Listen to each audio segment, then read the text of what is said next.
You are listening to Unscripted Moments, a podcast about propaganda.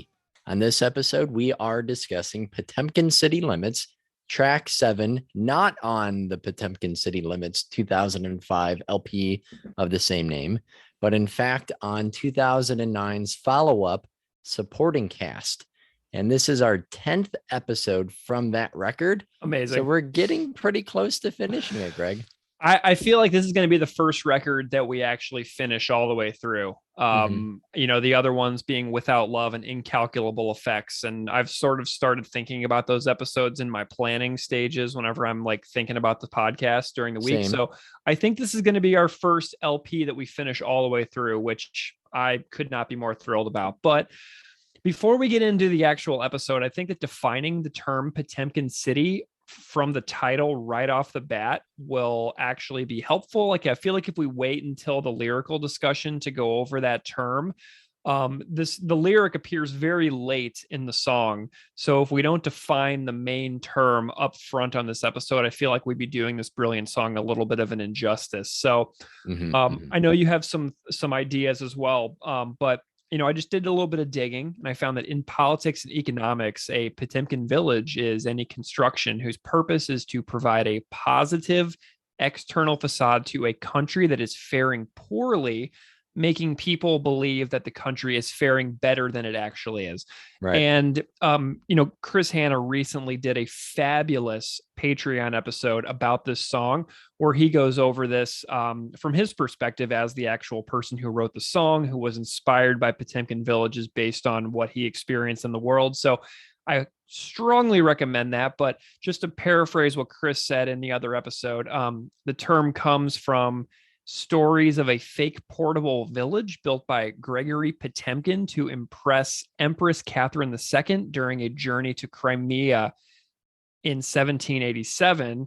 And the original story was that Potemkin erected phony portable settlements along the banks of the Dnieper River. And the Dnieper is one of the major rivers of Europe, which rises in Russia, flows through Belarus and Ukraine to the Black Sea. And I found out that it's the longest river in Ukraine, which has been in the news for very unfortunate reasons for the past several years.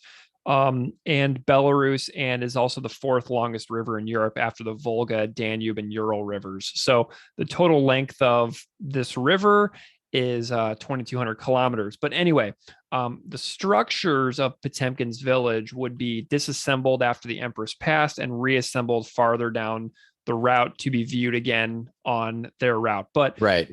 I was looking at this term, and Keith, I remember that you lived in Ukraine, so you have an interesting perspective on the setting of what a Potemkin village actually is. But I'm wondering if you ever saw the Dnieper River when you lived in Ukraine. Oh yeah. I crossed it more times than I could count. I mean, it really bisects the country, starting in the northern central part and in like the oblast that where you'll find Chernobyl, like think of like the state or the region. So not far from that was actually my training site called a town called Ostior in Chernihiv Oblast, and then further south there's Kyiv. It then cuts east and swerves back west and deposits into the Black Sea, not far from Odessa, where the famous film Battleship Potemkin was set, depicting the mutiny of a Russian imperialist battleship or warship. So I lived all the way out east, about 15 miles as the crow flies from the Russian border. So when I visited Kyiv, or when my wife and I traveled to the Carpathians, or if we had a conference or an in-service training, we always, we would take the train, we would cross the Dnieper. Every morning I remember, it was an 18-hour train ride from Luhansk, the closest or the largest city in the region where I lived.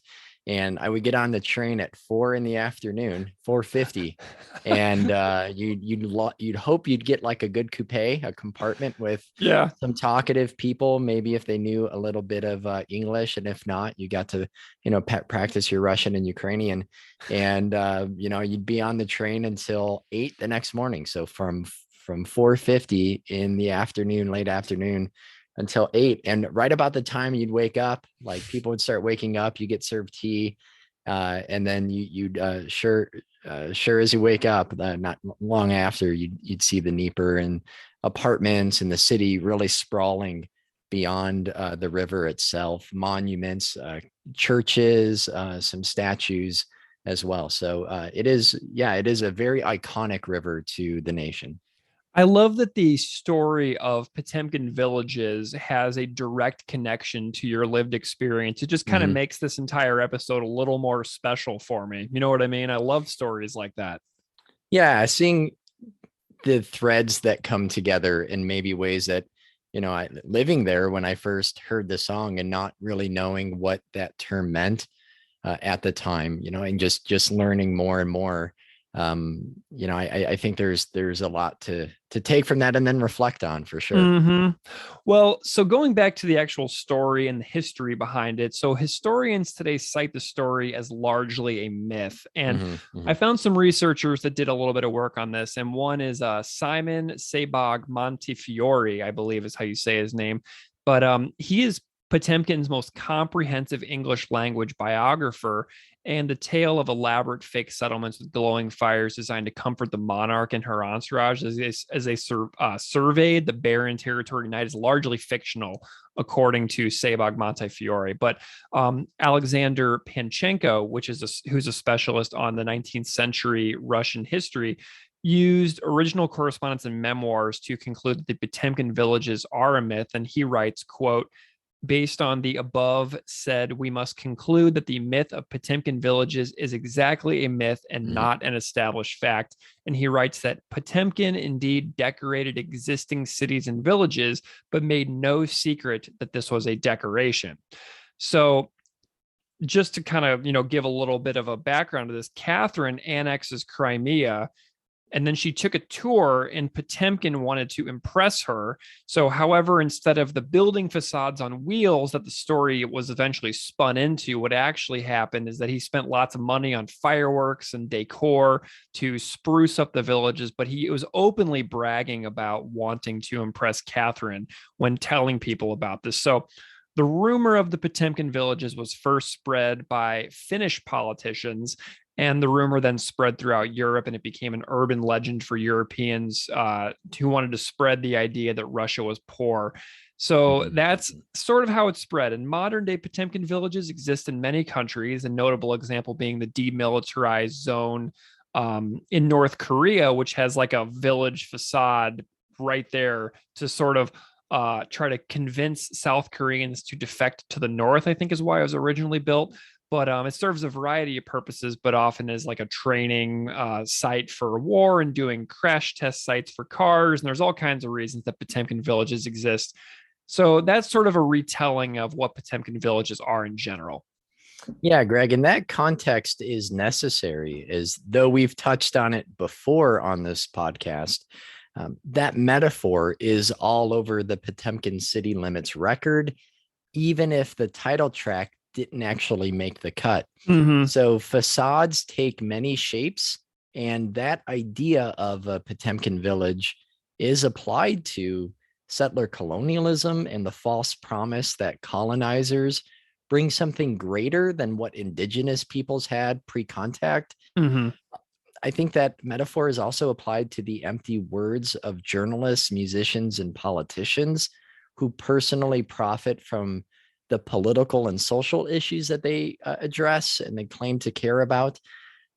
Their words being the Potemkin stand-ins for their failure to act. I think the album before supporting cast, Potemkin City Limits, also addresses the punk scene and how punk itself claims to offer dissent and radical ideas, but caves to corporate interests and mainstream politicians, or just Western civilization as a whole.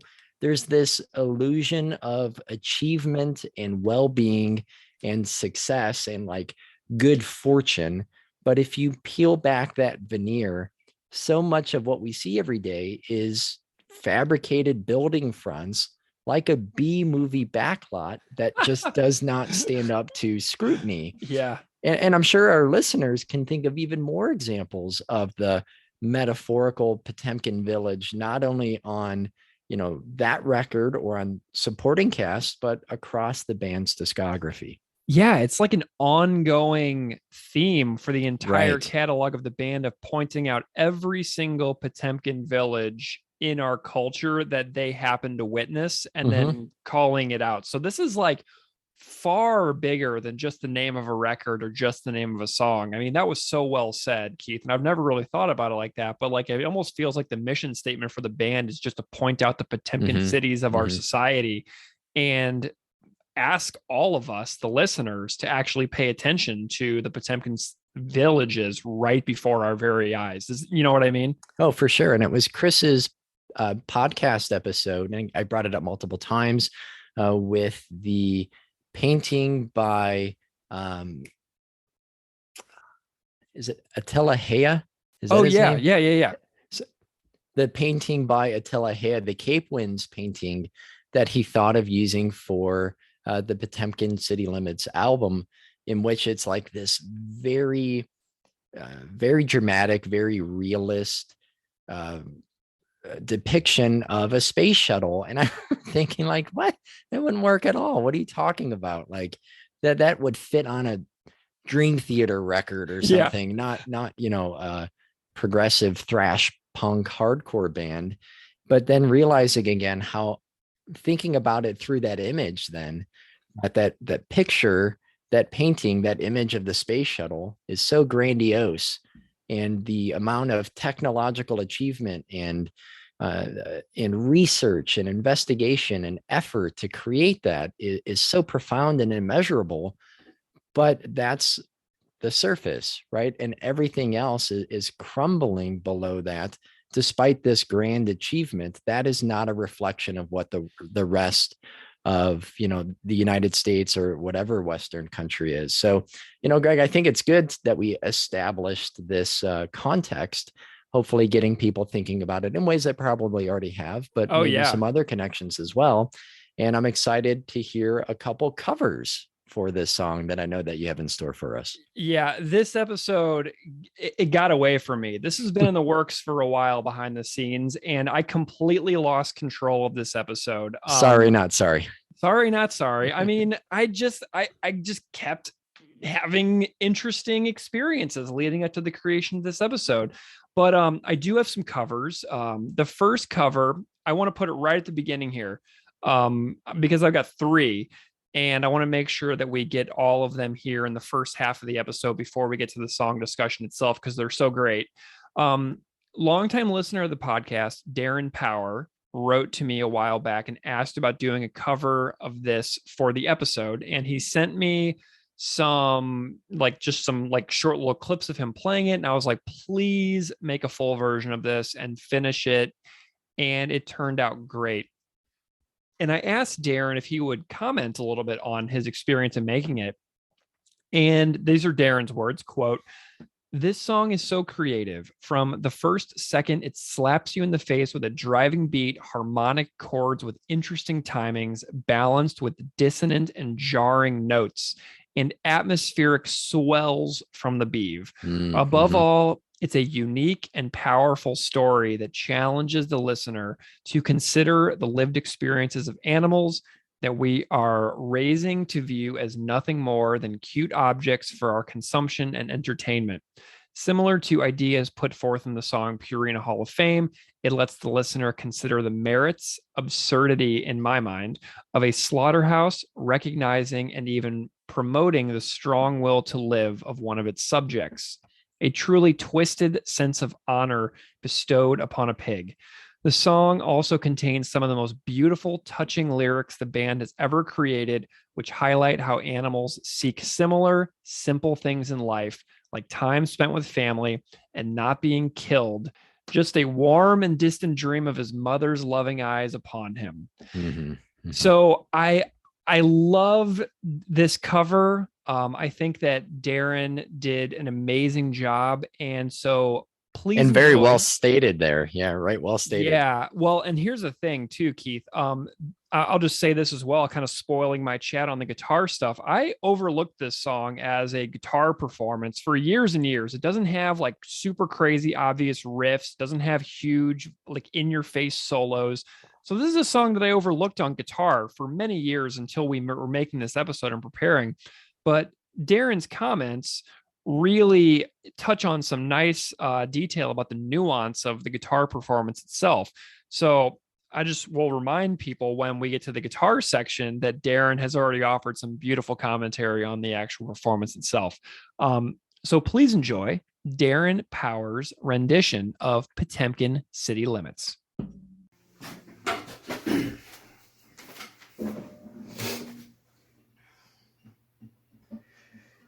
Francis didn't give a fuck about the rollbacks. Overproduction reduced demand. He never gave much thought to disputing contracts. In his short life he'd only ever known panic, fear, pain, darkness, pandemonium. In this hell that was his home, well, fourth quarter earning expectations expedited their demise. The panic grew as the humans stalked among them. With a scream it began. Francis shot his eyes, he felt the hand of inhumanity wash over him. Well, his would-be killer's back turned for a moment. A shining ray of light spread across the floor. In a crimson pool he saw his own reflection as he bolted for the door. Not such a fractured fairy tale. This is a fable far too real.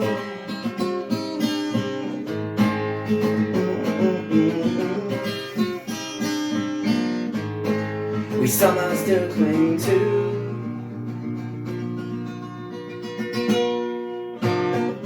Storylines that bridge the chasm between cognition and belief. Any other plausible denial that might offer some relief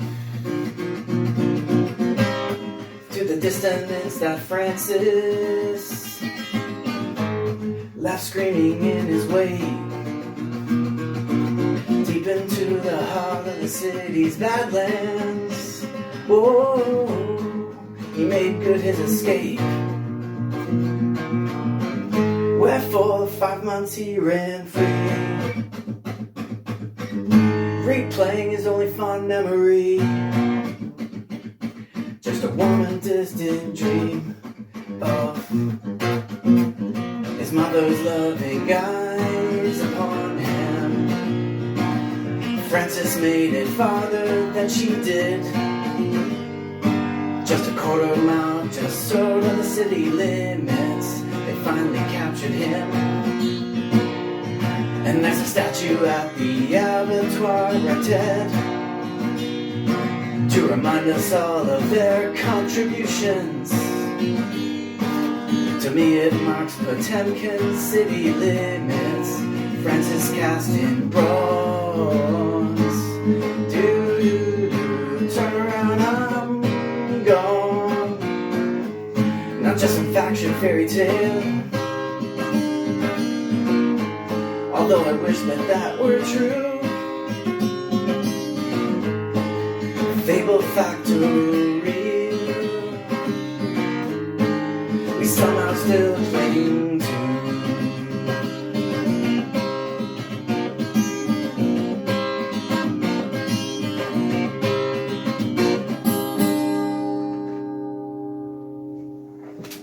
Look how bad my cat is.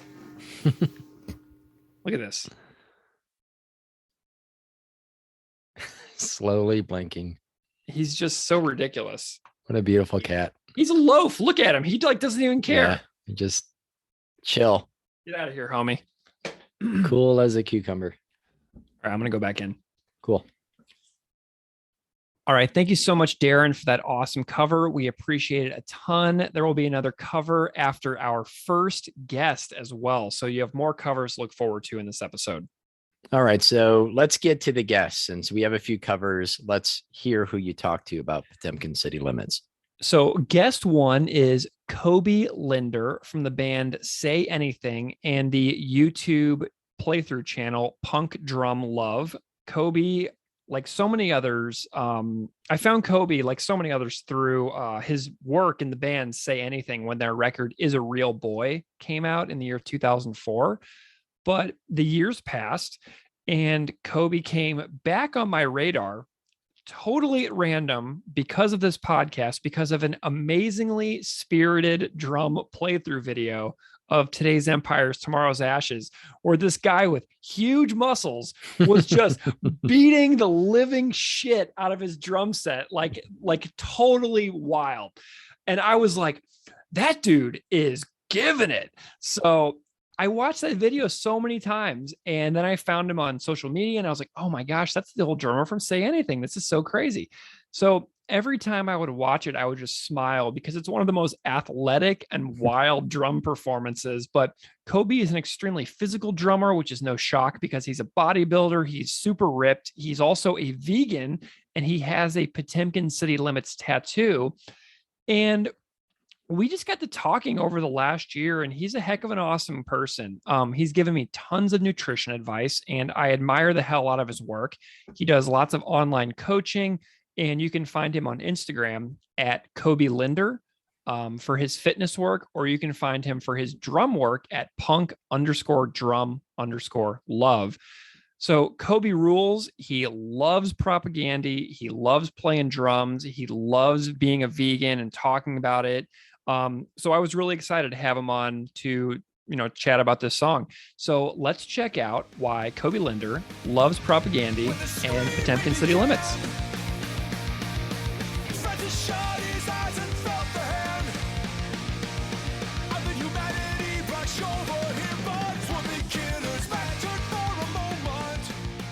Coby Linder, welcome to Unscripted Moments, a podcast about propaganda. Thank you for having me. Super stoked to be here, man. Really appreciate it. I'm so delighted that you're here, Coby. It's been a super long time since you and I have been in touch. And, we've been talking about doing this for a long time. And the fact that we're finally doing it is just a thrill to me. So I'm wondering if we can just start off by having you introduce yourself a little bit to the audience, just a little bit, so they know kind of who you are and what you do. Absolutely, man. So Coby Linder, I live in Dallas, Texas. I am a full-time health and fitness coach. I do all of it online. So I've been doing that ever since for the last probably 12 years. And before that, which is a big reason why I'm on, is I was the original drummer and drummer up until 10 years ago of Say Anything. Mm-hmm. So we started the band like in 2000, and then did 4 records. I was part of 4 records, and then that's how I got into music, obviously, and started playing professionally and tour and everything. So, but now I'm here in Dallas doing the health and fitness thing. And we connected for our love for propaganda. And now we're talking, man. So it's really cool. I really appreciate it.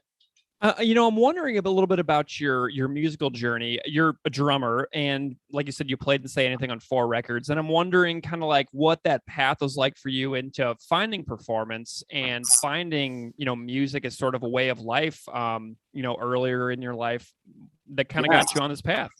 Yeah. I mean, so growing up, my parents, they weren't musical people, but they put music in front of me, whether it was growing up on Broadway or things like Oliver, Les Miserables, Fiddler on the Roof. I'm Jewish, so a lot of Jewish stuff. And just even Jewish songs, at summer camp, just all these Jewish prayers and stuff. It just, I got into me. And then I started playing piano when I was about 10 or 11 years old. And I absolutely hated it because I was this angsty, energetic, fiery little kid, I guess a punk kid, but not really yet. But I was into alternative music, and I hated piano, but I played it for 2 years to appease my parents. And then I switched schools, and the new school needed a drummer for their orchestra. And my mom was like, hey, you know, they need this. Like, I was always like banging on stuff and like, so like, so typical, like chopsticks and, you know, pots and pans, just like that typical story. And my mom was like, hey, you know, we can get you like these drum lessons with the orchestra. So I started playing drums and just absolutely fell in love with it. It was like everything to me at that time. And yeah, I played in the orchestra. Then my parents got me a kit, started playing along to Bad Religion songs, you know, as I was getting more into like, you know, underground stuff and punk stuff. And yeah, then a few years later, actually my first year of high school, we started Say Anything. Max, the lead singer, and I, we started the band at Jewish summer camp. That's where we met. We were like 2 of the 3 or 4 only like kids with a 10-foot pole CD, you know? Nice. So we bonded over that. He had an acoustic guitar. I had a drum pad and sticks. And we just did that. And then we played all in high school, did some like high school records. Then right after high school, I grew up in Los Angeles, so moved from LA to New York to record our first record together. And then that was it. Just kept doing it. You know, and something else, as I was listening to some of your tunes this morning, I remember that you were also in a band with Max and Chris from Saves the Day, right? Oh yeah, 2 Tongues. Yep. Oh yeah. Like I like had forgotten about that until this morning. And I went back and listened to it. I was like, this is great. I can't believe I forgot about this. I just listened to that record. So I'm getting back into drumming now. I just listened to that record maybe 3 weeks ago, like the whole thing while I was on a run, actually. Nice. Listened to the whole thing. And yeah, so I think they've done 2 records. I was on the first one because I had left Say Anything before they did the second one. So I was on the first one. It was me, Max, Chris, and I don't know how familiar you are with Saves the Day, but Dave from Saves the Day, he was our guitar player. Yeah. He played bass on that record. So the 4 of us did that record. Awesome. Well, that's really cool. I'm hoping to just get everybody out there listening to remember that project exists, and maybe they can be like, oh yeah, and then go back and check that out as well. I always love doing that, where I can like find something that I'd forgotten about and then bring it back into my life. It's one of my favorite things. The first the first half of that record is some of my favorite songs. Like the first song, I love that song. How did you find Propagandy? So I was thinking about this, and it was from a Fat Records compilation. I believe it was number 6, and Back to the Motor League was on there. Awesome.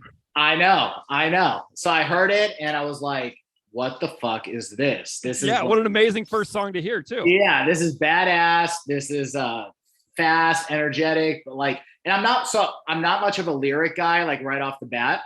I like want the music and the tune and like catchiness, you know? So I didn't dive into like the epicness of Propagandy lyrics until like I recently like became obsessed with them, and they're my favorite band. But I heard Back to the Motor League, was like, what the hell is this? This is awesome. And then Supporting Cast came out, and I was like really into that record. So that was about 2002, 2003, I want to say, when I first heard them. Cool. Nice. You know, I found you because you did this Today's Empires, Tomorrow's Ashes drum playthrough video. And I have reposted that video on the Instagram stories so many times because it is like the wildest drum playthrough video I've ever seen. I've never seen anything like it. You just bring it so hard on that video. And every time I see it, I can't help but just smile the entire time because you're just going so hard. And the YouTube comments are amazing too. Yeah. Somebody is like, man, you just giving it on that video. And it's so amazing. And then once I started sharing that video, you replied telling me that you showed me your Potemkin City Limits tattoo. Yeah. And then I kind of started following you because of your fitness training work. And, you know, recently you've even given me some specific dietary advice in the aftermath of some health scares that I had, which was amazing. And I'm just grateful to you for chiming in on that whenever I was kind of freaking out about my own body. But I was watching some videos of you like doing like, I think it was like I found some old videos of you like doing like a beach body video where you're talking about what it's like to like work out as a musician on tour. Yeah. And also talking kind of like about your own fitness journey. Yeah. And I know that you weren't always a vegan, but I know you are now. Yes. And so I'm kind of curious about this journey that you've gone on into fitness and then finding vegetarianism and veganism, which is going to connect into the song that we're going to get into in a little bit. Yeah. So my like health / fitness journey really started in high school when my dad had cancer. He had been like, pretty overweight my whole life. And then when I was around 15, 16, he was diagnosed with cancer. And his whole deal was he had to he was so overweight that he had in the stomach, and the cancer was in his stomach. So he had to lose 150 pounds in 6 months just for them to be able to do the surgery. Wow. So I remember it's like seeing him. He would go to the gym twice a day, got a trainer. He would, on this crazy diet, which I would never recommend to anyone, but when you're in this dire or crazy situation, you need to do crazy shit. Yeah. And it worked. He lost the weight, was able to have the surgery. They got the cancer out. And during that time, I kind of like did it with him as like a way of support, but also like I was a little, overweight just because you eat what your parents buy you type thing or make for you. And that was coincided with Say Anything starting to do stuff in high school. So all of a sudden, like for me, I lose like, 30, 40 pounds. I'm the drummer in this band, girls and stuff. It kind of like changed my life in a really profound way when I was 16. I had my first girlfriend and everything. So it was this awesome thing for me. And then later I go on tour, I kind of lose all those habits. I gained a bunch of weight. I don't feel good. I'm like smoking, I'm drinking, the typical tour stuff. Yeah. And then around 2008, 2009, I just started really getting into really wanting to just change my life, like get back to being the person who I knew I was. I kind of lost myself in the touring lifestyle.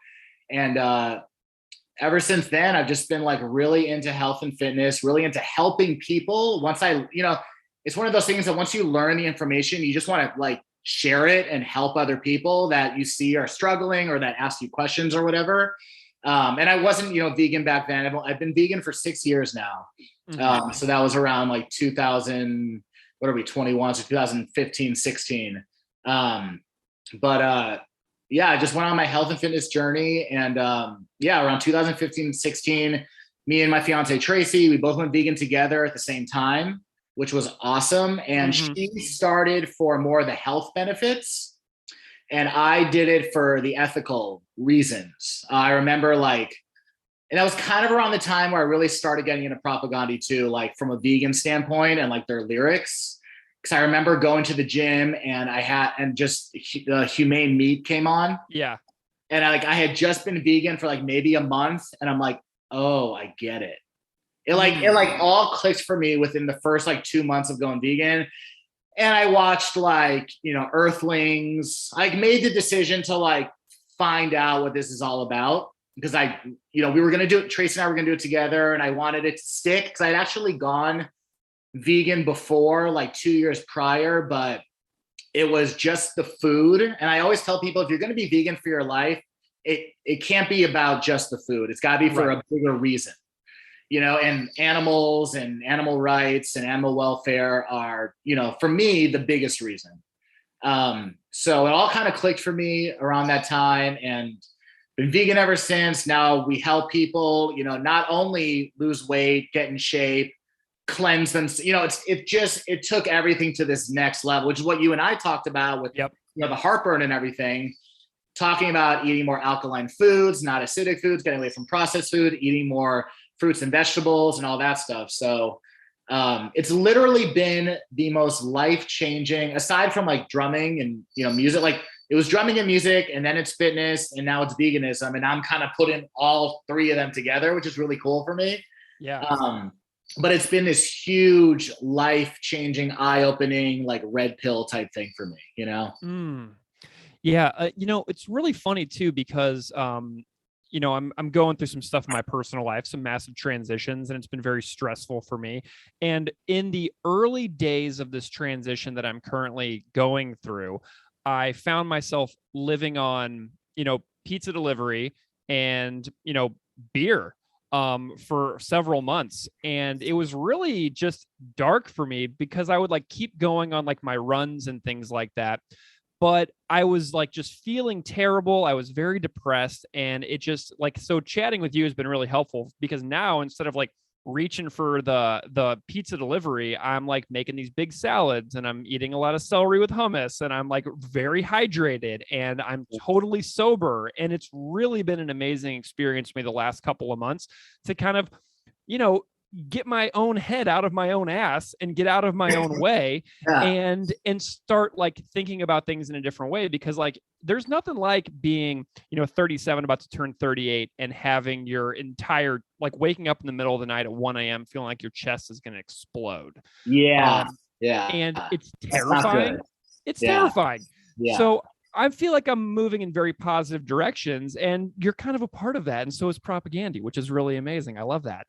That is awesome. And I'll just say, it's like, it's one of those, the big thing that, both fitness and veganism has like, why it means so much to me. And it really has taught me is that it's like food and fitness are basically the two only things we have control over. Like in our life, we can't control other people. We can't control the weather. We can't control the traffic. There's so many things we can't control. But what we put in our mouths and whether we move our bodies or not are two things that we have a lot of control over, and yes, emotions get in the way of that stuff, but we can learn how to like cope with those, in healthier ways. So just, whether we're going through hard times, it's like, as you learn, bad food and beer never makes those times better. Never. It might in that moment for that initial like taste satisfaction, but you keep doing that compounded over a period of time, you're going to hit that rock bottom, and you're going to have to dig yourself out of that. And that's the thing. That's why people get sick, later in life, is they just kept digging that hole, and it's so hard to get out of. And their body, like their brain can't even fathom getting out of it, even though every disease is basically the same thing. And there's like really only one quote unquote cure for every disease. But some people are they're too deep into it. And, it's a very small percentage of the people that actually want to do the work to get out of it, so I'm glad you were open to it. I'm doing it. And, I'm curious too about how you might advise people that are trying to go in that direction, but maybe they keep like relapsing. Do you know what I mean? Like, do you have any thoughts on like busting yourself out of that cycle where you feel successful for a couple of weeks and then you fall back and then you're like, one step forward, then you're like 8 steps back? How do you break those habits, those addictions, those lifetime accumulated habits that we tend to get ourselves into, especially regarding food, Yeah, food is probably the biggest vice/drug that we have. It's just, there's a few things. You have to have a really strong why, like why you're doing it. And it can't really be just to look good in the mirror. That can get you so far.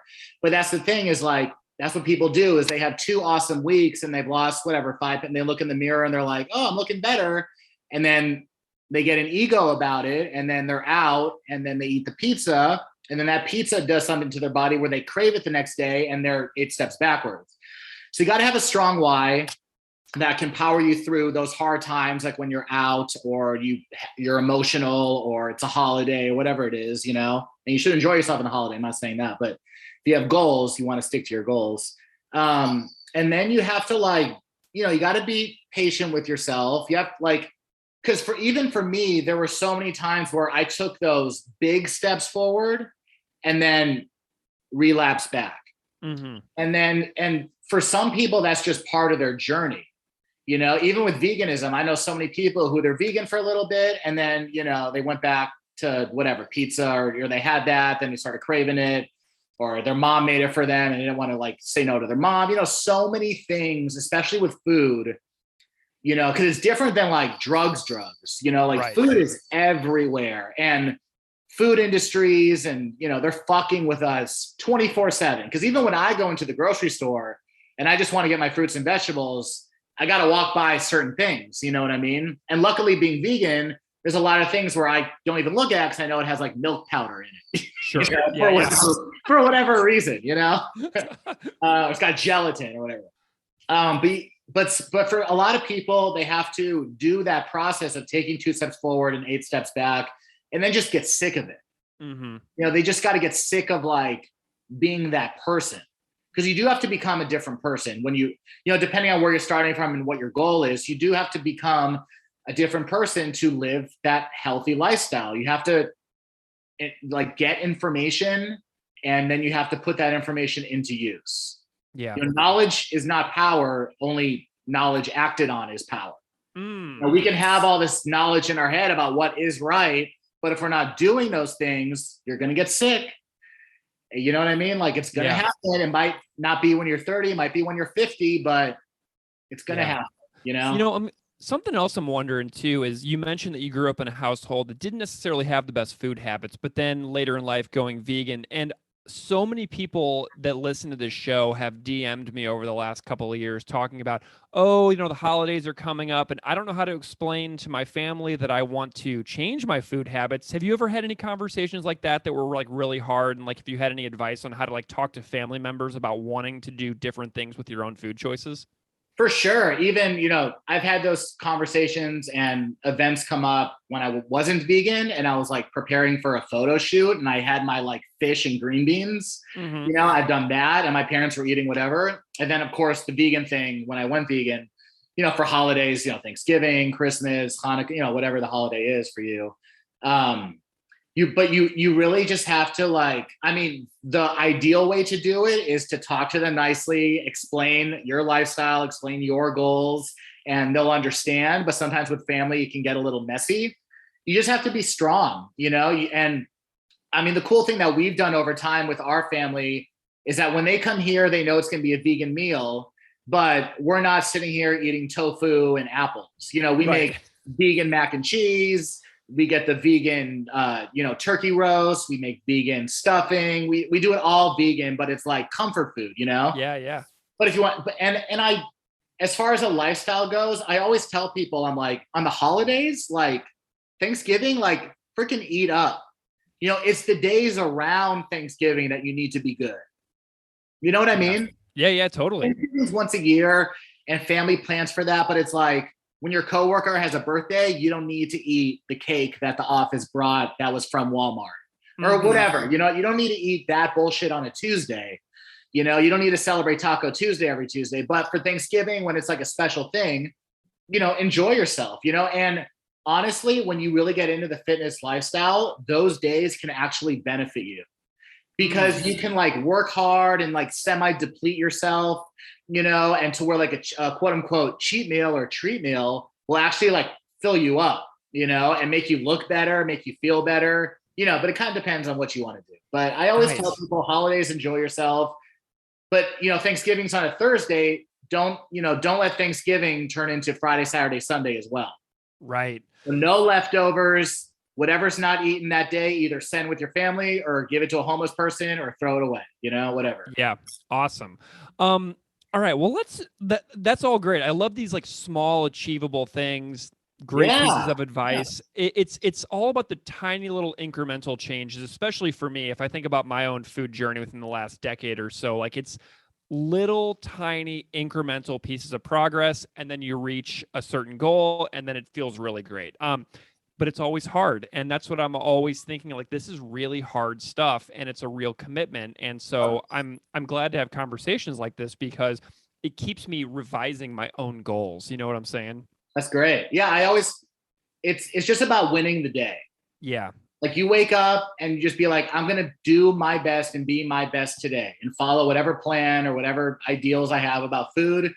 I'm going to be vegan today. I'm going to follow my nutrition plan today. I'm going to get my workout in today. I'm going to do my run. I'm going to play drums, whatever it is. You're going to do that today. You go to sleep, wake up, do the same thing over and over again.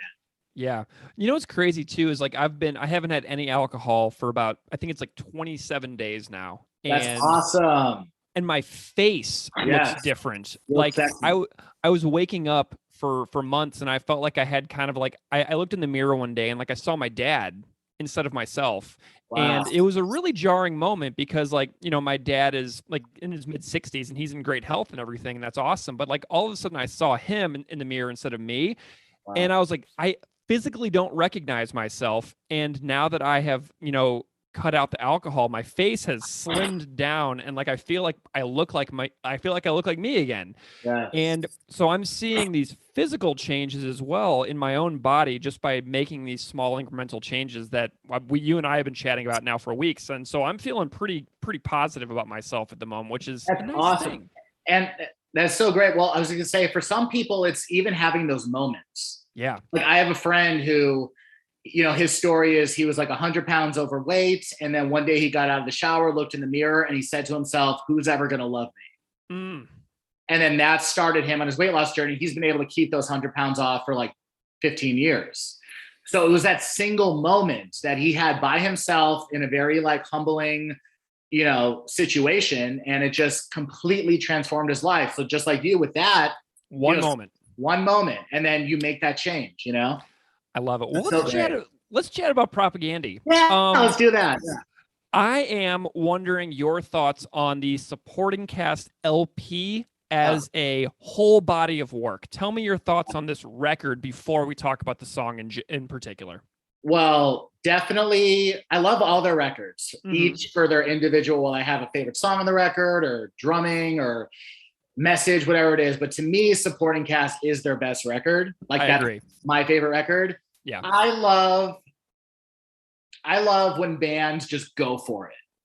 You know what I mean? And, like when Blink went for it with Enema. Yeah. When Green Day did Dookie. You know what I mean? Like, and to me, this is that, so it's the best record sonically, sounding wise. The drums sound amazing on it. Everything just sounds, it's produced. It's, it's smooth listening, but it's like still propaganda. So it's just fucking in your face. Like Night Letters is like one of the best intro songs ever. I agree. Like ever. I love it. I could go through each song, Yeah. Like even the Banger's Embrace is one of my favorite propaganda songs. That's where we started the podcast. That was the first song we did. That's right. I was like, we need to start this podcast on a celebration song because we are going to get into some dark territory. So we started positive and celebratory because we knew that it was going to get real bleak real fast. I love it. I mean, just thinking about that record makes me smile. The song supporting cast is one of my favorites. Coach's Corner, whenever they play that live, it's amazing. Mm-hmm. This Is Your Life, Humane. The funny thing about that record is that it has 2 vegan songs back to back. Yeah. Which I thought was interesting. And correct me if I'm wrong. So the song Potemkin City Limits, because they have the record right before supporting cast. So that song was like, they wrote that song for that record, but then they shelved it until the next record, right? That happens all the time. Of course, yeah. I got that right. Like the song, I think the song Dark Matters on Failed States was supposed to be on Potemkin City Limits.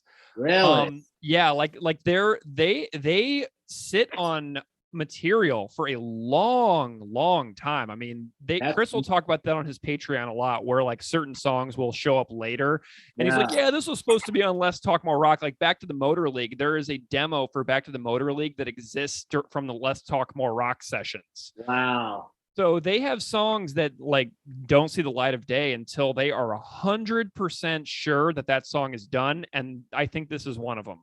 That's cool because there must be something internally that they're like, it's not for this record. Like it needs, whether it needs work or it just needs to come out at the right time where they, they feel it, So that's really cool. And sometimes I think I like listen to the records before supporting cast and I'm like, man, if they recorded Purina Hall of Fame with the supporting cast production, it would be so insane, Yeah. It would be so awesome. But I love every song on that record. It sounds amazing. Chris's like performance and delivery is the best. Jord is the best. And it's my favorite record by them. You have a Potemkin City Limits tattoo on your back. Tell me about this tattoo.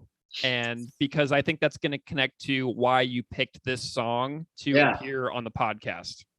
Well, it's my favorite. It's definitely my favorite vegan song ever as far as animal rights goes. And we'll talk about that and just the story and just just how Chris,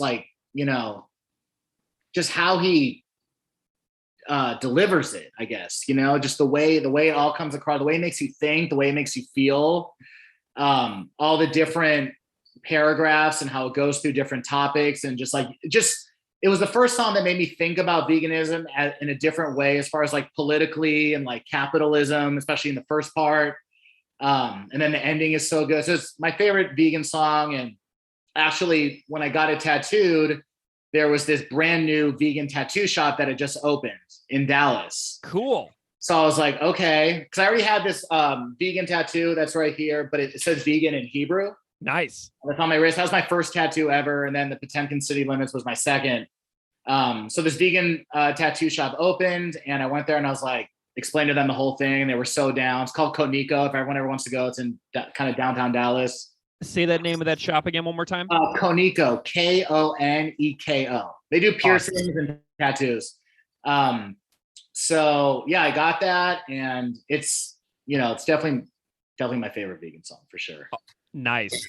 Well, let's talk about the lyrics a little bit.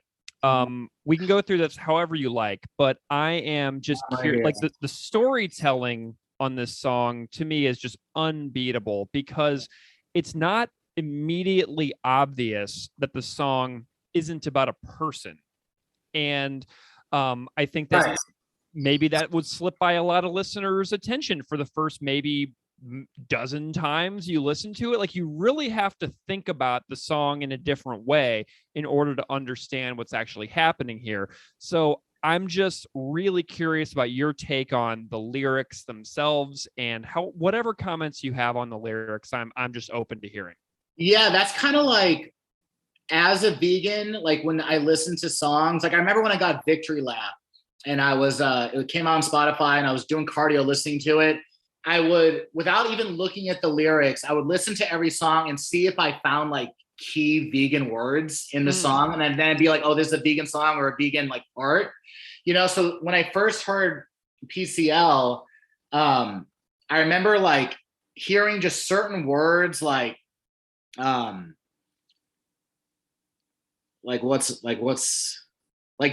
dissonance or between cognition and belief, just certain things that like a lot of vegans maybe would say, especially like Lower Order on Victory Lap. Like you hear certain things, you're like, oh, this is the vegan song of the record, So for a vegan like that knows that propaganda is vegan, you're kind of expecting at least one song on the record to be like the animal rights song of the record. You're listening for it, but I mean, yeah, if you want to take this line by line, or like at least verse, chorus, like the whole first verse to me is that, like I said before, that was where it started getting me. It got me thinking about veganism in this different way, where I was like thinking like, the overproduction, reduced demand, disputed contracts, you just think of like humans doing this stuff all in the name of capitalism and greed, and eventually making people sick by eating the product, which is a pig, which is a life, which is a cow, which is a chicken, whatever. And so much goes into it. And then as he's writing it about Francis, it's just like this like poor pig with like a family, like a mom, all these friends around. And it humanizes the experience of an animal in a slaughterhouse or in a factory farm in such a beautiful way and poetic way, and in probably in a way, because up until then I had never heard of animal rights song like that. Like you listen to Morrissey or like other like bands, and they're so just obvious about it. They're like slaughterhouses suck or meat is murder, and like that's awesome. I love that. But as far as this goes, being poetic and like the metaphors and just like it's even hard for you when you initially listen to it to think of it not being a human, Yeah. To me, that just got me, and it hit me in this absolutely crazy way to where I just, fell in love with it. And then the panic, fear, pain, darkness, pandemonium. It's like, if you've ever seen factory farm footage or slaughterhouse footage, especially with pigs, because pigs, squeal a lot, and they do that. It's craziness, man. Like it's not like I've actually been to slaughterhouses. I've been outside and like watched the cows come in like on the trucks and everything. Like it's pretty dark, pretty crazy experience. Yeah. So, as a human that, we only know what we can experience. And like, we're trying to have science catch up to what animals experience. Like they say pigs are as intelligent and as smart as like a 3-year-old child, and that's, science says that. So whatever, we believe it. But if you could just look at these animals and just humanize with them and empathize with them, I think we could, and that's what this song does so well. We could go so much further as a human species and for the animal rights and just like not allowing these factory farms to exist.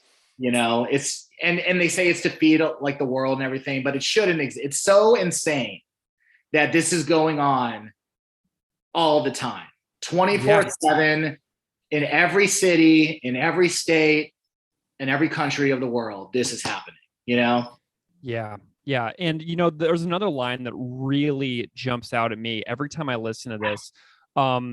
Francis shut his eyes and felt the hand of inhumanity brush over him. Craziness. Yeah. You just feel that, like, it's almost like this evil sensation where, like it's really jarring. I mean, that line hits me every time really hard. He felt the hand of inhumanity brush over him. And it just gives me like this chill at my spine thinking about that line, Absolutely. Even the line before, the fourth quarter earning expectations, that kind of goes back to the capitalism, like that. I love that line. That line is amazing. But yeah, Francis shut his eyes, felt the hand of inhumanity brush over him. That is, because you can just see it. You could see it and feel it, and it is inhumane. Like that's the bottom line is, these humans just, what does he say? The humans stalked among them. There's just humans walking around with their freaking aprons on and their gloves on and their, knives just ready to go to town on these helpless animals, and it's just it's so sad. Let's move into the second half of the song here, because Francis gets away. Okay. He bolted for the door, and it's like this. It's this story where we find ourselves rooting for the escaped being here. We find ourselves rooting for Francis. Whenever you would post an article like on social media or whatever about an animal who gets away, like a cow going down a water slide in a water park in Brazil, is an article I found recently. And everybody's like, heck yeah, they're like rooting for the cow. But it's like this one cow or this one pig. So when we individualize it, I see that people who read things like this are so moved by it, and they find themselves rooting for the escaped animal. But then whenever it comes to the mass scale, it becomes, can't do anything about that. So when we individualize it into one, we find ourselves rooting for the animal. And when we have many animals, we find ourselves being like, well, nothing you can do. And so I'm just curious about your thoughts on the second half here, because it's such a story to cheer for. And to me, it's because we're rooting for this one, not the whole. Does that make sense? It's the cognitive dissonance. It's, you're rooting for a cow to go down a water slide, or even footage of a cow, or I've seen footage of pigs jumping out of slaughterhouse trucks on the freeway. Yeah. And you're like, yeah, go get away. But then you're having hamburgers and sausage and pork for dinner and breakfast, So that's the human condition. It's this cognitive dissonance where we can kind of like put things in different corners of our mind and be like, oh, this doesn't matter. Oh, this is cute. This is beautiful. But, I need this for protein, or I need this because it is the way it is. And kind of what I said earlier, the awesome thing about veganism is that, you and I might not have control over on mass scale if factory farms can get closed down tomorrow, but we do have control over whether we contribute our dollar to that industry with what we buy. So there is a sense of empowerment to that. It's just at least being like, I'm not going to buy it anymore. I'm going to buy or the vegan version of it, the vegan sausage or whatever. But like he says, from the dissonance that Francis left screaming in his wake, that's kind of it.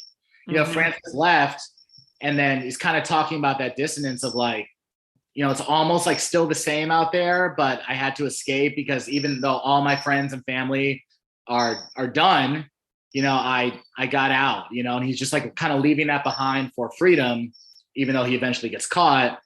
And then for 5 months he ran free, replayed it. Yeah, like that line. I think you texted me that line. replayed his only fond memory, just a warm and distant dream of his mother's eyes upon him, you know? God, it Who can't relate me. to that? Yeah. It right in the heart, in the heart. And I can't get that line out of my head. His mother's loving eyes upon him. If you read that line and you're not immediately 5 years old again, I mean, I don't know how to relate to. And that's the thing like too, is that I feel like when Chris wrote these lyrics, he was writing it to have that impact. Because the way he humanizes these emotions and these events, it's like, how can we not be affected when we really listen to this and we really hear it? And then the way the music goes with it is so anthemic and so, you know, it just goes with every line, you know? And also the fact too, that when these animals are in these places, they are babies. You know, like you said, being a 5-year-old little boy, like these pigs are like, you know, 3 years old when they're slaughtered, you know, they're like little babies, you know? Yeah. But one line that goes so good with the lyrics is in the beginning when he says, when the screaming began, just how he says the word screaming, you know, like screaming began. It's so powerful. So awesome. I love it. I'm wondering about your thoughts on the musical performance. I know that you have been kind of, you know, messing around with the drums a little bit on this particular one. And I'm wondering what your thoughts and comments are just on the performance in general, whether it's guitar, bass, or drums, anything that jumps out. My thoughts on the performance of this song and basically every Propaganda song is that Jord is just a monster. Yeah. I mean, it's so fast. It's so all over the place in a good way. Like this song and back to the Motor League too, like his crash hits on certain parts. We were talking about this before we started recording. Like his crash cymbals on certain parts and the way it goes with the guitars and even with the lyrics sometimes, it's just really hard to play actually, because you have to like get into like being Jord at that moment when you're playing it, you know? So I have been messing around with it, so I would love to cover it when we release this podcast, but it's really hard. It's really fast, but it's super powerful. I love the bridge with the toms, how he keeps that bass drum going and then does the thing on the toms, and he does the little accents on the higher toms. I know he has like 4 or 5 toms with him at all times. So he does those accents on the higher toms. And I love the ending too, because he's going so fast for the first verse, first chorus, second verse, second chorus, and then the bridge, he kind of gets to chill. But the ending is basically like a Green Day song. And he just really gets to like ride the ride, hit the crash cymbals on the, you know, on that. And at the end do the hi-hat thing. And he kind of gets to like mellow out a little bit. So as a drummer, I appreciate that. Awesome. You know, I'm just curious about your thoughts about Jord, Chris, Todd, Beeves, Sulin, John, about them as artists in general, and kind of, you know, what they have done for your life, what they mean to you as artists that kind of inspire the way that you live your life and go through the world. Yeah, I mean, so I've never met them. I would have loved back then I wasn't like as into them as I am now, so I wouldn't have appreciated so much if like Say Anything had played with them. But honestly, I've seen them live once. I was front row. It was in Austin, Texas. It was amazing. They played, you know, they killed it. I still would love to see them play this song live for sure. But honestly, from all the interviews I've seen, they just seem like good, you know, humble dudes, and I just play awesome music, you know. They have meaning behind the music, you know. Everything's got a purpose. Everything is about something that's important going on in the world or their lives, you know. I guess that's for every artist, but for them, it's like I feel like everything they sang about 20 years ago is like, because of social media coming to fruition and coming to the light forward so much now, where everyone just like is learning about it.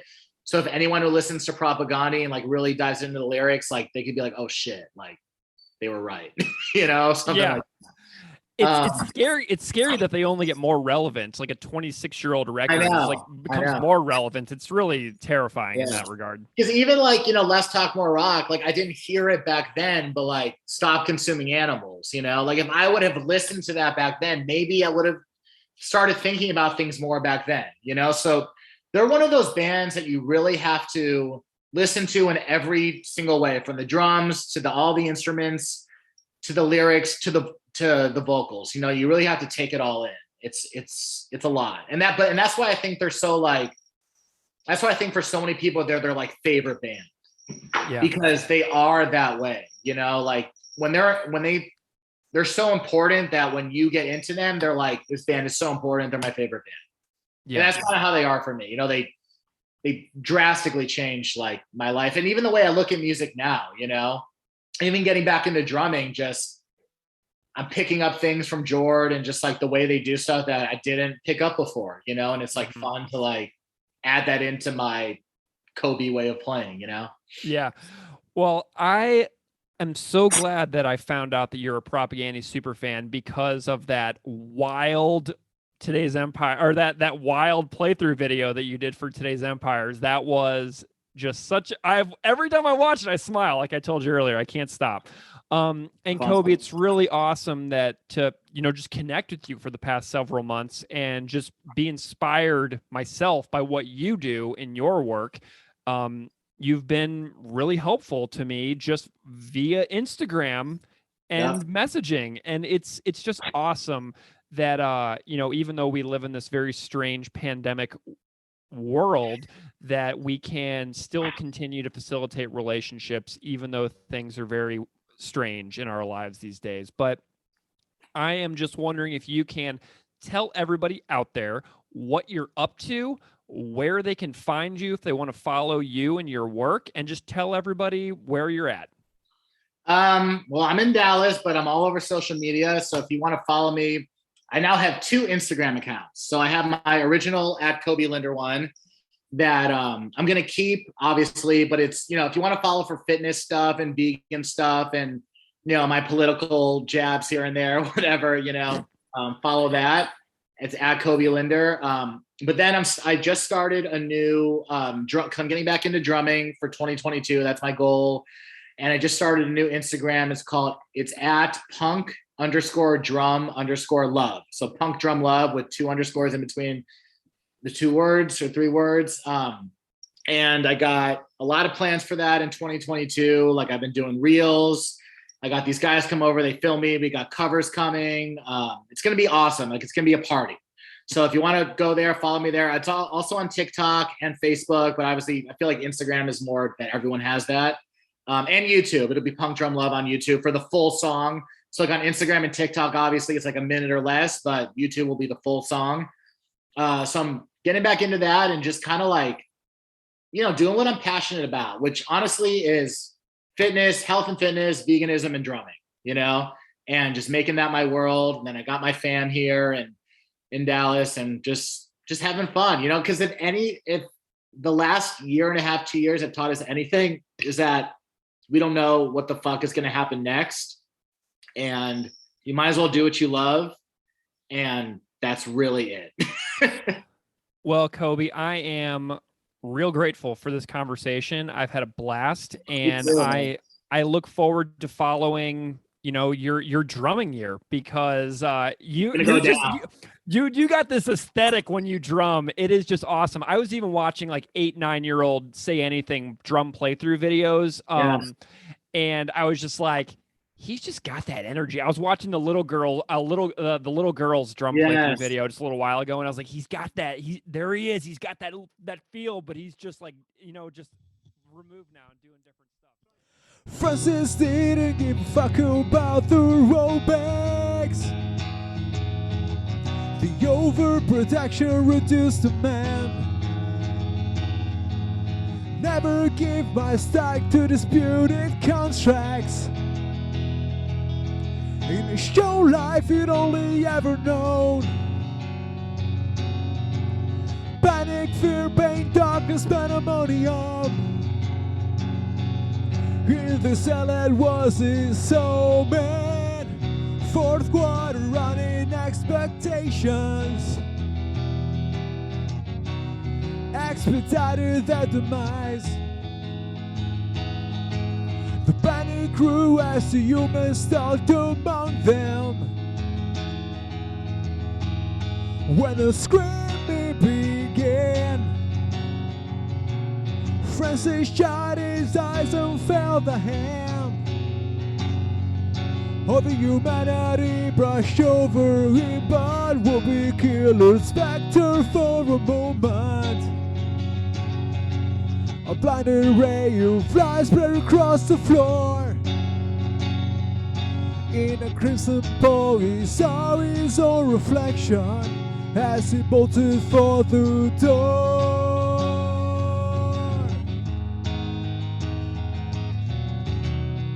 Not just a frightening fairy tale, although I wished that were true. This is a fable far too real, with someone to cling to.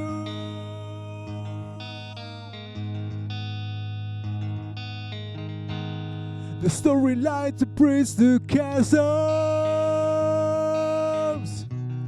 between cognition and belief, and the unplausible denial that might offer some relief from the dissonance that Francis left screaming in his wake, deep into the heart of the city's sparklands. He made good his escape and went forth from unseen and free, and replayed only fond memory, just a woman distant dream of his mother's laughing eyes upon him. Francis made it farther than she did. A quarter mile just short over city limits. They finally captured him, and there's a statue of the arbitrator returned to remind us all of their contributions to mid-March Potemkin city limits. It's Francis casting bronze to a round of God, not just a fragile fairy tale, although I wish that were true.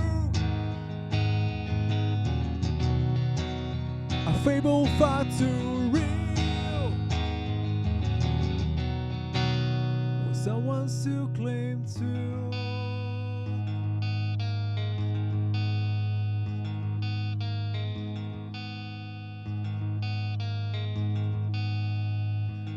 All right, welcome back briefly. Thank you, Coby Linder, so much for coming out for that interview. You also just heard a second cover of Potemkin City Limits. The cover that you just heard coming out of Coby's interview was performed by Damiano Testa, a friend of the podcast and listener from Italy. So thank you so much, Damiano, for including your wonderful cover and sending us that work. We appreciate so much, and featuring you is just awesome. So thank you to Coby and Damiano for the great time. Okay, so we got our second interview coming up here.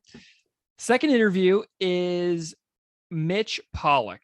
That might not be a name that is super well known to listeners out there, but I almost guarantee you that you've seen something that Mitch was involved with involving propaganda. So Mitch works at the CBC. He is a producer for CBC Radio in Canada, and he works for a show called Q with Tom Power. The reason this show is relevant to propaganda is because Tom Power interviewed Chris Hanna in a Q segment that has been viewed on YouTube about 90,000 times as of this recording. So just many of you have heard this interview. It's about 17 minutes long, and it features some of Chris's fabulous commentary that I've watched this video several times. But Yeah, same. Mitch produced this segment, and he talks about this interview with Chris on the podcast interview with me. But just here's a little segment of Tom Power talking to Chris Hanna on Q with Tom Power. You should have been on a long time ago. Oh, I agree. So listen, I want to talk about, obviously there's a lot of discussion around the political climate right now that we're living in. Does that put an extra pressure on you for a propaganda record? Yeah. I mean, people often these days talk about how protest art or protest music is better under an administration like the Trump administration. And I always just cringe when I hear that, because that is nonsense. It's not a fair exchange, first of all, like to have a good art scene or a protest scene in exchange for a completely outrageous society. But I mean, for this record, so Mitch produced this interview, and I highly recommend watching it. Keith, you know which interview I'm talking about, right? Yeah, I've seen it more times than I can remember. Yeah, so definitely go watch it if you haven't. It's on YouTube, and it's a video, and it's just a wonderful interview with Chris. Highly recommend. So Mitch is the producer for Q with Tom Power.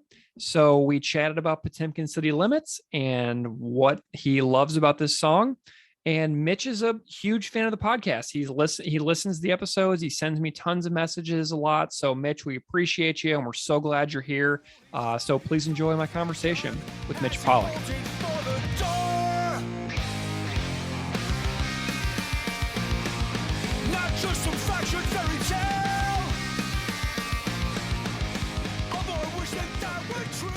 Great. Hey, Mitch, welcome to Unscripted Moments, a podcast about propaganda.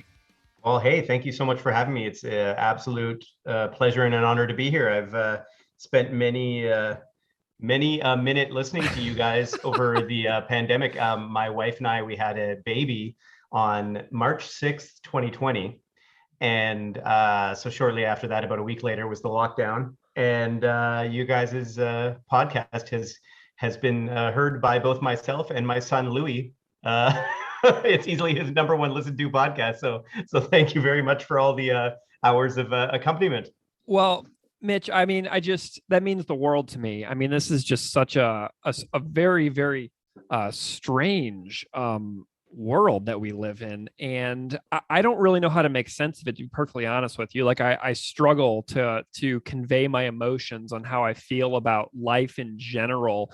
And we're going to talk about this song that has just like completely destroyed me emotionally just mere minutes ago. So like I am now all of a sudden in this insanely vulnerable mindset going into this conversation. And I feel like I may come undone a little bit. Yeah, that's okay. I'm here. We're here together. We are. Holy smokes. It just like I'm really having a hard time right now. Can you, while I'm having my breakdown over here, Sure. Can you spend a moment and tell the audience who you are and what you do, a little bit about yourself? Okay, sure. Yeah. Well, my name is Mitch Pollock. I am a recovering musician / actor, originally from BC, British Columbia in Canada, where I grew up in Kelowna and then Vancouver. Also went to school at UVic. And then I moved across the country to Toronto for the job I have now. And the reason I guess I'm on today is I work for the CBC, which is the Canadian Broadcasting Corporation in Canada. It's kind of like our BBC, NPR, PBS, all those things wrapped in one for American listeners. And I work on a program called Q with Tom Power. And it's a daily arts and culture show on the radio here, also on YouTube and on GEM, our streaming service, and on TV as well up here in Canada. I'm a producer on the show. And so what our show kind of is, we interview a lot of the artists, actors, musicians, poets, directors, if you're arts adjacent, theater performers, still artists, we have these people on Q. We have long form interviews for the most part, 20 to 25 minutes, usually, sometimes longer. with the artist. It's not, if you haven't heard the show, it's not like a sort of like Entertainment Tonight kind of arts show. It's more of a deeper, nothing wrong with Entertainment Tonight. A lot of people love it, but it's more our show just kind of, it has the time for longer conversations. Sure. And yeah, over the course of my time there, I've had the absolute honor to produce interviews with a lot of my musical heroes, including Chris. Well, I want to know about this interview with Chris, because many people will have seen that interview that you did on Q, and not you, but you're the producer for the show.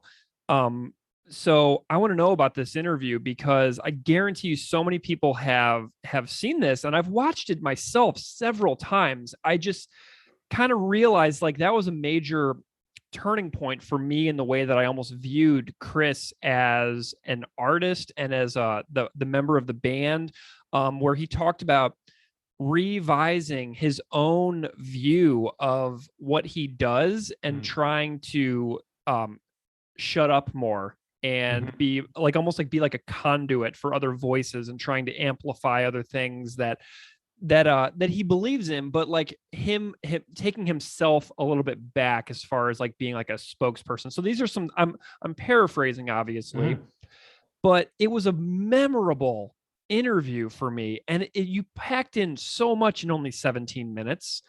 And I want to know more about your reflections of that interview that happened with Chris on the show that you work for, because it was so powerful, but it was so short, and I'm amazed at what was accomplished in such a short period of time.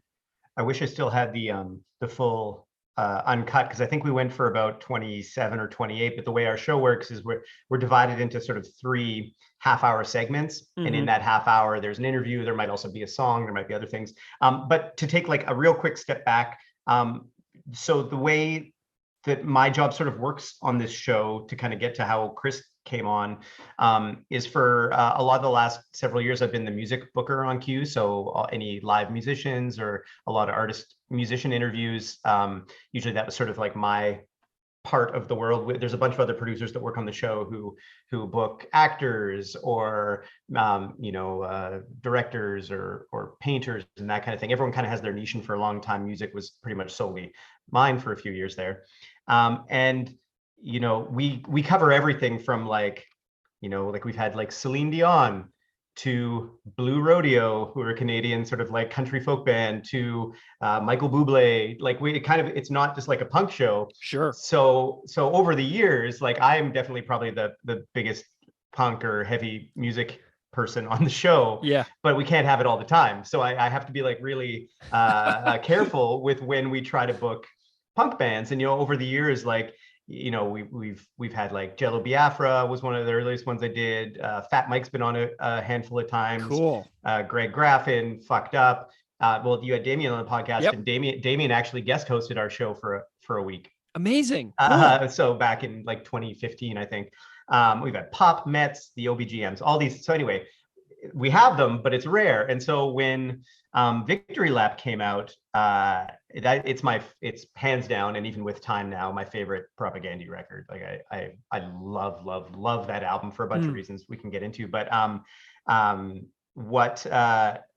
it came out, and what's kind of interesting in Canada is, to you and to me and to everyone listening to this podcast, Propaganda is such a huge band. Of course. But our show, like I said, like we talk to people like Celine Dion. It's the average age of a CBC listener is in like probably like late 50s, early 60s. Yeah. So Propaganda is a virtual unknown to a large portion of our audience. So in booking Chris, like my pitch to the team when I'm like, we got to have Propaganda on, we got to have Chris on, is because here in Canada, we have one of the biggest modern punk bands of all time, throughout the world.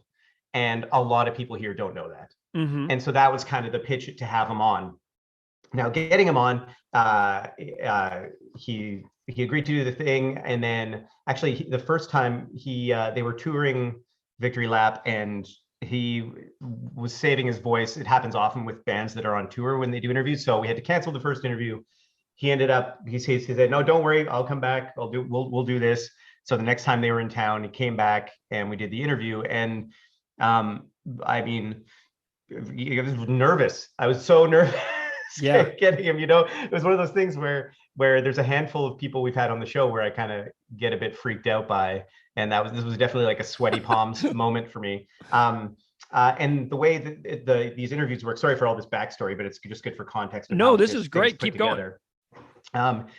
So, my role is I'll pitch the guest, book the guest, arrange the interview, do a bunch of background research on the guest, put together a cue line or the script or the interview alongside our host, Tom Power, who's an awesome guy, my friend, and we curl on the same team.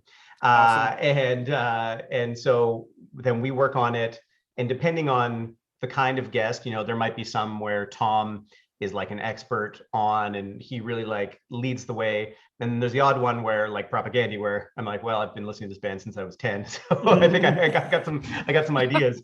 So anyway, so we put it together, and with Victory Lap, it was so tough to figure out what to talk about, because I think every song on that record to me deserves its own, episode like you do. So I wanted to give people the context of who they were. And Chris talked a lot about the early days, and I had to ask him about, Tom had to ask him about like putting in, when he was on stage early on and being antagonistic. Like, that's just interesting. It's interesting to my mom, who doesn't know who Propaganda are. Sure. Who's listening to the show. It's like, oh, this guy was like such a aggressive early in the band's life that he would have like, they would have lectures in between songs. That's really interesting. And then where they are now, and I think what you alluded to there is so true. And it surprised me. He really, in this interview, is really reflective on the sort of journey he's taken and where his position is now. And I think you hear that on Victory Lap too. That's what sort of makes Victory Lap stand out to me in their catalog, is kind of how he was like in the interview. He as a white male recognized, I think like many of us have, that now is not really the time if in the general discourse for us to be speaking. And I think he had a really beautiful thought about that in the interview, which I really found interesting. And then, like Victory Lap kind of ends, we talked about Zoochosis in that interview, and it's bleak, and there's kind of a bleakness to where that album ends. Maybe it's just now me being a father, it kind of hits that much harder. But also in the interview, like there's a point in that interview where Chris says, I think we're talking about Comply Resist maybe, or they were talking about, and he says something to the effect of like, if I did what I think needed to be done, I would be in jail. Yeah. As far as like, what he sees, how the world should be. And that has just stayed with me. I've watched back that interview a bunch, but that line really kind of hit home. Sort of, it's bleak, it's sad, and is I think what a lot of people feel, because I think a lot of people who listen to this band, who exist in this world, kind of agree with them in the sense that there's a lot of really, really fucked up stuff happening, and to truly change stuff, you have to take the kind of revolutionary action that I think few people are willing to do. Yeah, and Keith and I talk about that all the time. Like, if I think about like the song "Cop Just Out of Frame," yes, especially, it's like, who do I think I'm fooling if I am going to pretend like I know something about what it means to sacrifice for something so big, so massive, so societal in nature? Mm-hmm. And Keith and I were both just like, wow, we're just a couple of cowards with a freaking microphone doing virtually nothing.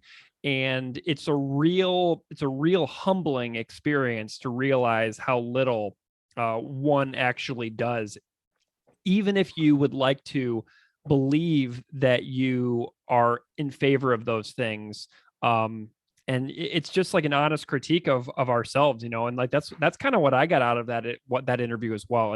It was so powerful. And how then next level is it that he feels that, and I would actually disagree with him, because I would say you do so much, like as we're about to talk about with Potemkin City Limits, like you do so much for so many people that I feel like, and a lot of people with his kind of platform don't, right? Yeah. And I think he does, and does make a difference. And maybe he could go, he in his mind could go further, but I think he does more than I do, you know, and so that I would disagree with him there, but it was just very interesting to hear him have that feeling that I also feel. Yeah, absolutely. I mean, you know, I'm Mitch, I'm curious about your own backstory with regards to the band as well. Like, how did you mentioned you started listening to them when you were like absurdly young? Yeah. How did you find this band, and why did they come to matter to you so much? Well, I'm 38, so How to Clean Everything came out in 95, 4, 5? 3. 93. Okay, there you go. So I was 11 when that album came out. So I think I should preface this by saying I'm not cool. I did not first discover Propaganda with some 7-inch that Damien has locked away in his cupboard in his basement. I think I have a better for the record, I think I have a better collection than Damien. Okay, so then you're in your cupboard. Except Damien has that demo cassette which he talked about on the show. So anyway, so I was like, ooh, Damien, you need to get some more stuff, buddy. Yeah, I think I messaged you about this when I listened to that interview, but when he's like, yeah, you know, when you asked him about his collection, he's like, I don't really have, you know, as much of Propaganda as I'd like, and then he like listed like 15 different releases and zines, and I was like, okay, yeah. Sure, he's got that bird zine, which that's another rare one. So anyway, I totally hijacked your story. Okay. That's okay. So I mean, I was a kid that grew up with much music, which is like Canada's MTV, right? And I would spend hours and hours videotaping music videos of very mainstream, not cool bands that are like sort of my formative bands like Extreme, Bryan Adams, you know, like really like Tom Cochrane, the bands that like for sure as far away from Propaganda as you can imagine. So my first sort of intro to them before I even got into punk rock was sadly their cover of "I Want You to Want Me." Oh my God, that's so funny. Know? So like, and I'm sure, to be honest, that's probably an entry point to more people than would be willing to admit on a podcast about the band.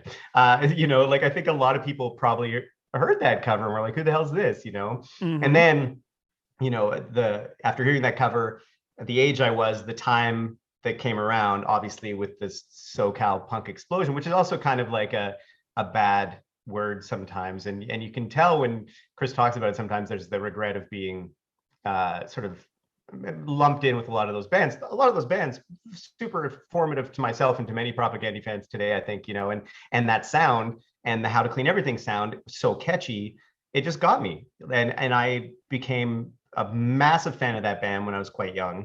And it really was my entry point into bands like NoFX and Bad Religion, Anti-Flag. Their song "A New Kind of Army" was one of my first big ones too. You know, those really catchy sing-along punk songs, and How to Clean Everything was for sure that for me.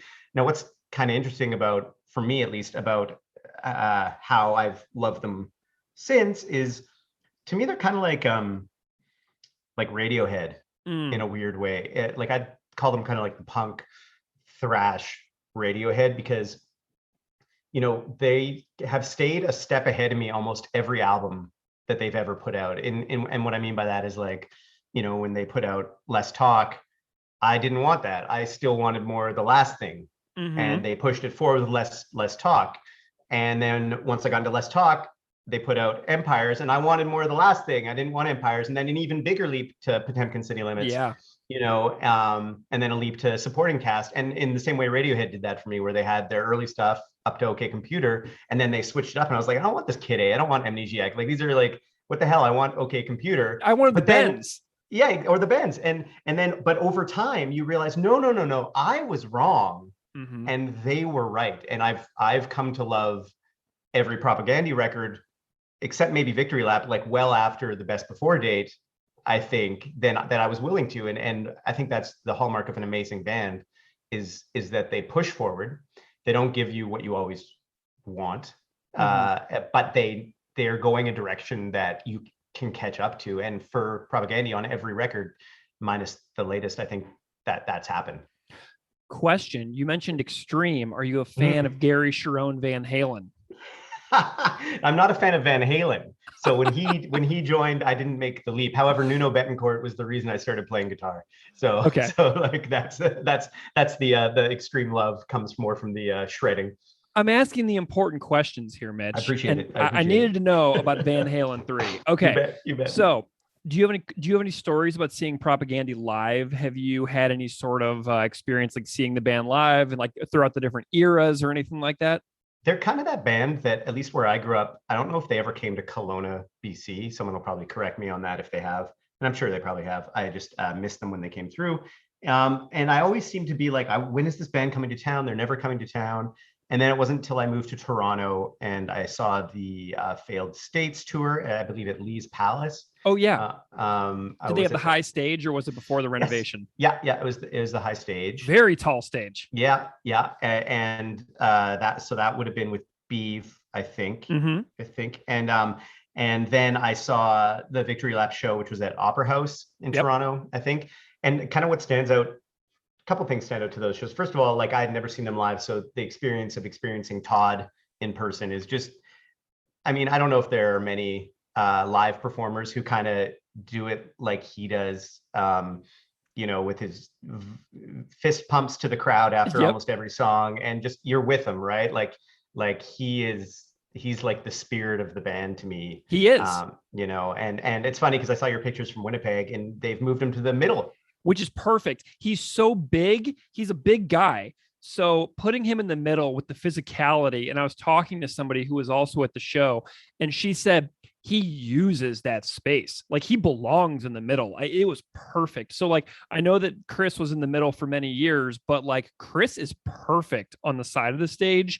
And then Todd, because Todd just engages the audience the entire time. So I was thrilled with the reshuffling of the lineup on the stage organization.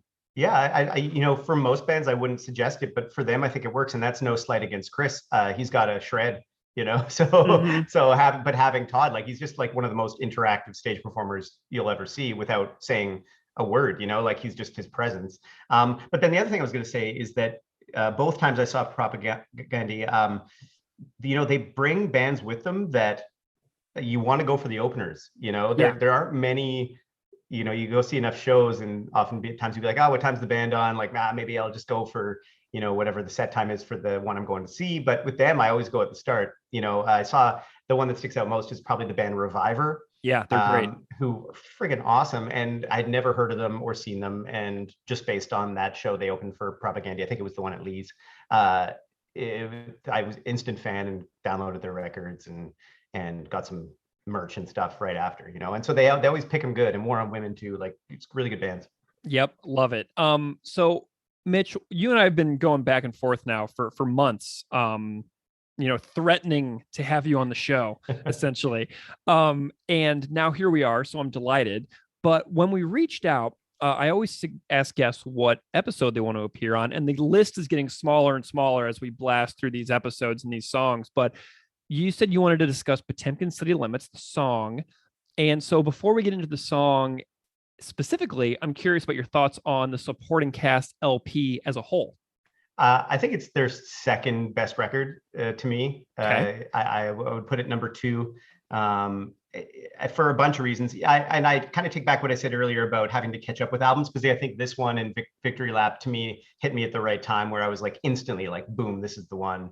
And part of that might be too because I work at the CBC and there's a song called Dear Coach's Corner, which is a Hockey Night in Canada CBC product for decades.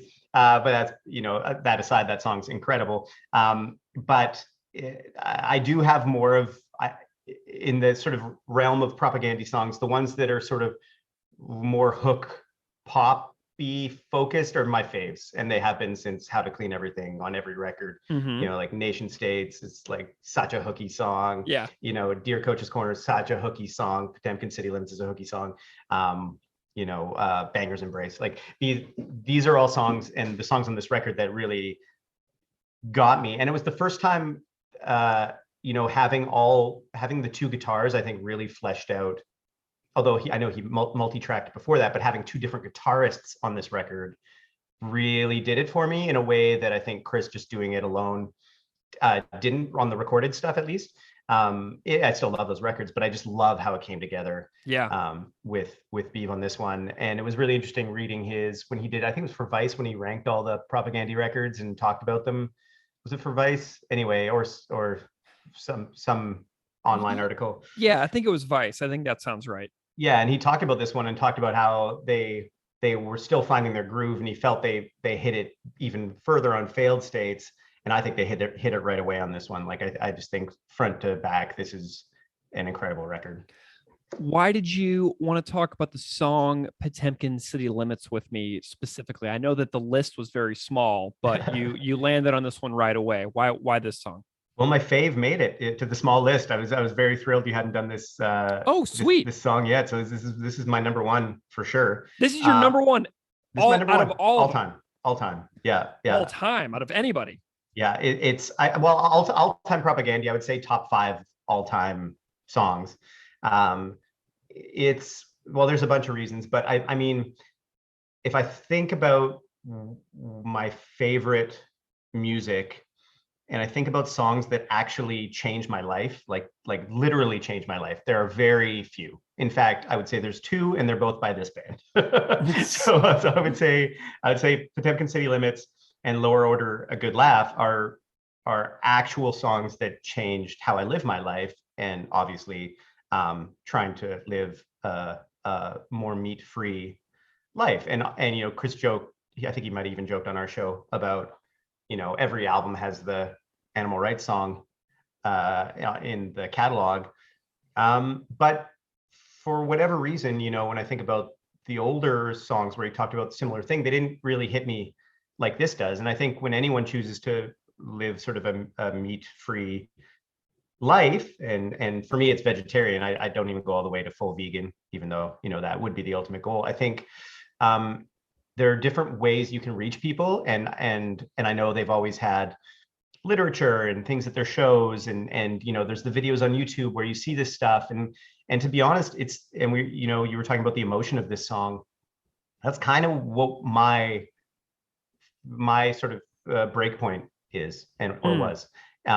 This song and Lower Order are sad songs that put you in the shoes of an animal, or in the first perspective of somebody who's witnessing that, like in Lower Order. And I think we can get into this, but by personifying Francis in this song, by making him almost like a human, there's lines that hit harder. And same with Lower Order, when stupid pig despairing at the sight of his companion on a hook. That's tough, right? Like that really is the kind of line that in such a short turn of phrase can really adjust your perspective.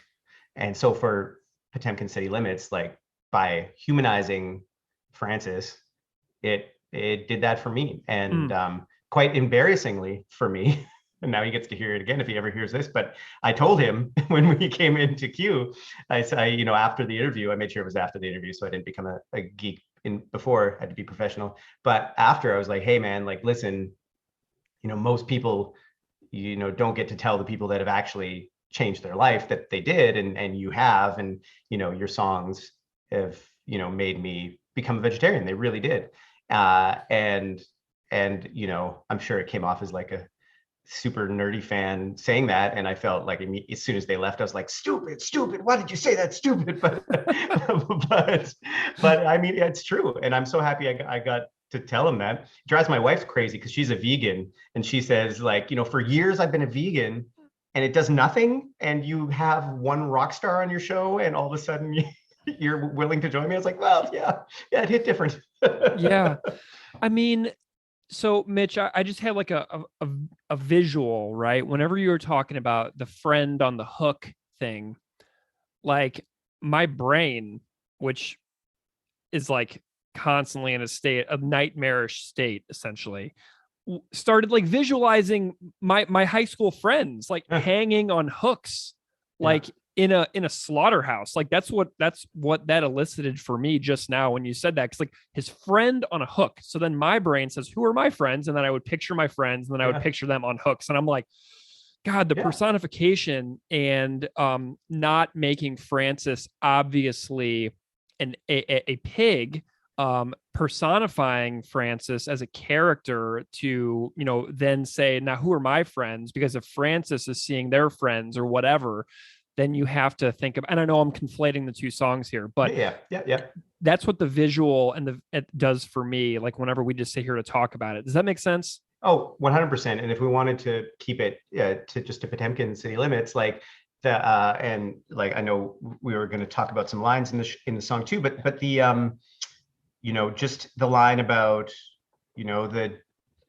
and for 5 months he ran free and replayed his only fond memory, just a warm and distant dream of his mother's loving eyes upon him. Like there it is. That's the same thing, right? Like that's the same kind of, we can all imagine our mothers, and then it seems so simple, and he does such a simple job with doing this here, but it's true. You think about your own mom, or a loved one who's looking over you, and like that's his only fond memory, like, and just the sorrow of that line, right? Like the sorrow of him running free, and the only good memory he has is that, because he lived in such a shithole in the abattoir, right? So I think he does it. Literally one fond memory. It says in the lyrics, his only fond memory. Like he only has one. And if you think about like the life of an animal that goes through a food processing plant, I mean, their interactions with their mother would be so brief, and just there would literally only be like a moment. Does that make sense? Like it wouldn't be like a super, like oftentimes it wouldn't be a super prolonged relationship. It would just be like this one thing. So I mean, I don't even see that as like an exaggeration. I see that almost as like a literal like few seconds and then poof, gone. Yeah. And by putting it in those terms, going back to what I said before, like that hits harder than showing me a video, a horrifying video that is horrifying, but doesn't have the same emotional impact of doing it this way, right? It's almost like the picture you can paint in your mind as soon as you add emotion like that to it is so strong. Yeah, right before we got on the phone here, I was really having a hard time because I took my kid to school this morning, did some work for a couple hours, and then right before we got on the phone, I was like, all right, I need to listen to this song again. And I've listened to this song so many times at this point, but it's rare that until I prepare for the episodes that we do, that I will read along with it. Like I've done it obviously, but like I did it just before we got on the phone.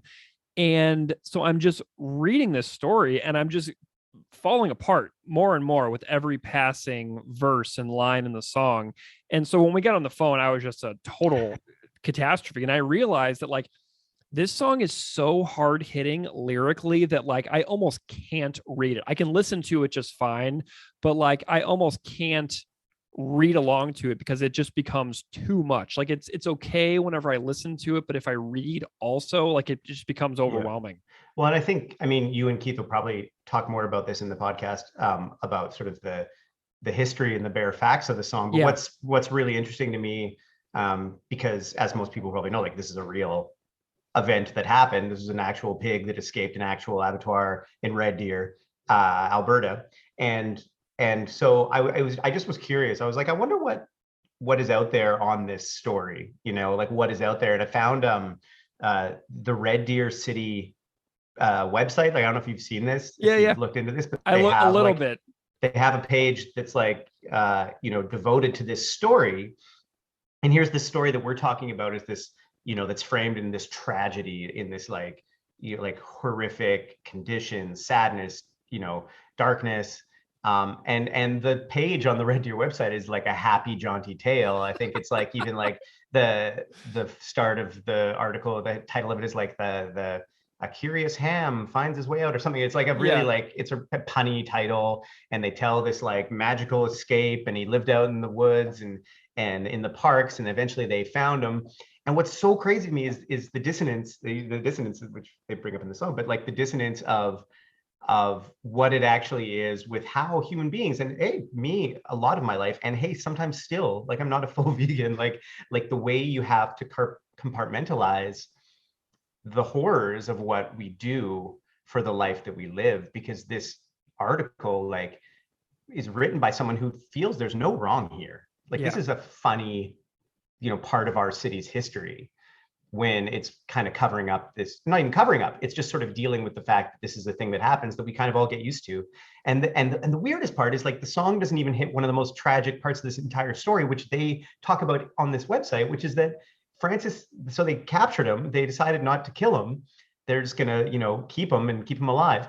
But he died anyway, like a day and a half later, because the tranq dart that they shot to tranquilize him punctured his gut or something, like punctured an internal organ. Jesus. And they had to put him down a day and a half later anyway. Jesus. Like, so it has this even more tragic ending where they're like, okay, we'll save him. Oops. My God. But again, it's on this page that's like a shining moment in our history. It's just really interesting. Oh my God. So, I didn't even know that. Yeah, I know. God, well, that is just so disappointing. Do you know what I mean? Yeah. I'm so just not shocked at all by that, because it feels like that is just what we do. Yeah. We human beings, like, we just take and take and take and steamroll, and I'm really mad. I'm really mad. But going back to like why, the reflection that Chris had in the interview that I produced for him on our show, and sort of you can see he's dealing with that. Like it's something that we're dealing with, and why an album like Victory Lap then I think touches home to us or people who are thinking like that at this certain time, right? Oh my gosh. Do you have any thoughts on like any other lyrics that you really love, or musical performance aspects of the song, like performances by the band themselves that stand out to you about this particular song? Any other thoughts on, I mean, the first like 13 seconds are maybe the best 13 seconds in their catalog. And I say that because this song doesn't start with a moody intro, doesn't start with Don Cherry and Ron McLean talking about hockey. It doesn't start with anything except literally the most high intensive part of the song right at the start. And like it starts off at its absolute peak.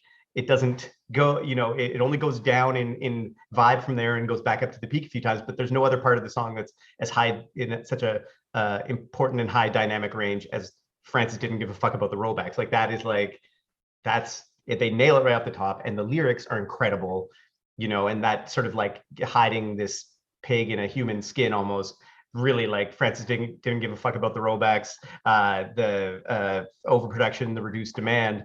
Like you're just thinking it's a guy in a factory, which I guess, it is a guy in a factory. It's a pig guy. And looking at this, like this is a wordy song for more recent propaganda. Like a lot of their songs are very, very short lyrically, but this one actually is more about the length of the lyrics, or something like you might find on Let's Talk More Rock. So it's a far more wordy song than a lot more of their recent material as well. Yes. Oh yeah. And he's it's a fractured fairy tale. Like he's also, it's in the way he phrases the whole song is in that storytelling, childlike almost, the way that the story is told, the structure of the story. Like I think he has a real knack for that when he does that in songs, where it really tells a story from start to finish, and does it in the span of a song. What amazes me about Chris and how he writes songs is that when you read the lyrics, if I hadn't heard the song, or if I haven't heard the song, like there's been a couple times I've read the lyrics before, I'm like, how the hell do you fit this into a tune? Like whether it's the lack of rhyme, the structure, like there's no obvious repeating choruses, there is the fractured fairy tale part of this, which I guess is the chorus, or you could call it in this song. But he has this knack for, writing songs that don't appear like verse, chorus, bridge, verse, chorus, or whatever, right? Like they're like essays, a lot of them. Mm-hmm. Did you happen to look at the set list for the recent Winnipeg trio of Thanksgiving weekend shows and notice that they did play this song one of the nights? Yes. How was it? Fabulous. Yeah. Fabulous. They only played it one of the 3 nights, but I was really kind of amazed that the band had songs that would only appear on one show as opposed to all three, because it's like when you don't play a lot, they hadn't played a show in over 2 years. So to learn a song for literally one night when you might not play again for months and months and months, it really speaks to me about the power of this song and how the band actually appreciates this one. If you're willing to learn it, to play it literally only one time in the room, you know what I mean? Yeah. Well, Chris, if you're listening, the next time you come to Toronto, please play it, because I've yet to hear it live, and man, would I love to. Yeah, I think I'm gonna check and see if when we make this episode, when we get this all edited, if anybody captured decent recording of it that night at the Park Theater. I think it was night 2. I think it was Saturday night, which was George's birthday. Right on. But I can't remember if it was night 2 or not. Like they just the 30 songs or so that I saw over the course of the 3 days, it kind of all it's a blur. Together. You were tired. You had a lot of things to do. It's all blur. And that's why I'm so glad that I documented that all right away. Like I was sitting at the airport in Winnipeg, like typing all as many notes as I could remember, so that I could make that sort of reflective bonus episode about the trip, because I knew that I would start to forget it, and I already have. Does that make sense? Like it's already falling out of my head as like normal life resumes. That's a sign you had the best time, because all those things always fall out as soon as they happen. You know, you have those highlight memories, but then the rest you're like, man, it was a blur. Dude, I rode that sheer glee for a straight week afterwards. Like nothing like punctured my good mood for a solid week after. Like I didn't have a come down for a week. That's amazing, man. It was I'm happy you got to do it. That's so awesome. Do you have any other like thoughts or reflections on like kind of what this band means to you in general? Like any sort of like summative takeaway that you've been thinking about over the last couple of days after we got in touch? I mean, I guess it's kind of like mirroring, I think, what a lot of people have said on this podcast. I'm just kind of thankful that they exist. You know, they're a band that's now been with me for the vast majority of my life. And they're a band who's never really compromised. And while I do love bands that have compromised, I think there's something special when you have a band that has done things their way and you've stayed with them, because sometimes when a band does things their own way, you kind of, they're like, okay, that's cool, but not really for me anymore, you know. But for whatever reason, Propagandhi has done things their way, and I'm happy I'm still along for the ride, and that it's still so important to me, like their newest music, you know, like we talked at the start there about, you know, a lot of the bands that came out at the same time as them, and I have a lot of love for those bands, you know, but a lot of those bands haven't changed at all. Mm-hmm. And by not doing that, like they're now bands of a certain time period for me, and even their new stuff reminds me of that certain time, you know, whereas Propagandhi are with me in every era of my life. And I think it's so rare that you find bands that are like that. And I'm sure everyone has a favorite band that's kind of like that. And for me, it is Propagandhi. And so I think that's what makes them most special to me, is that entirely personally, they've been with me from my childhood when I was a snotty little kid, like they were in that first record, to now, where like the last song on Victory Lap is literally about the world Chris is leaving behind for his kids. And damn it, if I haven't thought about that every single day since we had our son, you know. And if that, and to be quite honest, like I think about it all the time right now, you know. And so that band has managed to capture so many different emotions in my life right up till this very second, and I think that's what makes them really special to me. And this particular song we've been talking about, Potemkin City Limits, that line of the only fond memory of the mother's loving eyes, like that just makes me want to ensure that my own kid has experiences that are far beyond that with regards to me as a parent. Like I want to make sure that, you know, say that something terrible happens to me like in a month from now, and my kid had to go on with life without me, I would want for them to have so many good memories to draw back on, not just one or two. Yeah. So that's another way that the song just kind of totally just messed with my head today. So that's the thing about it. It's funny because the last episode I listened to, oh my gosh, his name is escaping me. Oh, Devil's Creek. Yeah, Kyle. Yeah, Devil's Creek. Sword. So Kyle said, you know, he can put propaganda on at any time. I respectfully disagree because it does things like this to me, you know. Like I feel like how you put on that song this morning, how you put on Potemkin City Limits, and it screwed with you. There are songs that I have, like I can put on Dear Coach's Corner anytime, but sure, there are songs that are time and place. And that's what I think is also really amazing about this band is that they have those songs that hit you so hard. Before I go, I just want to really quickly say what you guys do on this podcast. I've been thinking a lot about it and why it's special. And I just want to say that you guys do a hell of a job, and why I think this podcast is important and interesting, not just to people who like propaganda, but, you know, what this is, to me at least, is like an exploration of fandom and appreciation that is what fandom and appreciation should be. And what I mean by that is, you know, when you think of fandoms now, you think of like toxic fandoms. You think of like people who are too into Marvel movies and like harass staff and actors. You think about like, oh, if you don't like what I'm into, then fuck you. Yeah. People on Twitter, you know, like, oh, you didn't get White Lotus. What the fuck is wrong with you? Like that kind of stuff.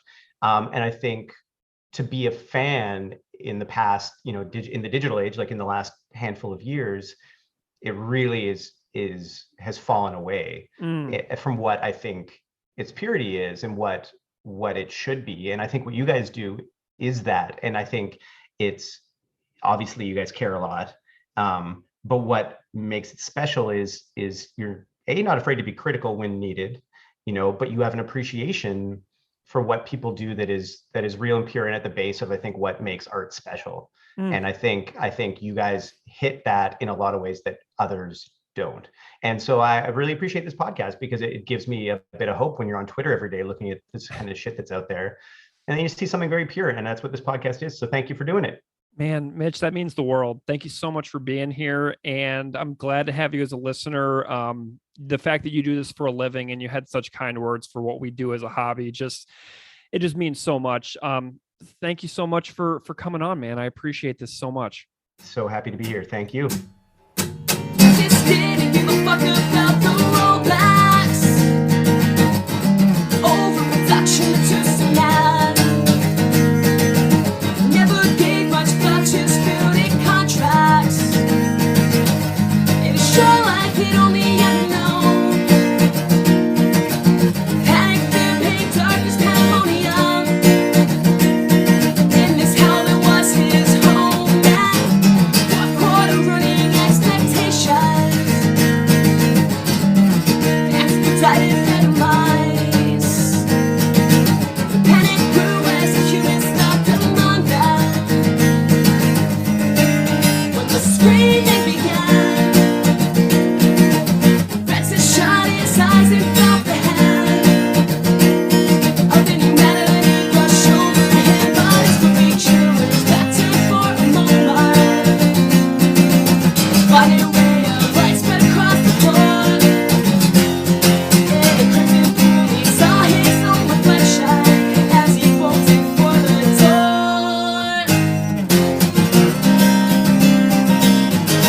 Not just a fractured fairy tale, although I'm wishing that were true. This is a fable far too real. Somehow still cling to.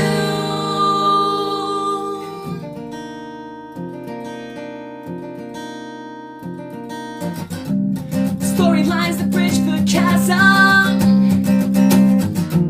between cognition and belief. With any open plausible denial might offer some relief. From the dissonance, the Francis left screaming in his way. Deep into the heart of the city's parklands, he made good his escape and ran for 5 months here and free. And red blade is only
Thank you so much for that great hang, Mitch. What a fabulous conversation. And coming out of that section, you all heard the absolutely wonderful Jenn Fiorentino, our last will and testament guest from episode 16.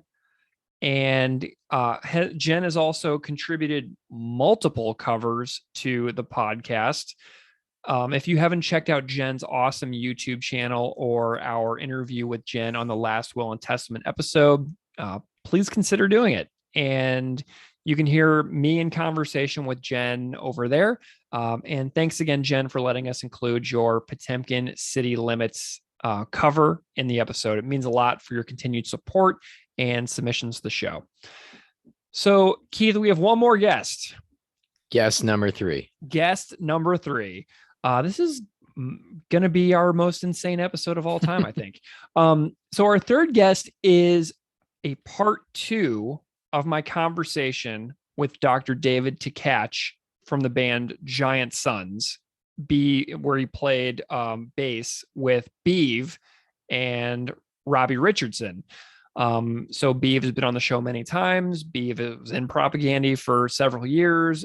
Robbie was on our Oka Everywhere episode. So we have all members of Giant Sons on this show.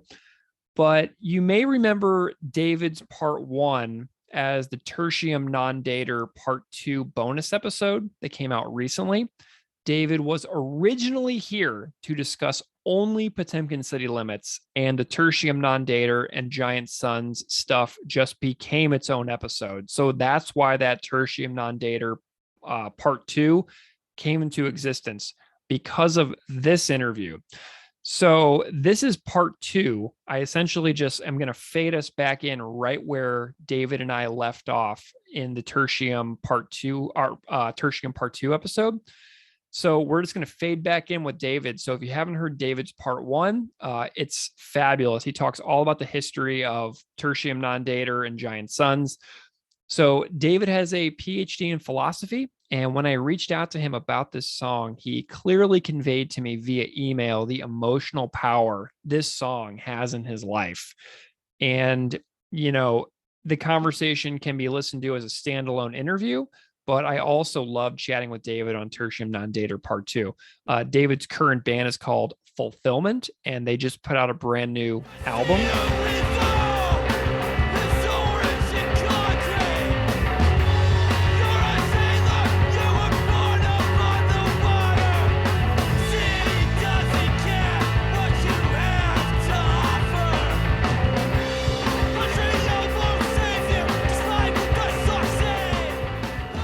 Also fabulous.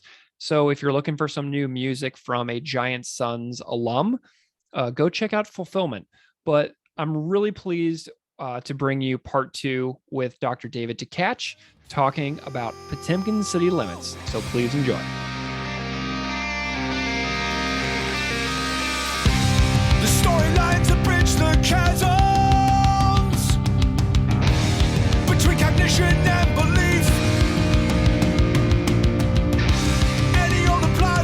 Denial that might offer some relief from the dissonance that Francis ever heard. I 100% agree. And it's incredible. I really actually feel like supporting cast feels like an album opener, and because of like the kind of longer instrumental-ish part of the beginning, which again I was like, oh, that sounds like a Beef thing. I don't know if he wrote that bit or not, but like it goes from that 1 2 3 just devastated me. And then as we'll talk about Potemkin City Limits after that, just I feel like that album, every single song just hits me so hard. And it was probably like, I'm sure there's a connection to, it was the first one that Beef appeared on. So I was like, so excited, listening so intently, like, and I think they maybe say in the liner notes, like whether it's left or right. Anyway, I'm sure there's more than 2 guitar tracks on a lot of those songs. But yeah, just being able to hear him contributing to this band that meant so much to all of us growing up, it's phenomenal. And I mean, I love Failed States and I love Victory Lap, but I truly feel like Supporting Cast is it's my favorite of all of their albums for sure. It's mine too. Yeah, it is. I can't. I don't know if anything. I don't know if any music ever will top that record for me. I don't know. Yeah, it's tough to think like what that would be like. And I mean, like I said, like my history with Propaganda, like there was a lull for a few years and then kind of like went back in. And I don't listen to Propaganda every day. And I'm sure that the biggest Propaganda fan in the world maybe doesn't do that either. But yeah, I feel like there's no band that really has had as much of an impact on me as well, I'd like to think as a musician, but certainly as a human being. But then that album has had the largest impact of all of them on me for sure. Well, you mentioned how they have this impact on people who listen and who listen closely and who think about the ideas that are contained within the songs. And we've heard it time and time again on this podcast how this band has challenged people to change the ways that they live their own lives. And I think that a song like Potemkin City Limits is one of those songs which is so deeply powerful when the listener processes what is happening, that it shines some pretty stark reality lights where we are forced to look at our behaviors and look at ourselves in the mirror quite a lot. And you've mentioned in private correspondence with me just how deeply the song Potemkin City Limits has impacted your life. And so I want to know about your love of this song. We can go through this however you like, because this is a very lyrically heavy and very wordy song. There are many, many words, many lines.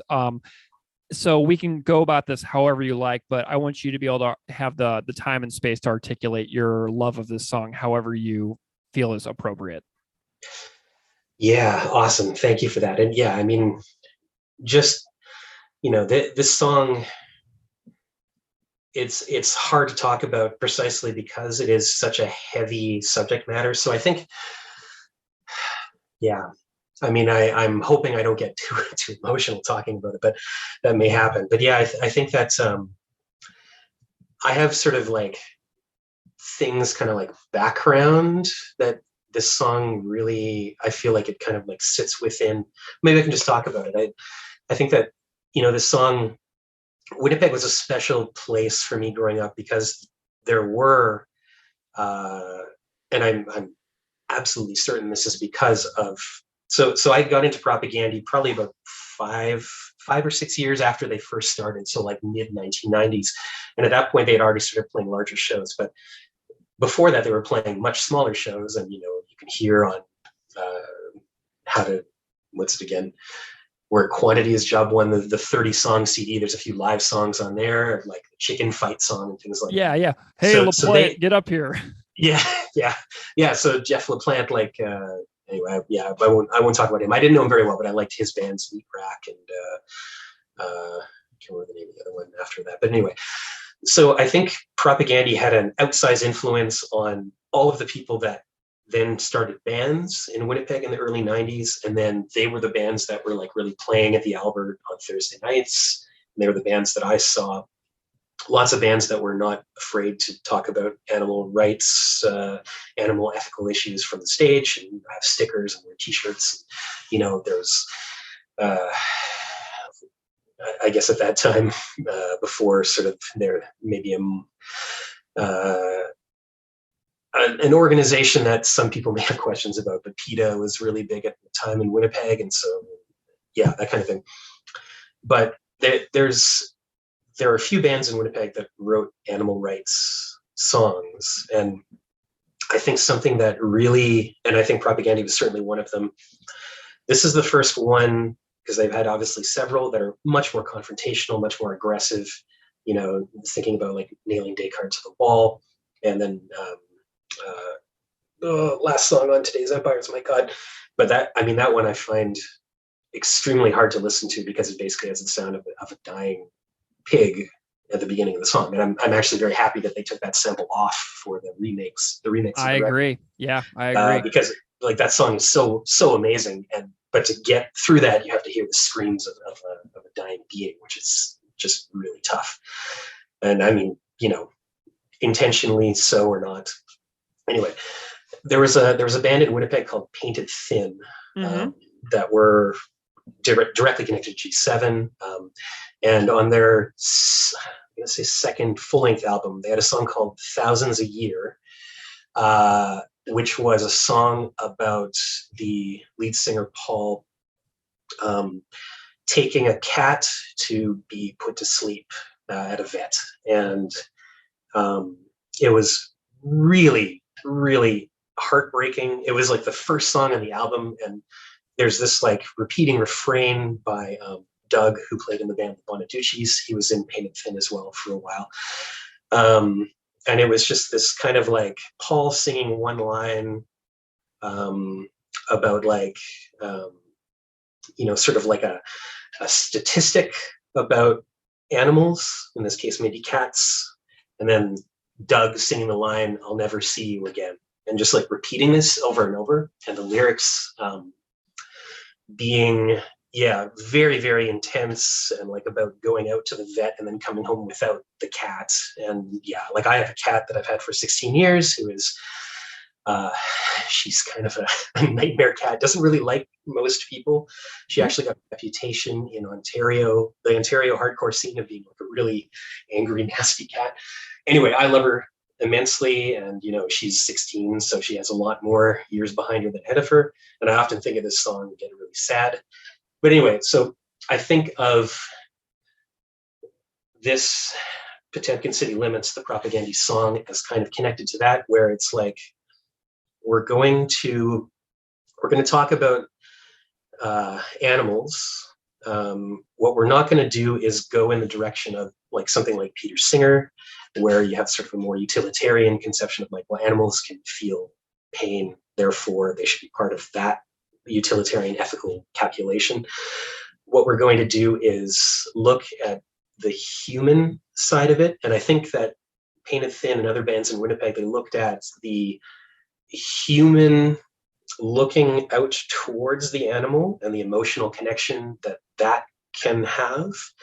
And I think what Potemkin City Limits does, that is, I think, brilliant. I'm sure it's been done by, well, actually, I'm not sure it's been done by other bands that have had animal rights songs, that, it is not afraid to anthropomorphize. And I don't think that's really a bad thing. It's like we're going to, Francis was given a name after the fact, after these events. I don't know exactly the sort of timeline of when he escaped the slaughterhouse in Red Deer, Alberta, which is a couple of hours north between me and Calgary and Edmonton. But he's immediately given this name that was maybe given to him after the fact by presumably the abattoir. But he's given, first of all, he's referred to as he, which is an anthropomorphization. But there's no problem with that. I think it's because I think that, my ethical perspective on animals is that there's no break between human beings and animals. And even like the idea of humans as like the sole language users on the planet, I think that's nonsense. And I think that there's evidence that comes out and is piling up that many other animals have language that is at least rich enough for their lives and much more simple than human lives, but that they're, given enough time heading on into the future, who knows what those species would eventually become. Regards to that, here and now, I think that similar to that Painted Thin song, I guess we can go maybe into the lyrics now. Heck of yeah. this. However you want. I'm here for your thoughts. You just tell Okay. me what you want to say. Awesome. Yeah, I think that, well, maybe we won't go into the lyrics just yet. So I actually do have notes on the side. That's here fine. That's fine. Some points that I wanted to connect to. So I think maybe we can maybe talk about the idea of empathy.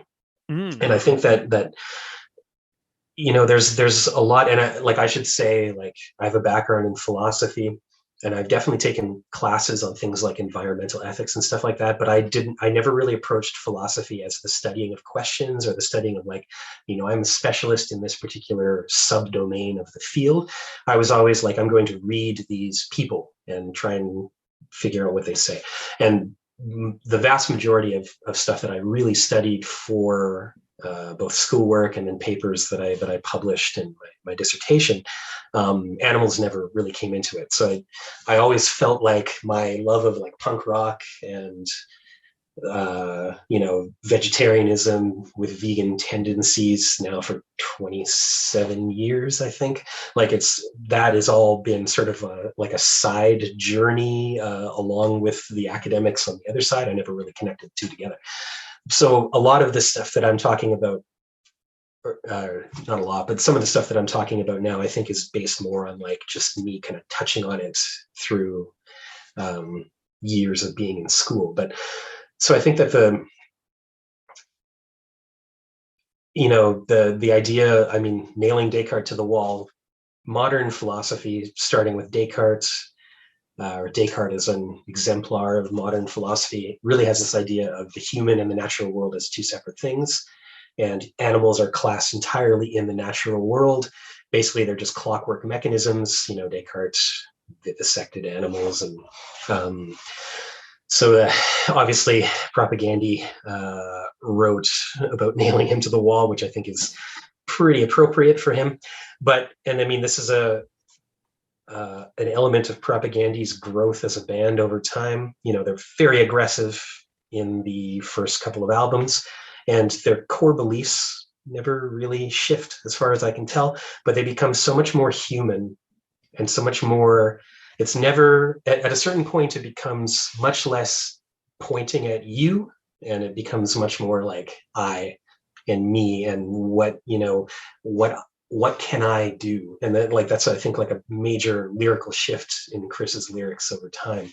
And I think that this song, Chris is writing,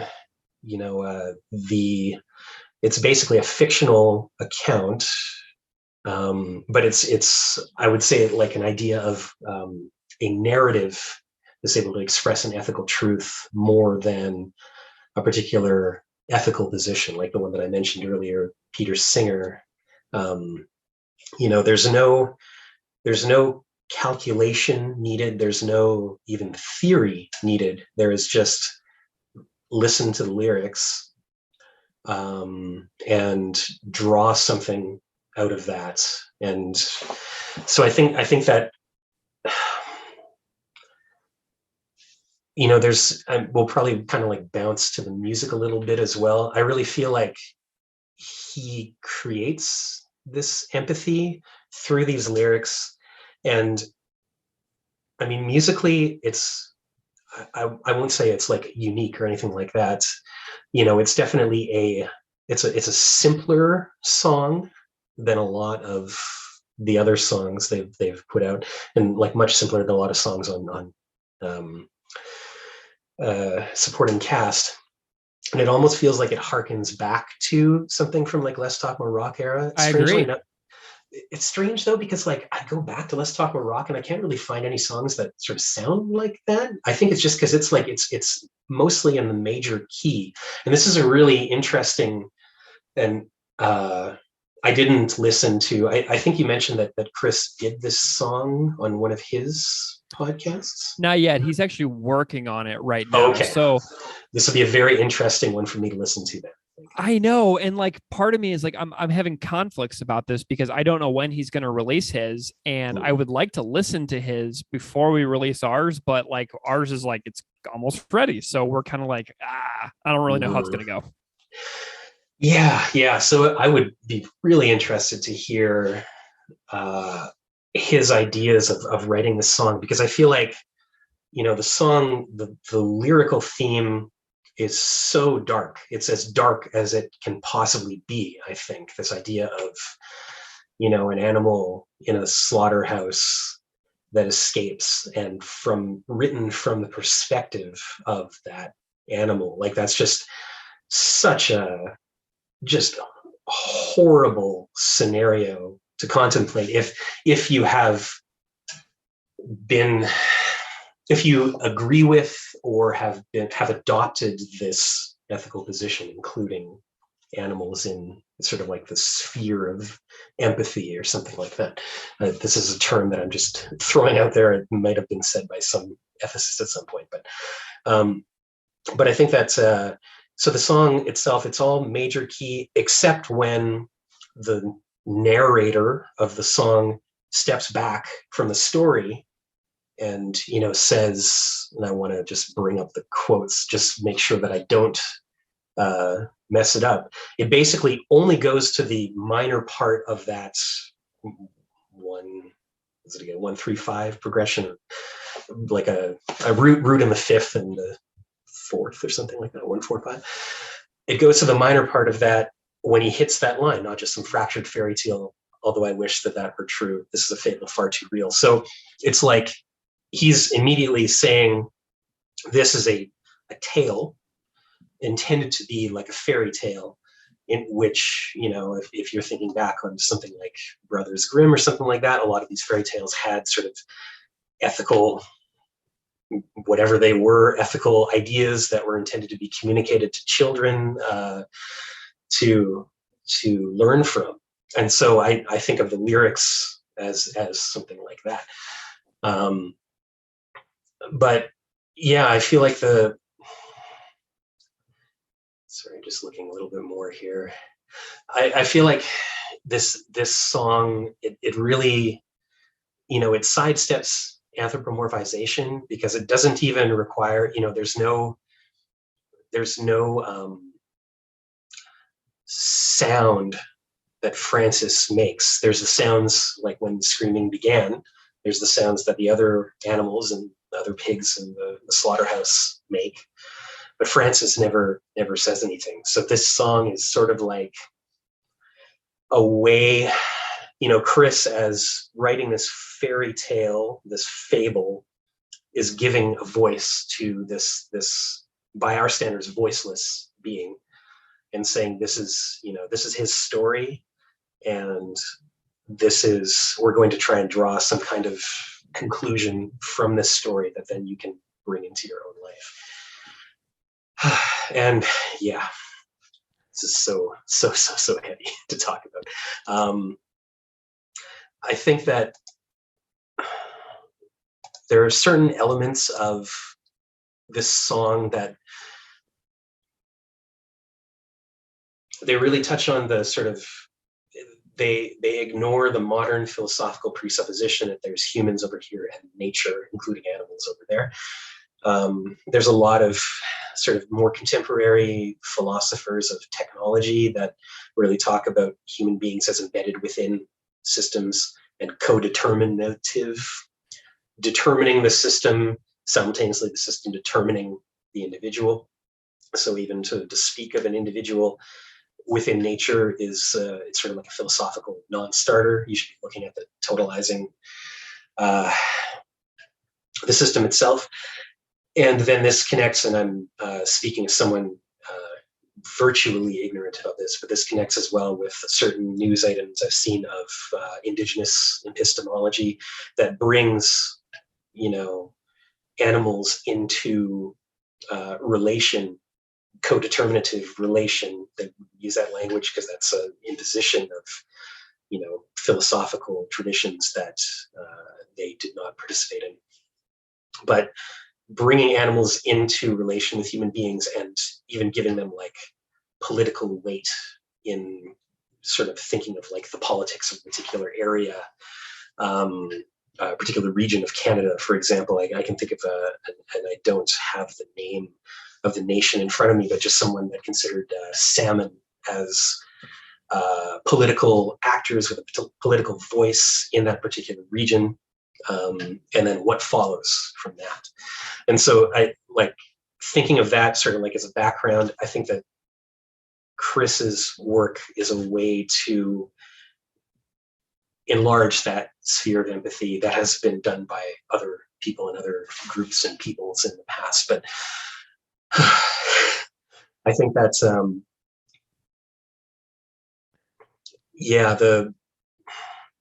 I guess the background, maybe I could talk about that now. Yeah, whatever. It sounds great.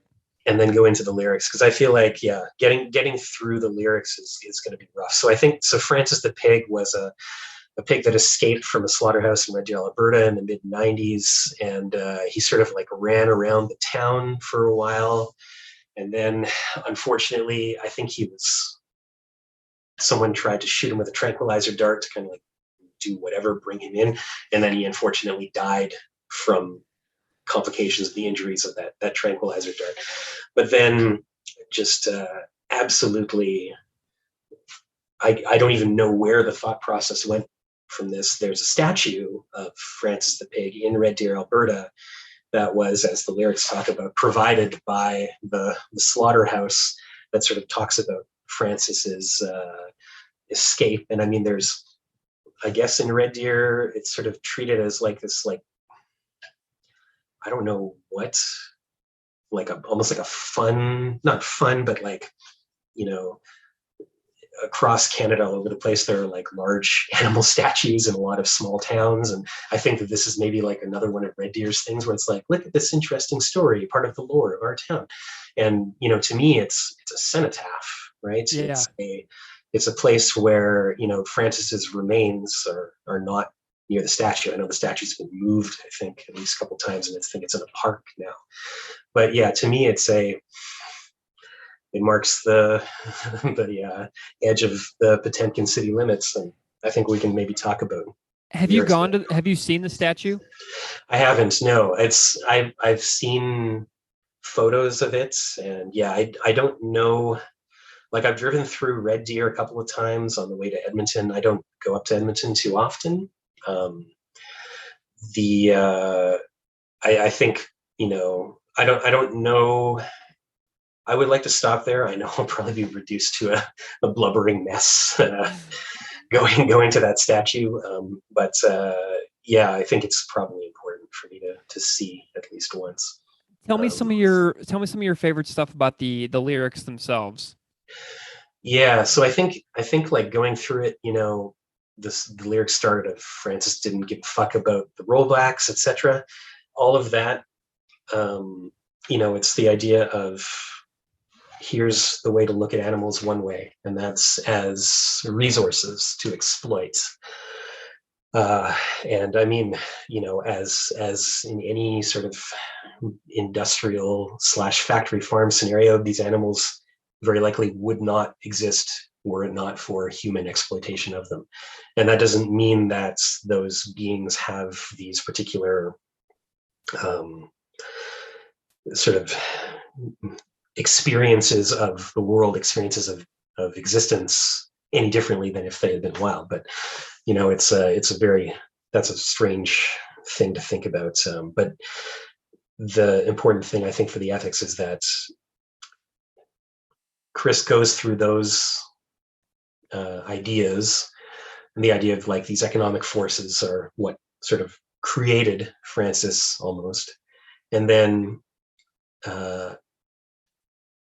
you know, Francis didn't give a shit about any of that. All he'd ever known was pain, fear, panic, darkness, and pandemonium, and the hell that was his home. So immediately you have, you know, the reason for that hell is us. It's humans. All of this economic forces that are created as part of the human life, we've created hell on Earth. And Francis, this being, was born in, lives in this hell.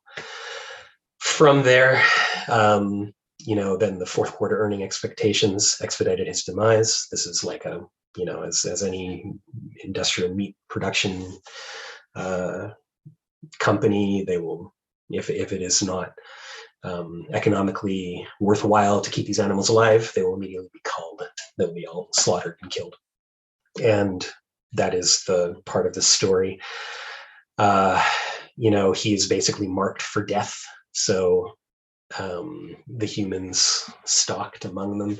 Interesting that the humans stalked, you don't usually think of unless you're coming to the story already with a perspective on animals that, kind of aligns with propaganda and this position, you wouldn't think of humans this way until it's like, oh, what do you mean stalked? Like, what does that imply? And it's like, well, that means that they're like, I immediately think of from the height of a pig, so maybe 3 feet off the ground, and just imagining only being able to see, not even being able to see the faces, them just kind of drifting off above, but all you see is this these things that it means that pain is coming to you, and the idea that Francis never knew the potential for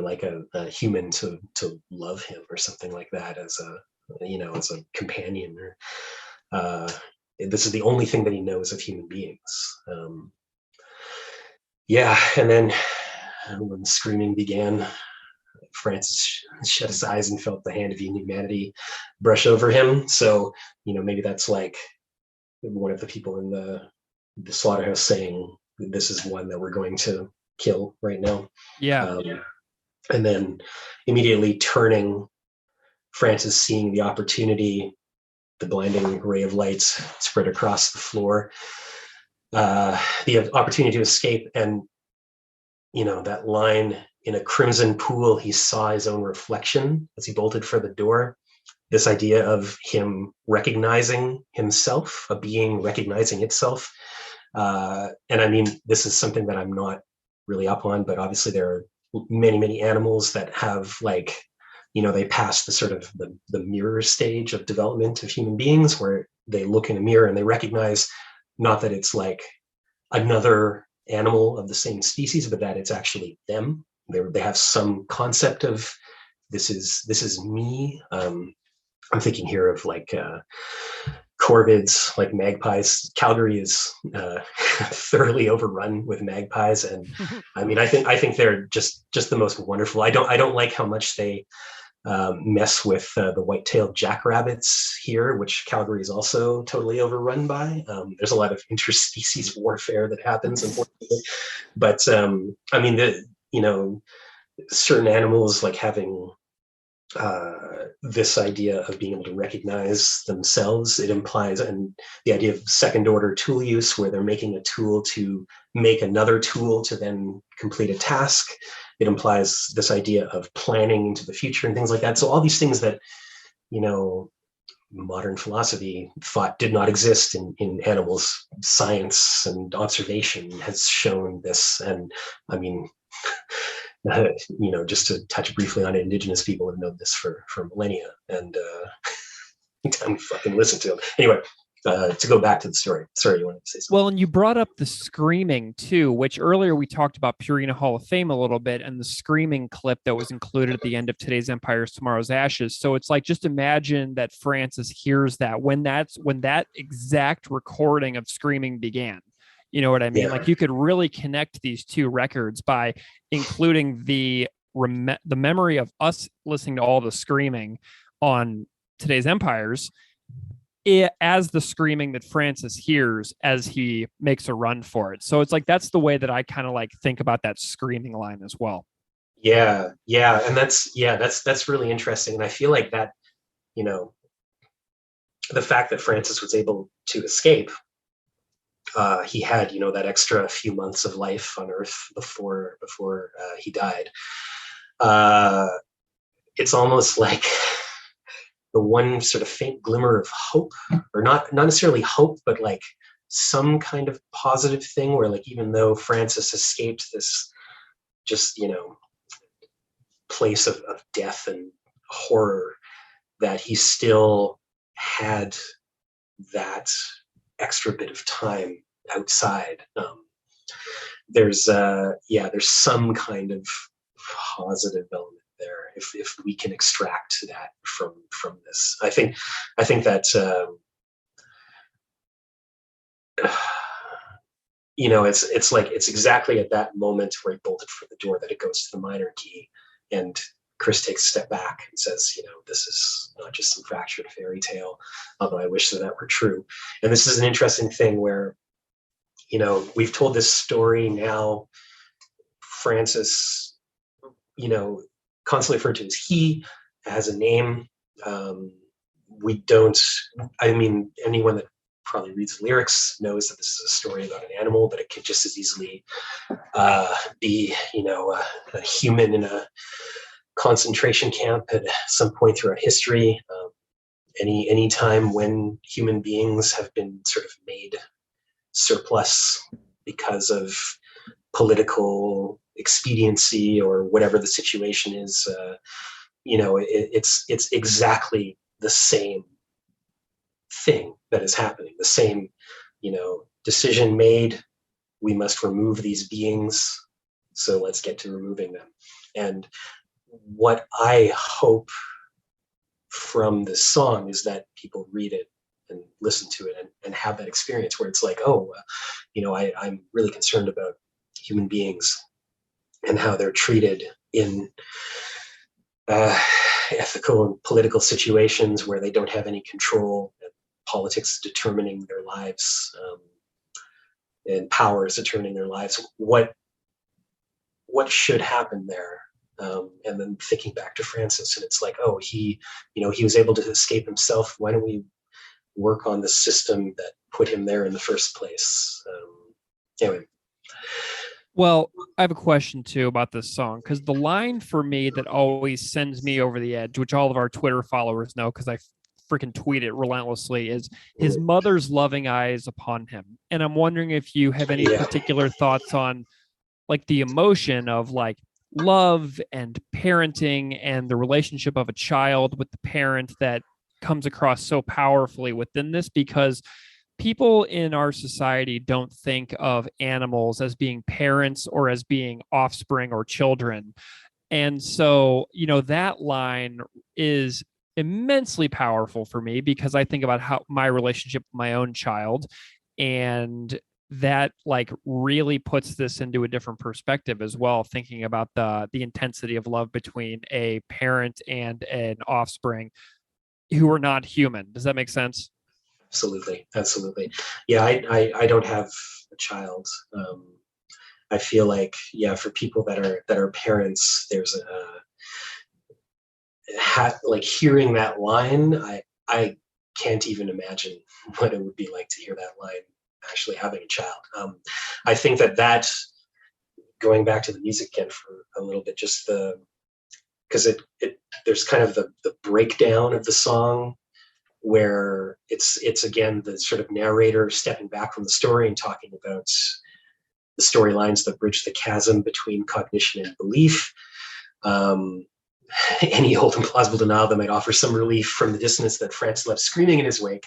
So Francis shows the chasm between seeing the hell and then our belief about the hell that has been created for animal agriculture, and the whole story of like him being outside and then just being able to replay, this only fond memory of his mother's loving eyes upon him.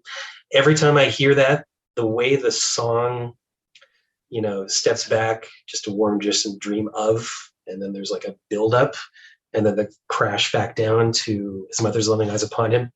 There's few moments in music that move me more than that moment in the song. It's sort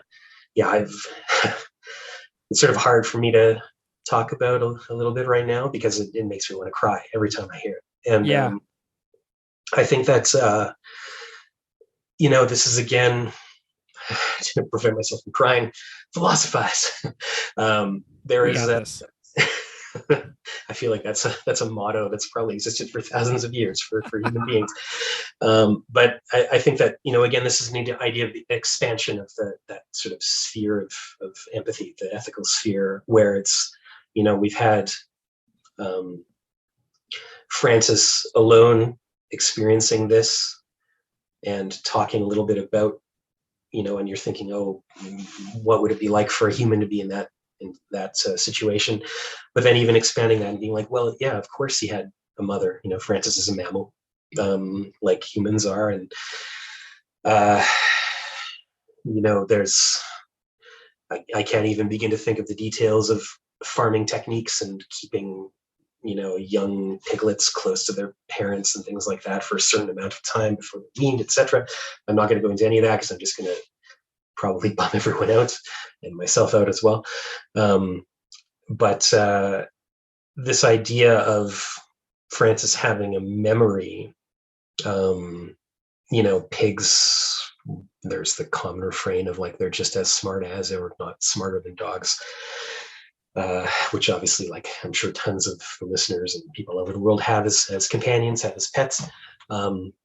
Dogs are wonderful animals. So I'm more of a cat person myself, whatever that means. But I love other people's dogs. I love hanging around with them. And of course, they have memories. My cat has memories. My cat remembers the sound of me, tapping my spoon on her food bowl as I'm putting food in her dish. My cat remembers me, the sound of her name when I call it, because her ears perk up, even if she's asleep.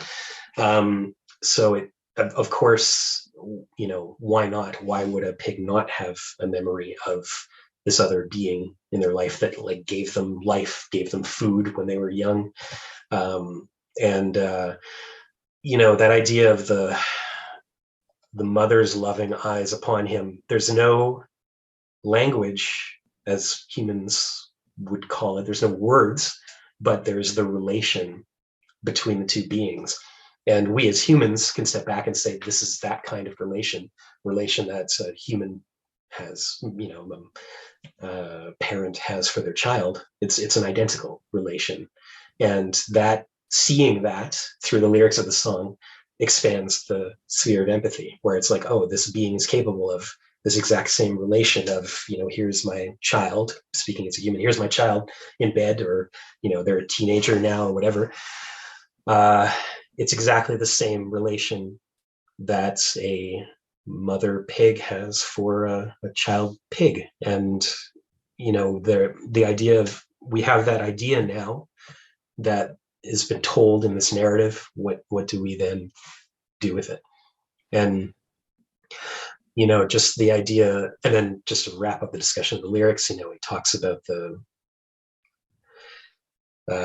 Frances made it farther than she did, which is just like such a emotional like, punch in the stomach, as if it hasn't been hard already. It's just like, and then I think that then all that's left of the song is the narrator talking about it. And, and Chris is amazing at pointing out human hypocrisy. I don't think he stops there. I think that stopping at pointing out hypocrisy and saying, haha, you're a hypocrite, that does nothing. I think that it's a start. It's like, oh, there's this irrational thing happening. How does that irrational thing reflect the ideological commitment of the person saying it? And then what is that ideology? And is that ideology right or wrong? And then what follows from that? I think that's the steps to go out from that. I think that Chris is pointing out that an abattoir, slaughterhouse, putting the statue there, like, to me, it's just so, like, I cannot comprehend the series of decisions that went from that slaughterhouse wanting to commemorate this, except for the fact that their sphere of empathy does not include the animals that are in their slaughterhouse.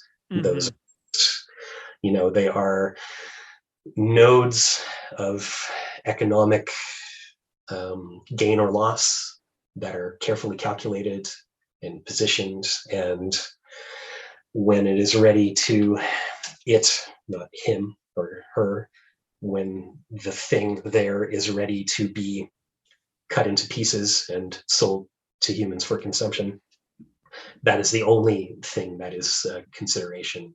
And then, going along with whatever the treatment of animals regulations are for the particular province or country that it happens to be in.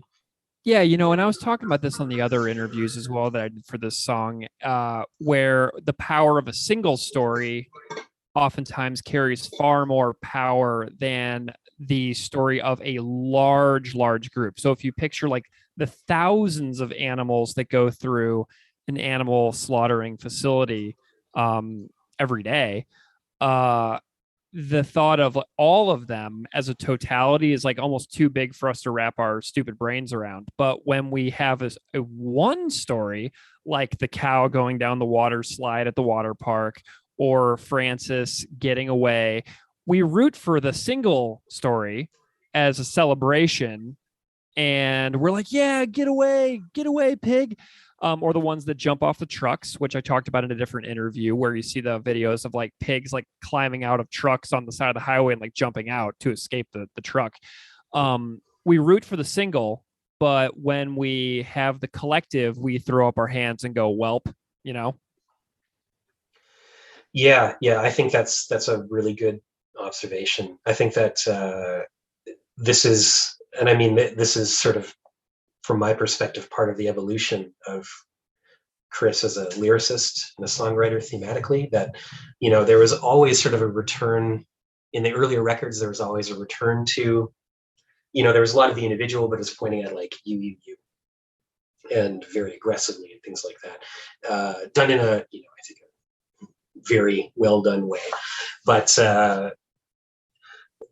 in his pulling back, it's like there is a lot of, and I think lyrically, like over the past like 3 records, there's been a lot of like, I feel like the album Potemkin City Limits was kind of like the Glenn Lambert sort of like really dark place.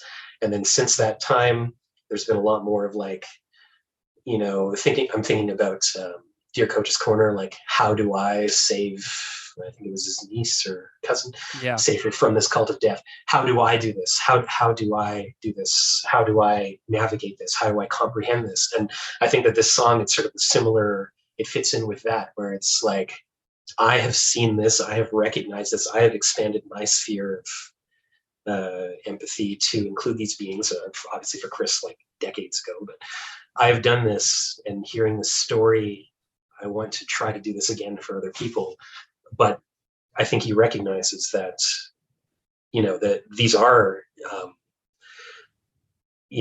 I'm thinking about like, having recently watched the movie Don't Look Up, as we mentioned on Twitter, that I contributed to. I thought that movie was, it had its issues as a film, but I think that it's like I thought it was great, and I thought it was like a really good example of, people with knowledge trying to confront basically a system of power and just shipwrecking on it, where it's like, it's played for comedic effect, but the comet is coming.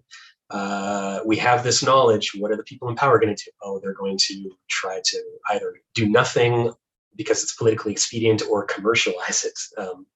And I feel like it's a good example of like, someone, because there's always going to be a, 15-year-old person listening to propaganda for the first time, who up to this point is like happily, munching their steaks and pork chops, etc., with the family that they've been doing for 15 years without any thought about it whatsoever, as most people really on the planet do, with some, obviously like large exceptions culturally all over the world. But they're going to confront this and then, read something like, in my time it was Animal Liberation by Peter Singer. Died for a New America was another one that was sort of like around in Winnipeg in the 90s. And I mean, those are just like talking about details of slaughterhouses and things like that. It's like you see these statistics of, it's, literally billions of animals per year, like way more than the entire population of humans on the planet, killed, murdered for consumption. And it's been steadily increasing for years and years and years. And you're confronted by that. And we as an individual have absolutely no power as an individual. But if everyone has this sort of expansion of what it means for the beings in these systems, then maybe, you know, something good will come of it in the future. And I feel like, you know, something has, by all of the people that have been touched by Chris's songs and any bands that have animal rights front and center in their politics. It's like they have decided to extract themselves from these systems as much as possible. And I mean, there's no such thing as like a perfect, you know, the level 5 vegan or whatever the joke is, don't eat anything with a shadow from The Simpsons. Like living in this world under capitalism, under the systems that we are born into, every decision is compromised, but it's just a matter of like extracting yourself as much as you can out of those systems. And there is the freedom for us to do that to some degree. So I feel like that's really well said. I mean, I feel like that is a nice round discussion of the lines themselves, the story itself, the questions that the song asked you to consider. And, you know, I'm wondering if you have, like, we kind of talked about this a little bit, like this song's not Tertium non datur, it's not Night Letters, it's not like the most insanely technical of propaganda songs that there are, but does anything about the performance of the music itself stand out to you as somebody who kind of knows the people who played on the record, but also as somebody who is, you know, a good musician yourself? Thank you for that compliment. I feel like talking about in comparison to these folks, it's like David and Goliath kind of situation. Not that I'm trying to kill propaganda with a stone. But I feel like I think that, you know, the song is extremely high energy. I'm sure it's one of the songs that like gets the pit going at a propaganda show. It is. I just saw it. Yeah, that's it's amazing. Yeah, and I feel like, and I mean, I'm someone who does not like mosh pits all that much, but I love that they exist, and I love that they continue to exist. You know, even though it's the thing that was done 20 years ago, and at that point it was done 20 years before that too, and you know, people in the 90s were complaining like, it's something anyway. So I think that this song, it is like, I feel like the only thing that they could do with a song this dark is make it high energy. And I feel like you know, like we talked a little bit about like the kind of like major versus minor chord progressions, and like I'm not a trained musician, so I'm really talking out of my ass somewhat on that, but I have an understanding of like, you know, what it means to go from a root note to a particular note that is the kind of minor part of that chord progression to produce the effect of the sort of sadness that a minor key can do. And I feel like this song, it is simple, but it is so expertly constructed in relation to the lyrics. And I feel like, I mean, who knows if Chris was intentional, if the band was intentional when they're jamming it. I haven't talked to Beef about this. I'm sure he would have a view on it. I'm not sure what their process was in songwriting. I feel like it was maybe certainly not as jammy as Giant Sons, but you know, presumably there was like input from everyone, and et cetera, et cetera. Whether Chris brought this thing constructed and had the lyrics, I know that, you know, listening to the history of the band, there's been like sort of several tries of lyrics, and you hear the earlier version that has like a different kind of, I guess, vocal phrasing or arrangement of the vocals, that later songs like are a definite improvement over. I feel like this song, it's weird to say like it's sort of a perfectly written like pop punk song, because it transcends that, and it's the subject matter is so unbelievably sad that the idea of it being talking about it is like, oh, it's like art, you know, it's an archetype of this type of music, but it really is. And it's not only that, but like, you know, as we've talked about through the discussion of the song, the switch to the minor at the moments when it's like the narrator steps back and says like, you know, this is a tale, a fairy tale, something that obscures what is actually happening and prevents us from understanding what is actually happening. And those are the moments where it's like, you're listening to this like, yeah, really, energetic song, maybe not listening to the lyrics too carefully, but then it's like it backs up for a second and you're sort of like, shoved to one side by the minor parts. And it almost goes kind of like syncopated, I think, a little bit at that moment too. I'm thinking of the first like do do do do do do do do do, not just some fractured fairy tale moment.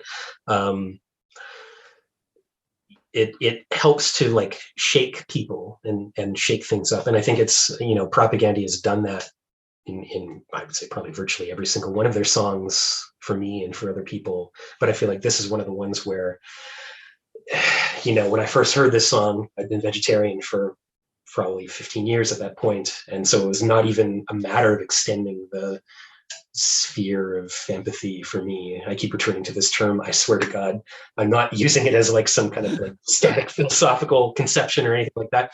I just think it's useful to kind of get the point across. There aren't really any other songs of theirs that have had this much of an immediate effect on me. And I think it's because it's so making the political, and I'm including here animals, making the political a personal story that every person who has had, some kind of love from an elder, love in a home, everyone knows that experience who has had that experience. They may not know that animals also have that experience. And I feel like this is a song that gets that idea across more than anything else that I've heard by any band. Excellent. Well, David, we're going to bring this in for a landing. And I'm wondering if you have any particular thoughts on kind of what this band means to you as a musician, as a fan of music, as somebody who clearly cares about the world and the life of the mind. I'm wondering like how this band all fits into all this for you. Well, yeah, I think that I have lots to say, so I'll try to keep it as brief as possible. If I you may have noticed that I tend to talk long periods of time about things. It's okay. So, sorry about that, but yeah, I think that that it's we were talking, I think, before recording started, but just how this band really creates community. And I think that like punk rock at its best, when it's not nihilistic, when it's actually sort of presenting everything that I say sounds like a hackneyed phrase, I think, like punk rock providing an alternative way of looking at the world that is, I think, and I think I could argue for, I'm not going to do that now, objectively better than a lot of other ways of looking at the world at its best, because I think there's obviously a lot of nonsense in punk rock as well, but at its best with the bands that I think have had the greatest impact on me as an ethical and political person. There's like, it's Propaganda, Fugazi, any of the work by Sarah Kirsch, so Torches to Rome, Bread and Circuits, Mother Country Motherfuckers, Please Inform the Captain, This is a Hijack, anything that she was a part of, and then like a whole bunch of like, bands over moments in time. All of that has sort of made me the person that I am today. And I think that musically, Propaganda, I feel like they transcended anything that I could hope for, probably around the Today's Empires moment. I feel like I can play anything from the first two records, and Quantity's Job 1, no problem. As soon as they started really digging into their metal roots, I should say that I'm in a metal band with my partner. We haven't jammed in a year and a half, but I still play. I taught myself how to do like kind of more death metal-y stuff. And I feel like my guitar is dropped to like an open C# tuning that is very close to what Propaganda plays at. And so I'll be playing Supporting Cast and the beginnings of Night Letters, and then just realize like, yeah, this is way beyond anything. But I feel like that with Propaganda,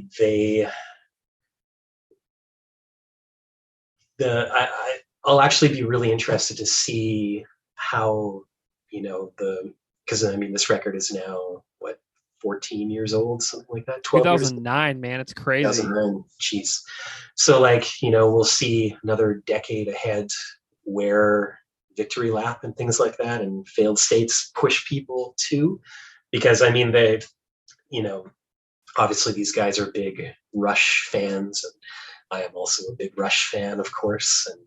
And, that musically they have pushed so far beyond what like anyone who hears the phrase punk rock would think of. But I mean, in the late 80s, early 90s, if you listen to Fugazi, like, would people think that was punk rock if they're used to, like, I don't know, the Sex Pistols or something like that?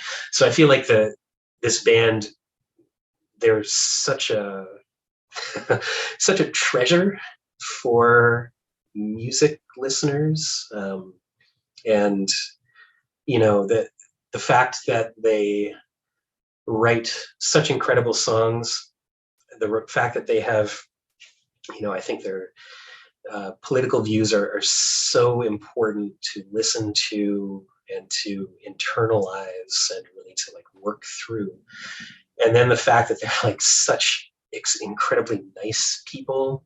And I feel like that niceness comes out in the songs so much.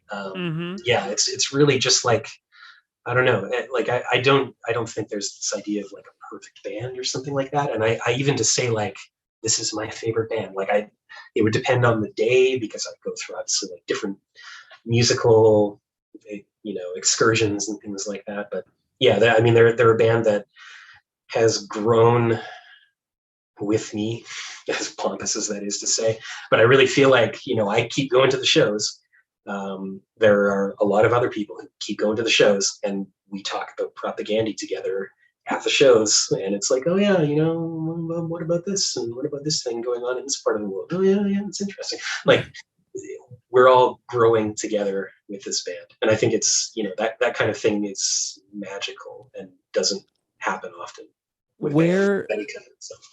Where can people who are listening find things that you would like to promote with your own music, work, etc.? Like, where do you want to draw people's attention to for anything that you do? Well, so yeah, my I guess job, my professional life is as a librarian. So there's nothing really to promote there. I love my job. I love working in the library. I love working with students. It's that's been sort of like a vocation. My mother was a librarian in kind of a similar kind of technical vocational school in Winnipeg. And in my case, I work at a college in Calgary, but it's more sort of practical, job oriented, and it's really interesting to be able to do that. I think that things that I want to promote. So I play in I guess sort of my main band right now is a band called Fulfillment. I'm playing with friends Kevin and Steven here in Calgary. We have one pretty raw demo that I don't think people should listen to, but maybe by the time this episode is released, we're putting out a full-length album which will appear on Bandcamp. It's Fulfillment, spelled the British way because our drummer is from the UK. So Fulfilment. And that's sort of like, I would say it's like a post-punk, post-hardcore band that we initially started off trying to do stuff like the Wipers. So everything about 2.5 minutes long and kind of a get in, get out, get her done kind of post-hardcore workhorsey band. I definitely hear, so Jawbreaker is one of my favorite bands of all time, and I definitely hear a lot of Adam Fowler bass lines in the stuff that I've done with this band. Anyway, that's coming up.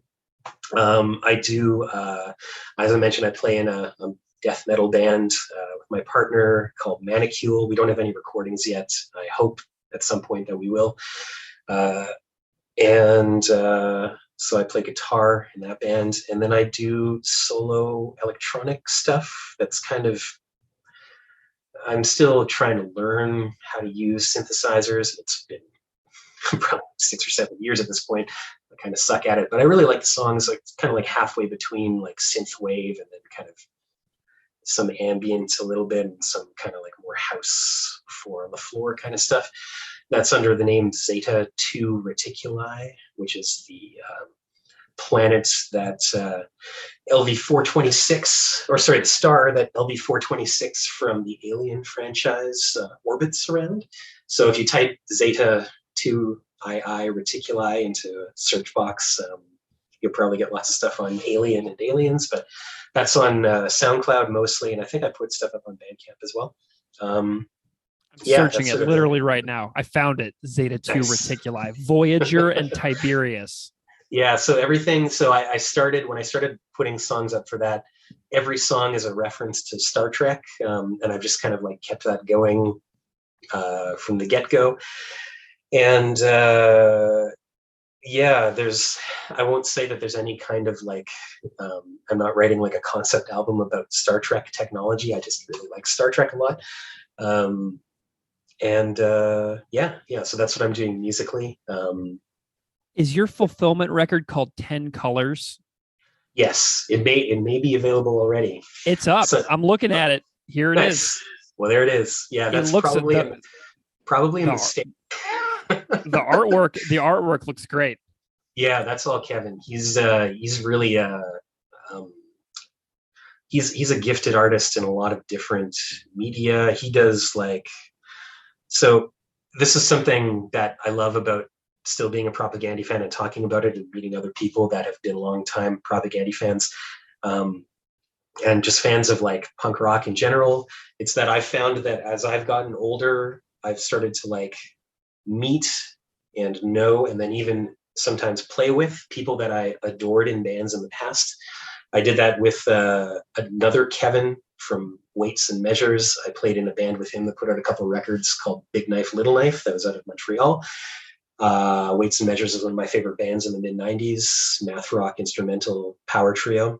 And then this Kevin Stepner, who I play with now, he's been in bands out of Alberta for about a decade, maybe, I don't know, actually probably way longer than that, 15 years, something like that. But his last band was called Prepared, and Prepared was, if you're a fan of like I mentioned earlier, the Sarah Kirsch stuff, so anything like Bread and Circuits, Torches to Rome, that kind of thing, Prepared is sort of the Canadian version of that. It's one of the most moving, like sort of post-hardcore bands that I've heard come out of Canada. And now the fact that I play in a band with him, it's like I've just aging along and, ending up in the bands with these people. It's wonderful to have that happen. So yeah, so Fulfillment is the sort of main band, and then Zeta 2 Reticuli if you're interested in synthesizers. Well, I'm a big fan of like Gunship and the Midnight right now. So you're doing like synthwave stuff. If you ever do like a Propaganda synthwave cover, let me know. I will put that on the podcast. Yeah. I feel like I haven't. I love those guys as well. I don't have the production chops to really get them sounding like that, like wonderful cavernous reverb 80s style. There's a few like things over here that I've collected over the past few years that are all kind of broken and in various states of repair, and I just kind of try to like push them into doing stuff that's interesting. But yeah, it'd be cool if people check that out too. Awesome. Well, David Tkach, thank you so much for spending some time with me and talking about all this great history and interpretations of this amazing song. I appreciate your time a whole lot. Thank you so much for having me. Sorry that we went like 2 hours on this, but yeah, it's been an absolute pleasure chatting with you about this stuff.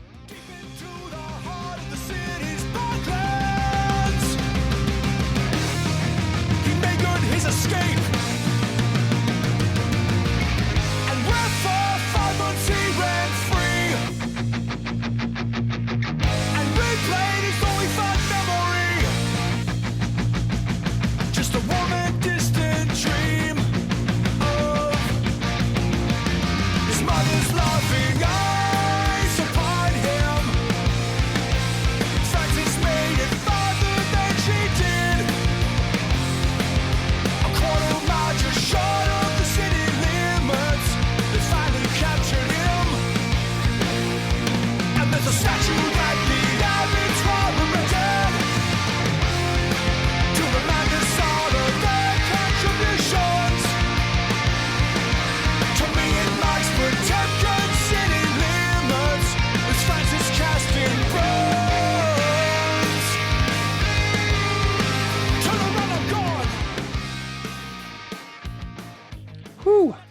Keith, buddy, this is a long episode, huh? 3 guests, 3 covers, and we are finally to our part of the episode. So how about that? I think we're probably 3 hours into this thing at this point. It seems deserved, though, right? Like I can think of many songs that deserve a 3+ hour conversation, and this might not be to a propaganda fan from a distance, like a mandatory track. But I think the people who have really spent time with their music, with their lyrics, with the liner notes, with the issues that they bring up, I think this is definitely one of those songs where people are going to want a deeper dive and a longer meditation on the multiple themes present all throughout the track. I agree. So we'll dive into this thing here. So first of all, about the music, this song is pretty long. It's about 3 minutes and 50 seconds, and it's got that Devil's Creek feel where it's fast for the first half and slow for the second half. Once it slows down, it never speeds up again. And it's basically fast for the first minute and 27 seconds. And then the last 2:20 are this like brooding, meandering journey of buildups and just tension rising.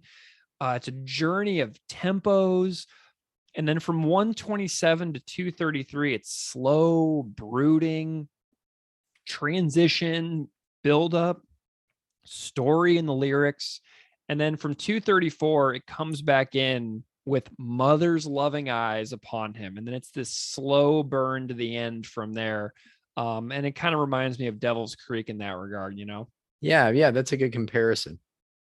And so talking about the guitar, we already had Darren's commentary on what he likes about the guitar earlier, and Darren actually plays guitar, which you heard. He plays very well. So his commentary on the guitar was really interesting, but this is such a positive sounding song. Like right off the bat, it's like almost cheerful, which is almost like a sick joke that the band played on us. And if you heard Chris's original version on the Patreon episode, which is like this really like mid-tempo song, it's just such cheerful music and melody that it really just kind of fools you and takes you for a ride on this like, up-tempo cheerful journey before you realize what's going on.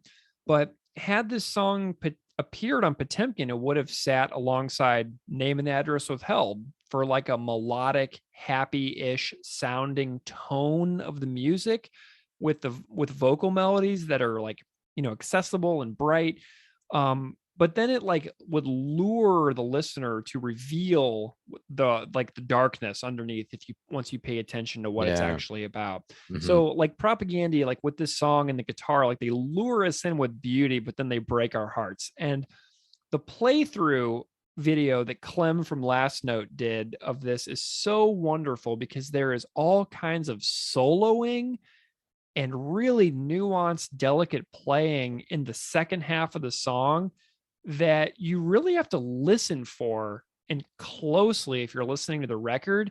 And I guarantee you, if you watch the playthrough video, you will hear new stuff in the second half of the song that you likely didn't hear, especially if you're a casual fan without any instrumental skills.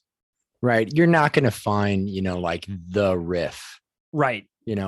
From Night Letters on this. There's Bingo. Probably nothing that monstrous, but it is, I think, pieced together and composed in a way that it doesn't need it, right? It doesn't need that big riff. The transitions, those swelling sounds, and the connections between the different parts and the melodies, I think, convey the emotion more than and any like really iconic monstrous riff would. But the guitars here are very vibrant. They're rich. They're melodic. As you said, Greg, they're deceptively hopeful. Yeah. They're upbeat for much of the song. I really love that transitional riff that accompanies not just some fractured fairy tale, From that part on, the guitars exude humanity and empathy and compassion. And it is all somehow simultaneously somber, but it in a way does sound victorious. It does have this contrast in the lyrical themes and the tone or the mood of the music, like as if Francis did escape. Yeah, so like it makes you think that that something more positive perhaps is happening for much of the song. The warm and distant dream of, like, that part right after there's that picked bar chord. It's probably my single favorite musical moment in this song. Even with like that incredibly emblematic somber outro riff that repeats. Watching Clem play this one, it dawned on me how much I think of an outlier this song is. And maybe I'm missing something, I don't know, but to me, like, Without Love, I don't know if any other Propaganda song really sounds a ton like this. And maybe it's just the lyrical connection to that in some ways, but that I don't know if a whole lot else to me comes to mind that I would say that they are like partner songs. It's an homage. This song is an homage. It's a celebration of Francis's escape. It's a lamentation on his death. And I can't hear it. I can't hear the music or sing the lyrics without feeling like these pangs of sorrow, guilt, anger, and frustration, but also like appreciation that the band was able to reimagine Francis's legacy and what it means, aside from what was given to the people of Red Deer in the form of the monument or the statue that we'll talk about in a bit. Yeah, and it's really incredible that the band did this homage as well, because that the agenda of the monument with its plaque reading, which we'll get into later, has a very specific purpose. And it's not the purpose that the band gives it. So which is the whole point of the song. But it's excellent that this retelling exists, because it asks us to consider the story from a totally different perspective. So for bass, I love the bass under the bridge, the storylines that bridge the chasm between cognition and belief. I love that part. It's just this tone, right? The bass sounds really good, and it's complemented by Jordan. It's such a nice little break from the rapidity of the first half of the song. And it gives us some gentleness while calling out the ways humans continue to spin tales about how we justify our continued pillaging of the planet. Like, we know certain things are wrong. We continue to do them. We talk about our goals of someday, maybe we'll do better. But until then, we'll tell ourselves what we need to tell ourselves on an individual level to maintain the view that we are good, that someday we'll do better. It's just that today we can't do better. And that's what I love about this little quiet part of just Todd and Jord, like with the bass and drums. They provide this calm backing between the story of Francis parts, which are fast, and the parts that call out humans, which are the slow parts in the song. So I love the fact that the song slows way down, and it asks us to think about the storylines, the bridge, the chasm between cognition and belief. And it's like, we're meant to hear those words. We're meant to have those words like thrown at us clear as day, without any distorted guitars muffling the clarity of the words. So to me, this Jordan Todd part of the slow interlude or transition moment is just so important, because it allows like the hypocrisy of humans to be thrown clearly in our face with no like misunderstanding whatsoever. And as far as drums go, the song is not overplayed at all. I feel like Jord doesn't really feel the need to get super flashy on this song. which I have a hell of a lot of respect for drummers that do that. Considering Jord in 2009 is at the height of his Jordness, I would say. This record is just so amazing, but I love the transitions on the song. Like in 108, he has this little boom, and I love the little moments that Jord throws in, but he doesn't overdo it. Yeah, cool. So do you have any so did you listen to Chris's alternative version on the Patreon from the Potemkin City Limits sessions, which is a slower version? Yeah, and aside from that tempo difference, that almost kind of emo rock riff, that's the biggest, like that really caught my ear, and I thought, wow, like that sounds so different. And I really liked it. I don't know if I would choose that over this version, but I'm glad it exists, and it's really interesting to see how a song evolves when you get to look throughout its history like that. Yeah. Like if you're not on Chris's Patreon, you have yet another reason to join up now. Chris's most recent episode unpacks the creation of this song, and he revealed an old version of this song and basically like an instrumental guitar only with vocals version, which was super interesting. So there's a much different opening guitar lick, which you mentioned on the other alternative version. The tempo is totally mid-pace. The vocal melody is spot on and just as catchy in the 2005 version, but the arrangement is different. The lyric fourth quarter earning expectations expedited his demise. The panic grew as the humans stalked among them. When the screaming began, Francis shut his eyes and felt the hand of humanity brush over him does not appear on the original version, which is really cool because the original version is really good, but there's so many things that are in the updated version on supporting cast that weren't in the 2005 version. So they really did allow for the song to grow and change and mature over time. It also doesn't include the stuff about fractured fairy tales or cognitive dissonance in the original version. Those lyrics don't appear. So the finished version is much improved, but man, the slow version is so cool. I'm not going to sample it here in the episode. If you want to hear it, go pay Chris $3 and listen to his 2-hour episode. I promise it's worth it. Yeah. But there is also the guitar vocals version that Chris included in the episode too, where it's just him singing over the guitar.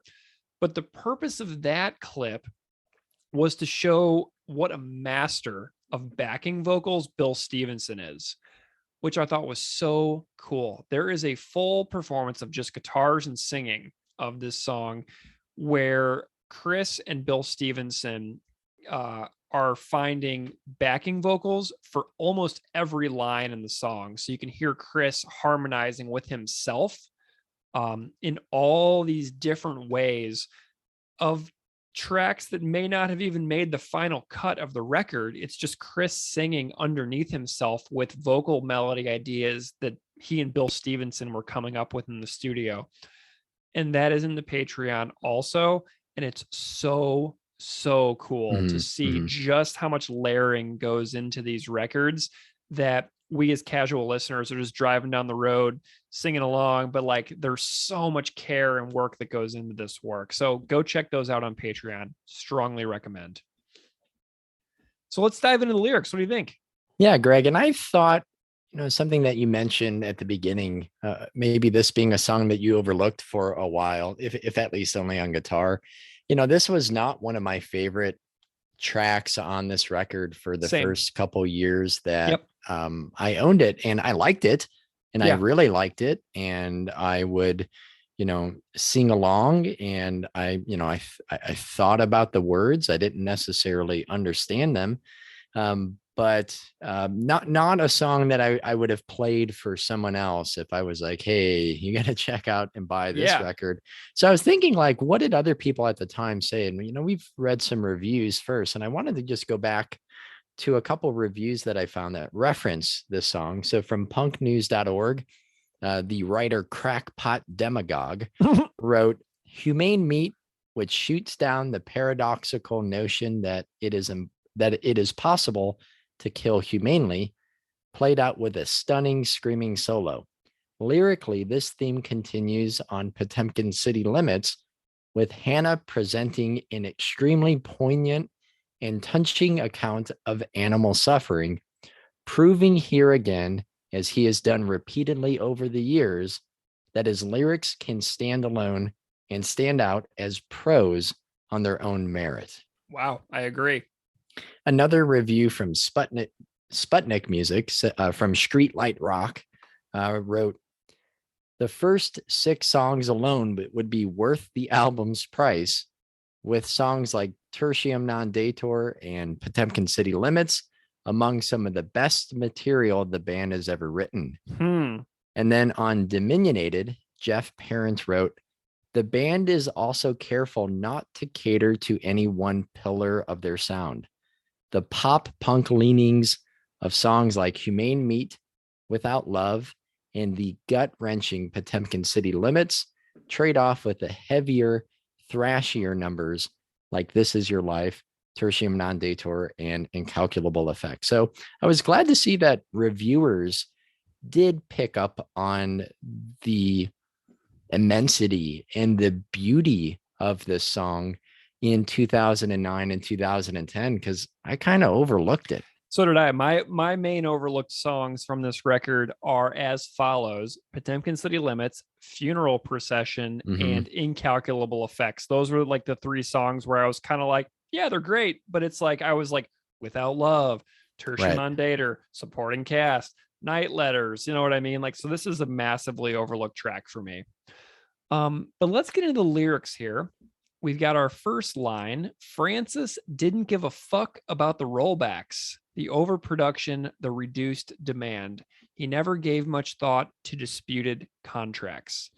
So people heard me talk at length about the personification of Francis in the 3 interviews that I did for this episode. So I won't go too far into that, but Keith, I'm curious about the evolution of your understanding with relation to this song's main character. Yeah, I think it mirrors a lot of what I've seen on YouTube comments or Chris's Patreon, that I did not realize that Francis was a pig. I mean, for the first year that I listened to this album, I didn't have the lyrics, the CD booklet, the liner notes.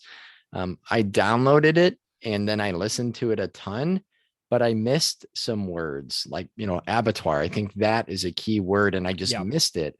And I didn't see the references to certain images or books, or Chris's 2-page scathingly angry and at times funny diatribe against individual choices that enable and perpetuate animal cruelty, literally sandwiched right between Humane Meat and Potemkin City Limits. So I didn't really read between the lines, as I didn't have the lines, and I wasn't able to make the connection just based on what I heard and deciphered. So I would say for the first couple of years, at least 2009 and 10, before I had a physical copy, I remember thinking that it was like a dystopian story set in the future, something Orwellian, of a factory hunting down and killing the workers as a way to cut production costs. So like in my head, like his mother worked in the factory with him.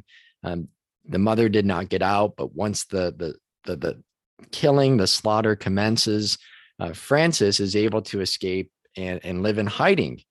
And maybe that speaks to speciesism and anthropocentricity that the band is addressing here, that I couldn't imagine a sentient being with a name, a mother, and complex emotions as I could, like, I couldn't imagine it being anything other than a human, right? Francis must have been a human. I would not have been able to automatically just think that it could be a non-human animal. So I had like that misconception and misinterpretation for a while before coming across things. I don't remember exactly when it was like, wait a second, this is about a pig. Yeah. It took me an embarrassingly long time as well to figure it out. Right. And I had the lyrics, So I was just stupid. So don't feel too badly about yourself. At least you have the excuse that you didn't actually have the words in front of you and you were actually, doing something useful with your life while not reading the lyrics. So anyway, I read the blurbs on Red Deer, Alberta's official website with regards to the naming of Francis. So Red Deer, Alberta is the town where this actual story with Francis the pig and his escape and living in the wilderness took place. So this is a quote from Red Deer's official website. It says, quote, "It wasn't until late October that the pig's escape became local news. Names for the plucky porker such as Papillon and Dundee began to swirl. Perhaps in homage to St. Francis of Assisi, patron saint of animals, or Sir Francis Bacon, English philosopher, scientist, and author, the name Francis stuck." So that's how Francis's name came to originate as reported on Red Deer's official website. So, that's just a little bit of the history behind the actual naming itself. And then we have this next line. "In his short life, he'd only ever known panic, fear, pain, darkness, and pandemonium in the hell that was his home." And when I envision this lyric, I envision children who live in unsafe homes a lot of the time. I also picture the 25 million annual victims of human trafficking spread across the entire planet. And when we envision horrid conditions for humans, it seems logical to me to extend that horror over the horrendous to non-human animals as well. And I know nobody listening to this is a calf or a piglet or a chick, but if you envision a child living in an abusive household, you would feel empathic pain for it. You'd know that if a child had its arm broken, that you would be horrified. So why aren't people horrified when a chick has its tiny legs snapped or piglets get kicked or, worse? I just don't understand how human beings can pretend to be so smart and so enlightened while also being so callous and capable of disregarding cruelty for something that doesn't contain the same, DNA or whatever. So that's what springs to mind for me whenever I read these keywords: panic, fear, pain, darkness, pandemonium. And I think about the variety of ways that humans and non-humans can experience those sensations of panic, fear, pain, darkness, pandemonium. Yeah, right. That actually brought me back to a quote I shared on a previous episode from Richard Dawkins. I want to read it again just to set up some thoughts I had related to that. The quote says, "We are going to die, and that makes us the lucky ones. Most people are never going to die because they are never going to be born. In the teeth of these stupefying odds, it is you and I in our ordinariness that are here. We privileged few who won the lottery of birth against all odds. How dare we whine at our inevitable return to that prior state from which the vast majority have never stirred?" But and I think about that in terms of my experiences, my struggles, my thoughts as a human being, right? But what about the living creatures who defy the cosmic odds and are conceived and born only to be immediately killed by a macerator, like the estimated 7 million male baby chicks killed by the egg industry each year, or the 40 million female ducklings culled and turned into cat food and fertilizer, since they won't gain as much weight as male ducks, or those that do survive the first few hours or days, they're immediately mutilated, they're debeaked with a hot blade, they're castrated without anesthesia, they're tail docked. 99% of all of the US farmed animals live on factory farms. So that's more than 1.5 billion animals. And to be born into that means that extreme confinement is a defining feature, right? It's a defining feature of factory farms. This leads to boredom, frustration, stress, and other serious welfare concerns for factory farmed animals.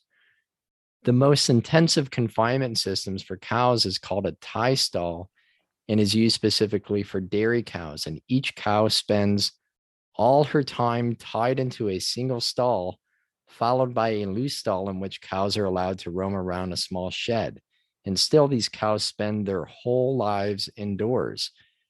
And many chickens raised for meat, known as broiler chickens, are kept in battery cages with roughly the same amount of space as a piece of notebook paper. Oh, Or female pigs used for breeding are held in gestation crates so small that they cannot turn around for the duration of their entire lives. And animals are genetically manipulated and bred to enhance certain traits. So nearly all chickens raised for food in the US come from a handful of breeds that grow incredibly large, incredibly fast, which not only means that the bird is in pain, but it can also lead to leg deformities and other health issues that cause premature death, heart attacks, starvation, or dehydration due to the inability to walk and get feed and water being crushed under the weight of their body. And so billions of animals every year that are born into suffering. So, we complain about daily lives and existence, the struggles of the grind. I do as well. Yet there is a window into our experiences. Now, there is human compassion that extends to the struggles we face while we wall off, hide, and ignore the industrial suffering we inflict on animals. And at the same time, we teach our children to identify in children's books and storybooks, to name in songs, to learn their sounds and calls, animals that we then put into these conditions. They catch your breath with their beauty, with the right photo, a baby chick, a piglet, a cow nuzzling its mother in that single incident. But we don't extend that same awe and admiration and compassion toward the endless suffering the same animals experience, so that way we can have like a chicken sandwich or eggs and bacon or a milkshake or a grilled cheese. So that, as you extended this idea in thinking about the human part of it, just like if you were to see this happening to a baby chick, right? If you saw a single animal suffering, right, a person would be horrified and they would probably intervene in some way. But the suffering is so immense, it's like the human brain can't process it. That's at least part of it, right? Obviously, our selfish desires and choices and habits are in the way as well. But to apply that suffering in a single location of hundreds of thousands of animals, there's something about probably most people that they can't interpret and process that. Flipping through some books, Jeffrey Mason, he wrote The Face on Your Plate, The Truth About Food. A quote that I had earmarked there says, "We are not encouraged on a daily basis to pay careful attention to the animals we eat. On the contrary, the meat, dairy, and egg industries all actively encourage us to give thought to our own immediate interest, taste, for example, or cheap food, but not to the real suffering involved.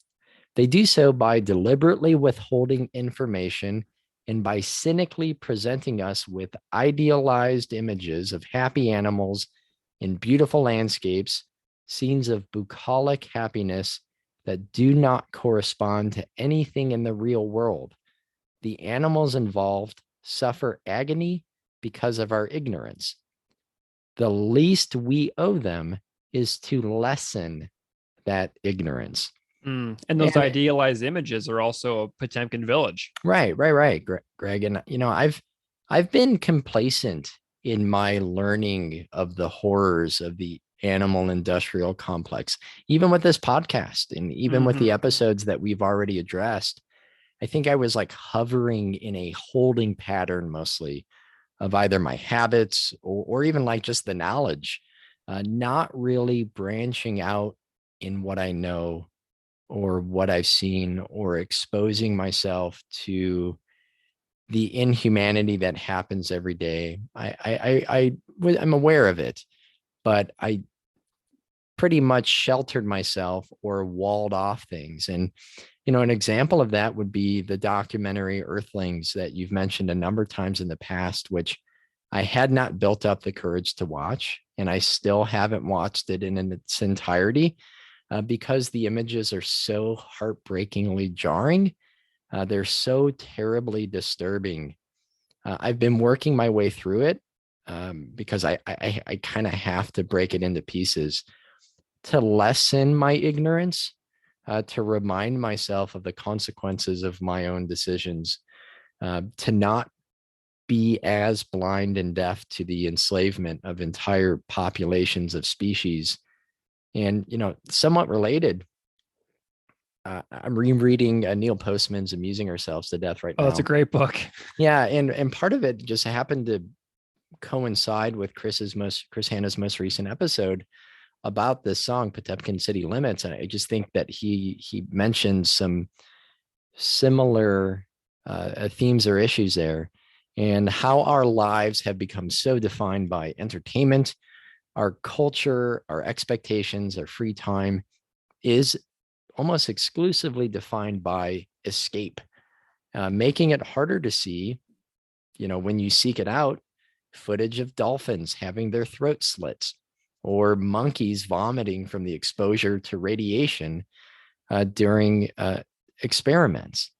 So the realities of animal exploitation, abuse, and suffering have been kept from us, concealed behind those images of the smiling pigs in the commercials of Farmer John and those, idyllic scenes of hard work that convey some sense of like balance between human and animal life. But we also deceive ourselves, knowing there is the footage out there, Yes. knowing there are images and exposés and whistleblowers. Something far more menacing and evil is behind our habits or our purchases. And perhaps worse than being deceived, I think for many of us, myself included, is that for a while I've opted out of viewing the terms and conditions and that like justify our choices despite having access to that information. Greg, I tell you, man, this episode has made me think about these issues far more deeply than I have in a long time. The lyrics, Chris Hanna's podcast, my preparation for our chat, it's kept me up. I've had trouble sleeping in researching and preparing for this, and it's striking a chord in me in ways that I haven't felt moved or motivated or challenged when it comes to animal rights, and not selective animal rights where I'm willing to divest my support, but a more whole scale abstinence from the system, like probably feeling more motivated than, even when I first stopped eating meat. And, I'm tired of seeing the pig diagrams of cuts of pork. Yeah. Or the same thing of beef as tattoos, or some terrible home decor t-shirts. And I'm thankful that these lyrics and the accompanying resources that non-human animals deserve our admiration, compassion, and protection, not just like our knowledge and attention when it fits our likes, our wants, and our habits. And our pal Guns of Britain reimagined those like at best tacky displays and posters, and at worst they're just inhumane, like the cuts of pork chart or whatever, by overlaying this line onto a pig: panic, fear, pain, darkness, and pandemonium, making that tattoo one of the best I've ever seen, and a beautiful like adaptation of this song and connection. So Yeah. I've made a lot of recent life changes for myself as well, with my own eating habits as well. And I've been vegetarian for a long time, but as of today, I'm like 50 days animal product free. So I mean, this has been kind of a huge victory for me the last couple of months. So I've been feeling it as well, and it's overwhelming, and I am embarrassed to be 38 and be like, oh my gosh, I really should just stop sucking, and I should just do the thing that I've been threatening to do for so long and just do it. So I've made some significant life changes myself. And but like Chris was talking about the challenges of seeing all the footage, and he's talked about this on his podcast a couple times. He's like, I am to the point in my life where I do not need to see any more evidence of any of this pain and suffering that has happened. He's like, I cannot look at it anymore, which I think a lot of people got really upset that the pig screaming in Purina Hall of Fame was taken out of the Today's Empires reissue. But, Chris was like, I cannot hear this anymore. And he talked about that a lot in his Purina Hall of Fame episode as well. But, you just reach a tipping point eventually where you've seen enough and you realize what you do and do not want to be a part of. And people come to those decisions in their own way, in their own time. So, but yeah, I keep thinking back to that humane meat episode that we made where I was like about to throw up while we were recording it. And what a memory that is. But let's get to this next line. So we have fourth quarter earning expectations expedited his demise. The panic grew as the humans stalked among them. So these weren't included in the original 2005 demo, but the application of this line to thinking about the generations of humans living under capitalist profit margin-based societies whose sole objective is answering to shareholders' expectations of profit, and how that means people with lives committed to certain organizations and businesses are just let go after a bad fiscal quarter.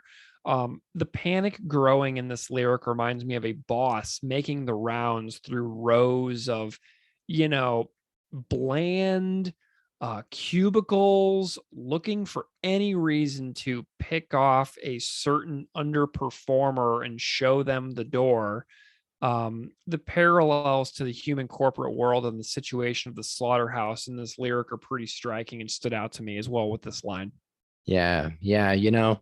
And like the opening line that references overproduction and reduced demand, the decision here to slaughter animals is not to feed people. It is not to reduce human suffering and to minimize human hunger, as many would like to believe the factory farm industry accomplishes. And this is an economic decision that will maximize profits or minimize losses. If it were about feeding humans, there would not be 7 billion male chicks killed every year by the egg industry.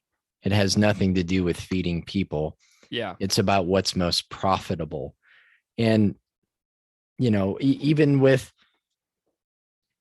COVID, The millions of chickens were culled due to kinks in the supply chain and reduced demands due to the closing of restaurants, the limits on indoor dining in 2020.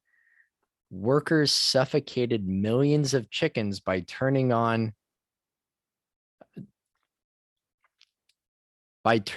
the ventilation to barns or by drowning chickens in firefighting foam. Oh my God. The U.S. Department of Agriculture and the Animal and Plant Health Inspection Service said that state veterinarians and government officials assisted with these mass culls or depopulations. And after chickens, piglets were killed the most because farms typically operate on the assumption that they'll be able to send off mature hogs to slaughter so that hogs still being grown have room to live. So there isn't much excess capacity if the mature hogs have to stick around due to meat packing bottlenecks. One quote I found said, if the finished pigs who weigh about 280 pounds are unable to head to the packing plant, there is no room in the barn to receive the new batch of pigs from the nursery. If the nursery isn't vacated, there is no room for the piglets. All the while, new piglets are being born with nowhere to go. So because the industry is so competitive, life cycles are tightly regulated to maximize efficiency and profit. Again, not to reduce human hunger. So for the pigs that were raised and unable to be slaughtered, the preferred method of killing, according to the American Veterinary Medical Association, included injectable anesthetic overdose, gassing, shooting with guns or bolts, electrocution, and manual blunt force trauma, which can mean slamming piglets against the ground, while ventilator shutdown, aka VSD, would essentially cook the pigs alive. Gross. I found a quote from a whistleblower at a farm in Iowa that said, they shut the pit pans off, shut the ventilation fans off, and heat up the building. That's what the plan is. It's horrific as it is. It was first used on test call sows. Those were first given the VSD treatment. The first day, they shut off the fans and turned the heat up, and the hottest they could get the building was 120 degrees. After 4 to 5 hours, none of the animals were dead. There was an attempt to induce steam into the building, along with the heat and the ventilation shutdown, and that is how they ultimately perfected their VSD operation. Oh my God. Every time they've been euthanizing the animals, it's been a test in a sense. Piglets were killed off in a barn with gas generators. And then, like these animals that are killed in mass, tens or hundreds of thousands at a time, they're removed and disposed of with bulldozers. I mean, this is a feature. This isn't a bug. This is the design, and cruelty is built into the system. And the system isn't about feeding more humans. So that simply cannot be a defense if this is what we do to animals that we raise and then are not even eaten. Mm-hmm. And that's just COVID specific. So what about the big picture, right? About a third of the food produced in the US is wasted. That's a pretty common or well understood statistic.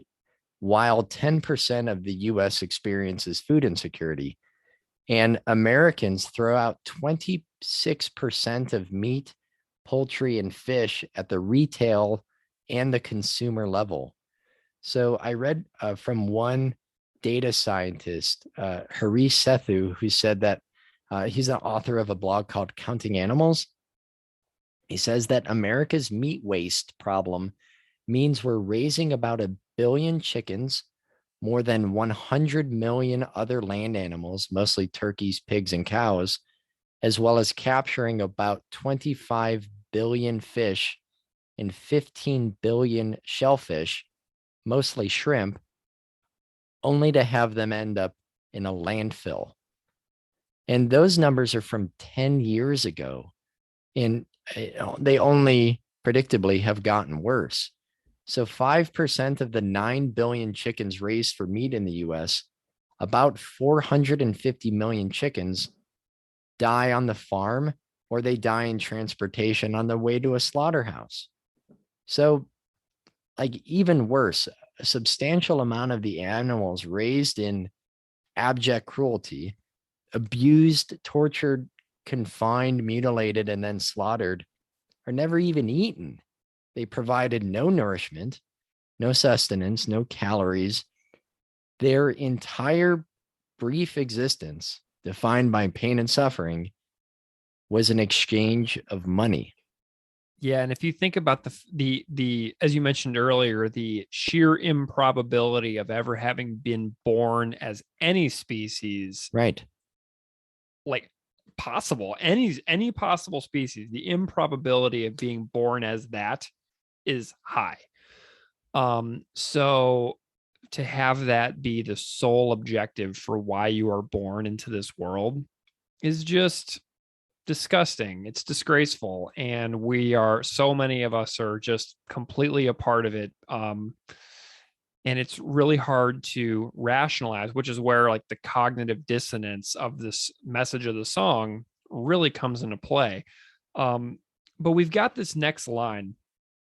When the screaming began, Francis shut his eyes and felt the hand of inhumanity brush over him. And how can you hear this lyric and not think back to hearing the actual screaming included in the original version of Purina Hall of Fame? Yeah, right. When the screaming began, whether human or non-human, it's on clear display with both voices in Purina Hall of Fame. The man doing the screaming and the pig doing the screaming. They're both screaming. Good point. One of them is the hand of inhumanity brushing over, right? The man screaming, "Get up," or the sow being beaten and kicked. It's all there. Many people who are fans of this band have heard it hundreds of times at this point. And, you know, there's an Australian businessman and philanthropist named Philip Wallen who has an unbelievable quote about witnessing the screaming firsthand, which I'd like to read. He said this in a debate about a vegan diet at the St. James Ethics and the Wheeler Center debate in 2012. So this is a quote from Wallen. King Lear, late at night on the cliffs, asked the blind Earl of Gloucester, "How do you see the world?" And the blind man replies, "I see it feelingly. Shouldn't we all? Animals must be off the menu because tonight they are screaming in terror in the slaughterhouse, in crates and cages. Vile, ignoble gulags of despair. I heard the screams of my dying father as his body was ravaged by the cancer that killed him. And I realized I had heard these screams before in the slaughterhouse, eyes stabbed out and tendons slashed on the cattle ships to the Middle East, and the dying mother whale as a Japanese harpoon explodes in her brain as she calls out to her calf. Their cries were the cries of my father. I discovered when we suffer as equals. And in their capacity to suffer, a dog is a pig, is a bear, is a boy. Meat is the new asbestos, more murderous than tobacco. CO2, methane, and nitrous oxide from the livestock industry are killing our oceans with acidic, hypoxic dead zones. 90% of small fish are ground into pellets to feed livestock. Vegetarian cows are now the world's largest ocean predator. The oceans are dying in our time. By 2048, all our fisheries will be dead. The lungs and the arteries of the earth, billions of bouncy little chicks are ground up alive simply because they are male. Only 100 billion people have ever lived, 7 billion alive today. And we torture and kill 2 billion animals every week. 10,000 entire species are wiped out every year because of the actions of one species. We are now facing the 6th mass extinction in cosmological history. If any other organism did this, a biologist would call it a virus. It is a crime against humanity of unimaginable proportions. And I watched that debate. The whole video is on YouTube. And I was just like, I have got to quote this entire section because it was profound. Yeah. so well said about hearing his father screaming while dying of cancer and being like, wow, I've actually heard screaming of this magnitude before. But a lot of, just on another side note, a lot of, I was like, I've recognized this. And a lot of people who follow our Instagram know I'm totally obsessed with a band called Hit the Switch from California. And they actually included a sample of Wallen on their album Entropic on a song called Slaughterhouse 13, which is a fantastic song. But yeah, that quote from Wallen was absolutely amazing. And I've watched it a couple of times at this point. Yeah, the screaming really, like that word choice is incredibly important. Not bleating, mooing, oinking, grunting, but screaming like you would scream, like your loved ones would scream, like any living creature with the physical ability to vocally project, calling out in terror, pleading for help or mercy, and not saved by compassion or some deus ex machina, but sheer luck, right? A fleeting moment, the narrowest window to escape, Francis is able to get by despite the odds being stacked against him. Yeah. So we've got this next line, but his would-be killer's back turned for a moment and a blinding ray of light spread across the floor. In a crimson pool, he saw his own reflection as he bolted for the door. So Red Deer's website reports on the escape. So this is what they say about the story. The story began at the local slaughterhouse, CA Meats, in the summer of 1990. A 108 kilogram range pig known only as Butcher Hog KH27 jumped over a 1.2 meter wall surrounding the kill floor, snuck through the sausage plant, pushed open the screen door, and escaped into the bushes. So I love this visual of Francis bolting for the door, and it got me thinking about animal resistance. The pig screaming in Purina Hall of Fame is clearly screaming out in resistance. And it got me thinking back on our episode on nailing Descartes to the wall, where we went into these exact topics on our interview with Dr. Lauren Corman, which I feel like I could plunk down right on this episode as well as being a totally applicable interview for this episode. It's one of my favorite all-time conversations I've had for this podcast, by the way. It's really good. Really good. Corman, amazing. And, you know, we discussed Dr. Corman's article, which she co-authored with Surratt Calling. So I looked up Surratt Calling's work, and it turns out Calling has a brand new book out called Animal Resistance in the Global Capitalist Era from Michigan State University Press. And the description of the book reads, the concept of animal resistance is now reaching a wide audience across the social media landscape. Animal Resistance in the Global Capitalist Era offers an overview of how animals resist human orderings in the context of capitalism, domestication, and colonization. Exploring this understudied phenomenon, this book is attentive to both the standpoints of animal resistors and the way they are represented in human society. Together, these lenses provide insight into how animals' resistance disrupts the dominant paradigm of human exceptionalism and the distancing strategies of enterprises that exploit animals for profit.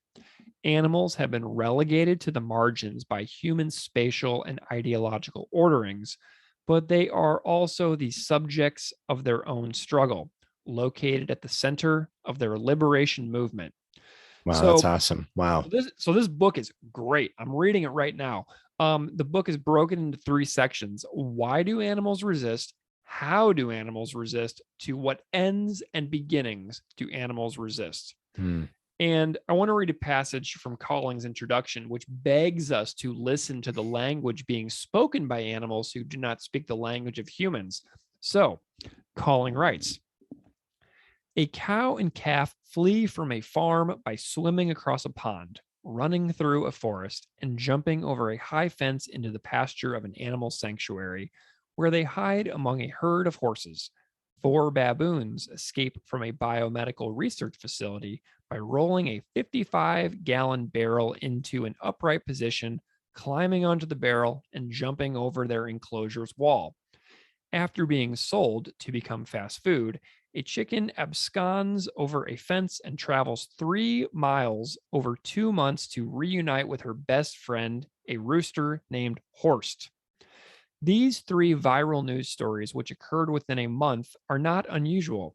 Each demonstrates and reflects a familiar pattern. Animals struggle against captivity, and their fight or flight for freedom elicits a strong response from the public. Such defiant acts are forms of animal resistance. Animals are largely subjugated in human society, but some manage to transgress the spatial and ideological orderings forced upon them. The social and political positioning of animals as commodities and living property makes this resistance no easy feat. Animals are communicating through their resistance. How then, in a society where dominant modes of communication and knowledge production are exclusive to humans, can witnesses and allies of non-human animals read their defiant acts against exploitation and oppression? How do we represent other animals' struggles when we speak different languages? These questions are central to the project of centering animals in their liberation movement without appropriating their voices and experiences. So, knowing that I can tell nearly all animals, quote, this animal does not wish to die, and knowing that they will not care is hard, you know? Knowing that nearly everyone would look through the glass walls of slaughterhouses and collectively shrug is nauseating. I'm not here to tell anyone how to live their lives, but I've gotten to a point where basically all I see is suffering across so many people, especially during the pandemic. And the misery we face as a society is on full display right now.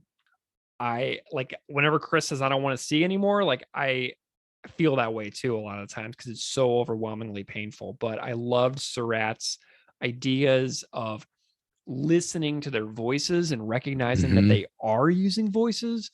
And this brings me to the topic of animals who have escaped captivity and ran because their lives depended on it. So Calling discusses the why, how, and to what ends do animals resist. And there are so many examples of these, like Slide, the cow in Brazil who wound up on a water slide. Frank, a cow who escaped a Queens, New York slaughterhouse and now lives at Farm Sanctuary after John and Tracy Stewart stepped in to help rescue Frank. Blizzard, a goat who escaped from a trailer, taking her to a livestock auction in Hackettstown, New Jersey, where she would likely be sold to the dairy industry.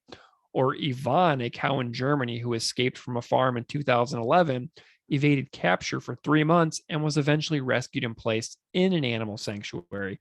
So picture yourself in the situation. If an intruder is inside your house trying to murder you, you would bolt for the door too. But instead of bolting into the street and screaming for other humans to help you, a pig or a cow would bolt into the world speaking a non-human language in a world full of people speaking human languages. And the fact we don't speak the same language creates this superiority complex in humans where the humans tend to rationalize themselves into doing what they want instead of what is mutually agreeable to the human and the non-human. So that's just some thoughts I have on that. I am writing down that book and looking into that as we speak, Greg. You know, like those news stories that go viral for the wrong reasons, I think, right? Like we don't think, what are they running from? We just think of even people I know who eat meat or whatever find themselves rooting for an animal that they would otherwise destroy. Yeah. But we don't think of what are they escaping? What are they running from? It's just that it's somewhere it doesn't belong. And then it becomes this kitschy Hallmark story of perseverance rather than the backstory of abuse and exploitation. Yeah, well, that brings us to our next line. Not just some fractured fairy tale, although I wish that were true. This is a fable far too real. So, fractured fairy tale is a term worth breaking down. So, a fairy tale itself is a short story that includes fantasy and magical characters like elves, gnomes, giants, mermaids, fairies, and other enchanted creatures. And a story as far as children involving fantastic forces and beings such as fairies, wizards, and goblins, and a story in which improbable events lead to a happy ending. And, examples of this would be Goldilocks and the Three Bears, Hansel and Gretel, Sleeping Beauty, Snow White, Cinderella, Three Billy Goats Gruff, Three Little Pigs, stuff like that. So that's a fairy tale. A fractured fairy tale takes a classic fairy tale or children's story and adds a twist, changes characters, or makes it more modern. So think about changing language and setting. So some examples of fractured fairy tales that people out there may know would be The True Story of the Three Little Pigs, Ninja Red Riding Hood, Cinderella and the Furry Slippers, and Who Pushed Humpty Dumpty. So those are some examples of fractured fairy tales that people out there might know. And Greg, the next line, yet we somehow still cling to the storylines that bridge the chasm between cognition and belief. Any old implausible denial that might offer some relief from the dissonance that Francis left screaming in his wake as deep into the heart of the city's parklands, he made good his escape. Yeah, going back to what I said during the music part about how this part is slow, you're supposed to hear these lyrics. The music is slow, the lyrics are crystal clear. There should be no mistaking the listener being asked to internalize how we all tell ourselves stories, to talk ourselves out of feeling complicity in the systems that cause suffering. But Red Deer's website says Francis made his home just east of West Park and along the bike trails by the Red Deer Regional Hospital. He foraged in the grass and was known to rummage through residential garbage cans and startle pedestrians walking the bicycle trails. Some people claim to have seen him fighting off coyotes. But Chris goes into an immense amount of detail on his Patreon on the cognitive dissonance that are at the heart of the song's lyrics, which I think you should all go listen to and re-listen to. But when the single story of the single escaped renegade animal gets reported on in the media, we cheer for them. But when there are thousands, tens of thousands, hundreds of thousands, millions or billions of animals who don't escape, we don't cheer for them, So that's the gap between belief and practice that I don't really see any changing anytime soon, Surratt Calling has another passage I'd like to read from Animal Resistance in the Global Capitalist Era, which states, to genuinely listen to animals' voices requires being mindful of and trying to dissolve the asymmetrical power structures in animal-human relationships. Despite their diversity, multiplicity, and complexity, non-human animals have been largely represented in the dominant Western European discourse as ahistorical, monolithic, and unable to affect their surroundings. Following a long tradition of European science and colonization, denying animals' subjectivity and agency, animals' voices still go unheard, unrecognized, and unacknowledged by humans. Undoing the damage requires decentering the animal, being cautious to avoid positioning ourselves as a primary referent from which to measure other animals who have their own histories, cultures, and communities. And, when I look at my cat who is sitting here being insane right now, I like see like I could be holding a pig or a cow or a chicken. Like I follow this guy on Instagram who plays guitar to his pig. And I love that Instagram channel because like I play guitar with my cat and this guy plays guitar with his pig. And I see an alive entity, alive, consciousness that is here and now. And here's my cat. You can see him, he's right here. I don't want to kill this cat. Like he's great. Look at him, and the fact that I don't want to kill this cat means I want this cat to survive and have its one chance of existing on this planet for however long he happens to live with me and, live in general. But this cat wasn't born to serve me. And if something was born to serve me, I don't want that to be the case either. So I will not allow that thing to serve me because it doesn't deserve that. And I haven't asked for it. So having grown up in like a meat centric and barbecue centric family, choosing to not ignore my own cognition anymore was and is hard. But I happen to live in a time and place where I don't need to eat animals to survive. It's not life or death for me. If it was life or death for me, then I would probably do it, but it's completely optional. Like I'm not willing to kill my own animals and I'm not willing to take the life myself. And the evidence I have been presented about that fact and the conditions that animals tend to live in makes me feel like I don't really have a right to eat that stuff anymore because I'm not willing to do the killing myself and I don't want to be part of it. Greg, as you were reading that last passage and describing the decentering of humans, just thinking of the intersection of ideas of, as we talked about in refusing to be a man, decentering males and realizing that we have this birthright, wanted or not, or the things that we are taught that we deserve and that we should have simply because of our biological sex. But that same idea, there being some assumptions, expectations, and demands because we've been taught that we are superior. Mm-hmm. And that's humbling to question that. Yeah. Right? Like Heck that is yeah. very humbling to look at that idea and say, I don't deserve to enjoy a snack at this animal's expense and suffering. And I am not more important to the planet than this other, beautiful living being.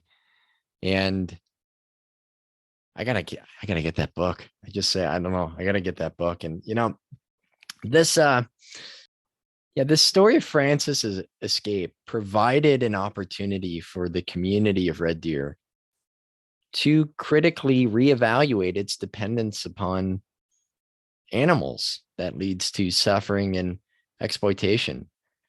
But rather than tracing Francis's steps back to the abattoir, to the slaughterhouse, and then to the grocery store, and then to the refrigerators, the story was twisted, warped, and misinterpreted as a way to avoid those details, to not have to challenge or question the choices that people make. A framing of the event as the importance of the pork industry meant that people who wrote letters to free Francis didn't have to worry about all the other Francises killed in the time of his escape, or those slaughtered on the same day that he was captured, or all the sentient animals that were processed into products that no longer resemble the face of animals that we touch at petting zoos, or we fawn over on a calendar. Chris Hanna's recent podcast about this song went deep into cognitive dissonance. And it's a term I think I had a simplified understanding of. Like, I saw that the condition as someone knowing smoking is bad, but still doing it, right? Right. Like, something is harmful, destructive. Someone knowing that the dairy, egg, and meat industries inflict lifetimes of pain upon billions of animals every single day, but still make the choice based on personal taste habits, despite the knowledge of that suffering. Chris's explanation, though, expanded upon the dissonance part, that the contradiction between one's beliefs and actions creates this discomfort. And I've been really stuck on that idea since listening. Like, if I get a little extra spending money, hawking something on eBay, a gift or whatever, I start making a mental list of all the records I want to buy. Yeah. Despite the fact that I have almost no ability right now to currently listen to a record due to work, my son's schedule, and knowing that money would be far better utilized, donated toward organizations working to address the various issues that we talk about on the show, or knowing that depictions of women and sexuality and pornography perpetuate harmful beliefs about consent and intimacy, yet still viewing it, actively aware that it is harmful, and the resulting discordance between my actions and beliefs creates this internal, and conflict isn't the right word, but this disharmony. Mhm. I'm fully aware that social media is harmful toward my own well-being. It preoccupies my mind when far more important things require my attention, my mental and my physical efforts. I've been feeling out of sync a lot lately, and I don't feel that what I do is the best reflection of what I believe or who I am, or at least who I wish I was. And that includes the specific context of the song. So what I thought was so profound about his episode, go listen to it, people. Yes. Is that he talks about obviously the story of Francis, but in the context of cognitive dissonance, he goes just far greater. And it seems as though the song, even when he wrote it, was more than just about animal liberation. So it was interesting when people on Patreon say and we all know what the song's about, pick something else. But there's always more, right? There's always more, and there's always other ways you can apply it. So I am aware of the monstrous practices in place by the industries that I support. But because I've been tuned out to those conditions, I've not reminded myself of the daily realities that dairy cows and egg-laying chickens endure. I'm not a vegan, so I feel that dissonance, but learning more and more and spending more time with that discomfort. I don't know, that dissonance is greater, learning more. And it's harder to manage without either sacrificing a part of my humanity or changing my habits, right? And much to the frustration, I'm sure, of our very supportive vegan listeners. They're great. Yeah. Yeah. Honestly, that you only earn my, you deserve to be frustrated and just say, as you're yelling now, just go vegan. I'm not professing veganism at this moment. And while I haven't committed to that at this time, I have reevaluated my choices more so in the last few weeks, thinking about this song than even when I first stopped eating meat in 2010. So I found, Chris's Effective Advocacy 101 liner notes, and I want to just read one part because I miss this, right? I miss this in the band's liner notes. Yeah. Even if he doesn't want to do it anymore, I always look forward to this, even if I didn't listen to it, because I was being challenged, even if I wasn't ready at the moment. So I'm not going to read the whole thing, but it says, and while it may be true that I take great pleasure in ridiculing morons crossed out, rad dudes who eat animal corpses and their reproductive secretions, it's important for me to be clear that veganism isn't about purity or superiority. It's simply about extending moral consideration to other inhabitants of a complex planet in a morally ambivalent universe where, despite the statistical improbability of it all, we Earthlings, human and non-human, appear to be the only instance of sentient life that is or ever has been. That's some heavy shit, Yeah. it says after. And I think, having not seen Earthlings at that time, and even only in parts until recently, I didn't realize how much of a thematic connection that documentary has with this song. I mean, I think it's very clear the influence of that film, its message, the centering of humans as Earthling. We think of Earthling, we think of humans, right? And we forget all of the other life forms. And clearly here, like this song and the story of Francis, we can see that we are not the only beings that experience joy or pain, or experience fear. So if we know that, what can we do to reduce and to minimize that? Yeah. We've got this next line here, which is one of the greatest lines in all propaganda songs. And I know, like, I say this a lot, but like, whenever I come across a line like this is the stuff where I'm like, this band has taught me as much about, ideas in life as anything, any book,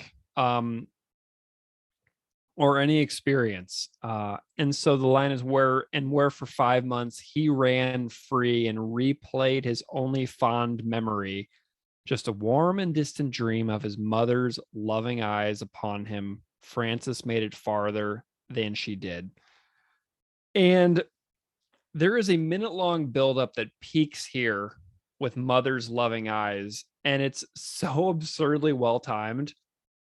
But this is easily one of the saddest and most heartbreaking lines in any propaganda song. Picture a mother, a human mother, and a baby. Picture it. If you can envision a mother and a child looking at each other in the tenderest of moments of young childhood and infancy, with the mother and baby looking at each other in a moment of, you are my baby and I am your mommy. And then envision that the mother dies tragically and the kid just has the most fleeting of memories of the mother as a living human being, and knowing that kid is going to grow up clinging to that barely visible scrap of a memory, that tiny glance that they have to focus with all of their powers to conjure. I don't know how that wouldn't elicit an emotional response in someone, really, unless the only memory someone has of their parents is trauma related, But that's what this scene is. A youngster with one memory, his only happy memory of being loved, of feeling loved, of giving love. It's hard to talk about. But Francis got to experience the joy of freedom, foraging, living in nature. He got to live out his pigly nature. And I envision this line being like Francis is living for both of them. And think of how many pigs, chickens, cows, ducks, whatever, haven't been able to do just that. And Surratt Calling, who I've quoted at length in this episode, also is a children's book author. And Surratt wrote a children's book called Chickpea Runs Away, about a cow and her mother who live in a factory farming facility. And here is a passage from Chickpea Runs Away. Chickpea's mommy lived in the stall next to hers. Chickpea didn't remember ever being able to touch her, but they spoke all the time. Moo this and moo that. Chickpea's mommy told Chickpea that she loved her very much. One day, while Chickpea was sleeping, she dreamed that her mommy came over and touched her nose to Chickpea's. It was wet and warm, and she felt full of love. When Chickpea woke up, she discovered that her mommy was gone. She had left in the gray truck. She's not coming back, said a cow in a nearby stall. They never do. Chickpea lay down in her small stall and curled up tight. She wanted to go back to sleep and pretend like nothing had ever happened. Dude, I can't even read that story. I think I own this book. I have never read it to my kid. I cannot do it. Like that harsh, like grow up kid moment at the end where Chickpea realizes like a hard truth, disappointment and heartbreak and agony, and then the mind spirals of what if this happens to everyone? Is it for me? I'm able to visualize an animal having an inner emotional life. Like the more I think about it, the less I'm able to unthink it. And once that has crossed my mind, I'm not able to forget that I ever had that thought. Like I want Chickpea and Francis and every other animal that becomes a parent or who bonds with the parent be able to see that through. Like I've done it with my own kid, and it's just agonizing to think about. Yeah, maybe obvious to others already, but as a parent and as a recent parent, it complicates it, right? It definitely layers it. There are others who would have already been moved and touched by those images anyway, right? I never gave a shit about that lyric until, several years ago. Yeah. So for others, I'm sure it was already there. Me as well. Like I thought about it, but it wasn't one of the gut punches. Yeah. Right. But it's a gut punch now. Mm-hmm. And seeing a cow that is deformed in a wheelbarrow, a young cow, mm-hmm. and its huge eyes, like I see a child's eyes, I see my son's eyes. I don't see an animal that I think deserves to die, an animal that needs to be kept in such conditions for my own like benefit or for some greater purpose. I think the more you learn and the more you like, is that quote from Jeffrey Mason, like that we owe it to them at least to not be ignorant and to be aware of their suffering. The more you learn about that suffering, the more that it seems like the entire system is just predicated upon not only inhumanity, but myth and misperception. Mm-hmm. We have these assumptions that, well, if you got rid of this, what about whatever food, or what about starving people, whatever, where the numbers just simply don't show that. So I don't look at an animal like that and think it's worth it. Mm-hmm. That's ultimately a meandering way of saying that. I don't think it means that it's the rest of it, like this animal's suffering is worth everything else that we get.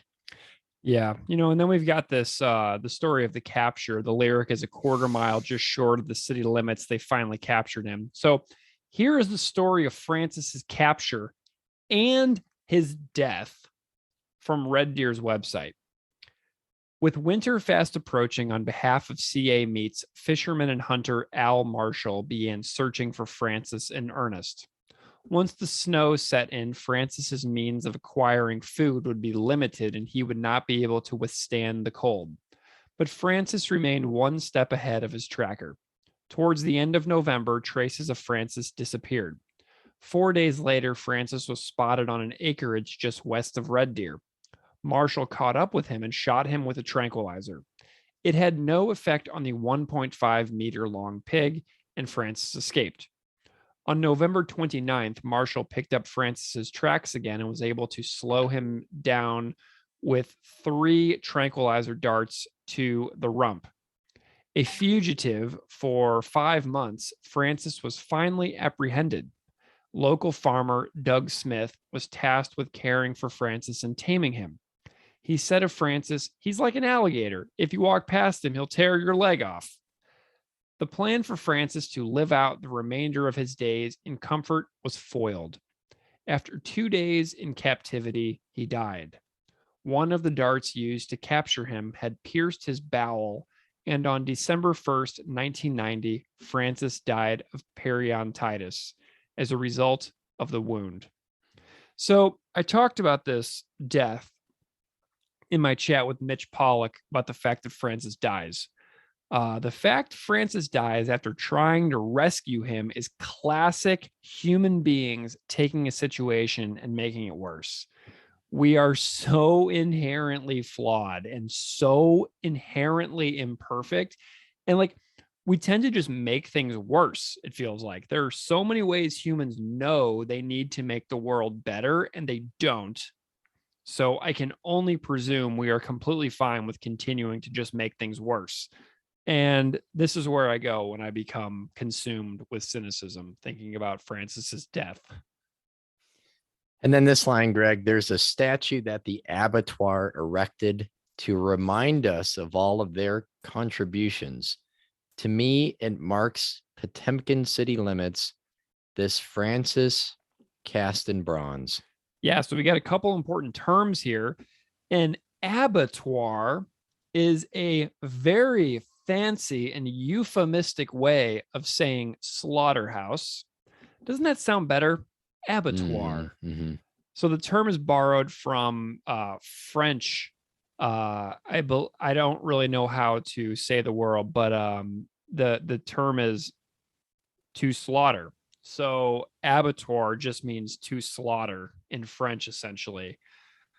Next, there is in fact a Francis statue. We will put those photos on Instagram and Twitter probably. The Red Deer Advocate reported in 2013 on the moving of the Francis statue from its original location.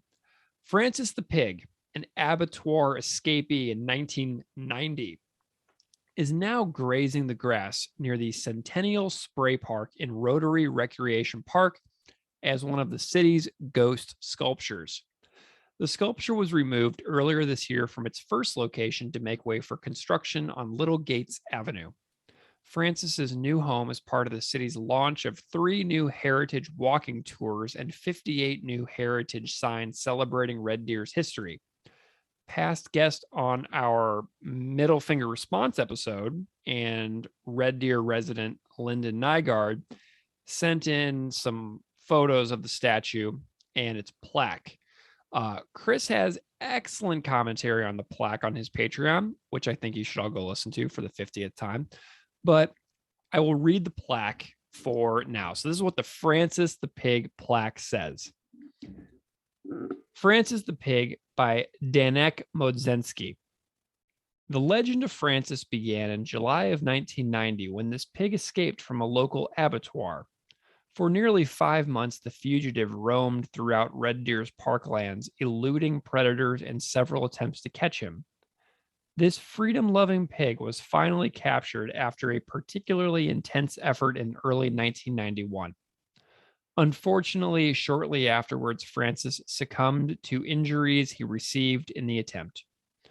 Francis has captured the imagination of the nation and won many fans. He also reminds us of the importance of hog production and processing to the economy of Red Deer. So the contributions line in the lyrics reminds us of all their contributions, as Chris sings in the song, refers directly to that caption on the plaque. And even though this story that inspired the hearts and minds of the nations, they're still like, hey, but what about us? Look how important we are. It's just like such a childish move that the very cause of Francis's original fleeing for his life is asking us to feel some sort of respect for them. Like they couldn't just not put that in. They had to be like, hey, we're so important. And it's fairly petty. But this also brings up the idea of how we as a society are so shiny on the surface, but the cultural rot is pretty intense. Like Chris talks about how the plaque marks the entry point to a society riddled with cultural decay and decrepitude. But on the surface, it looks amazing. Like on the surface of society, we all call home, it looks pretty darn good.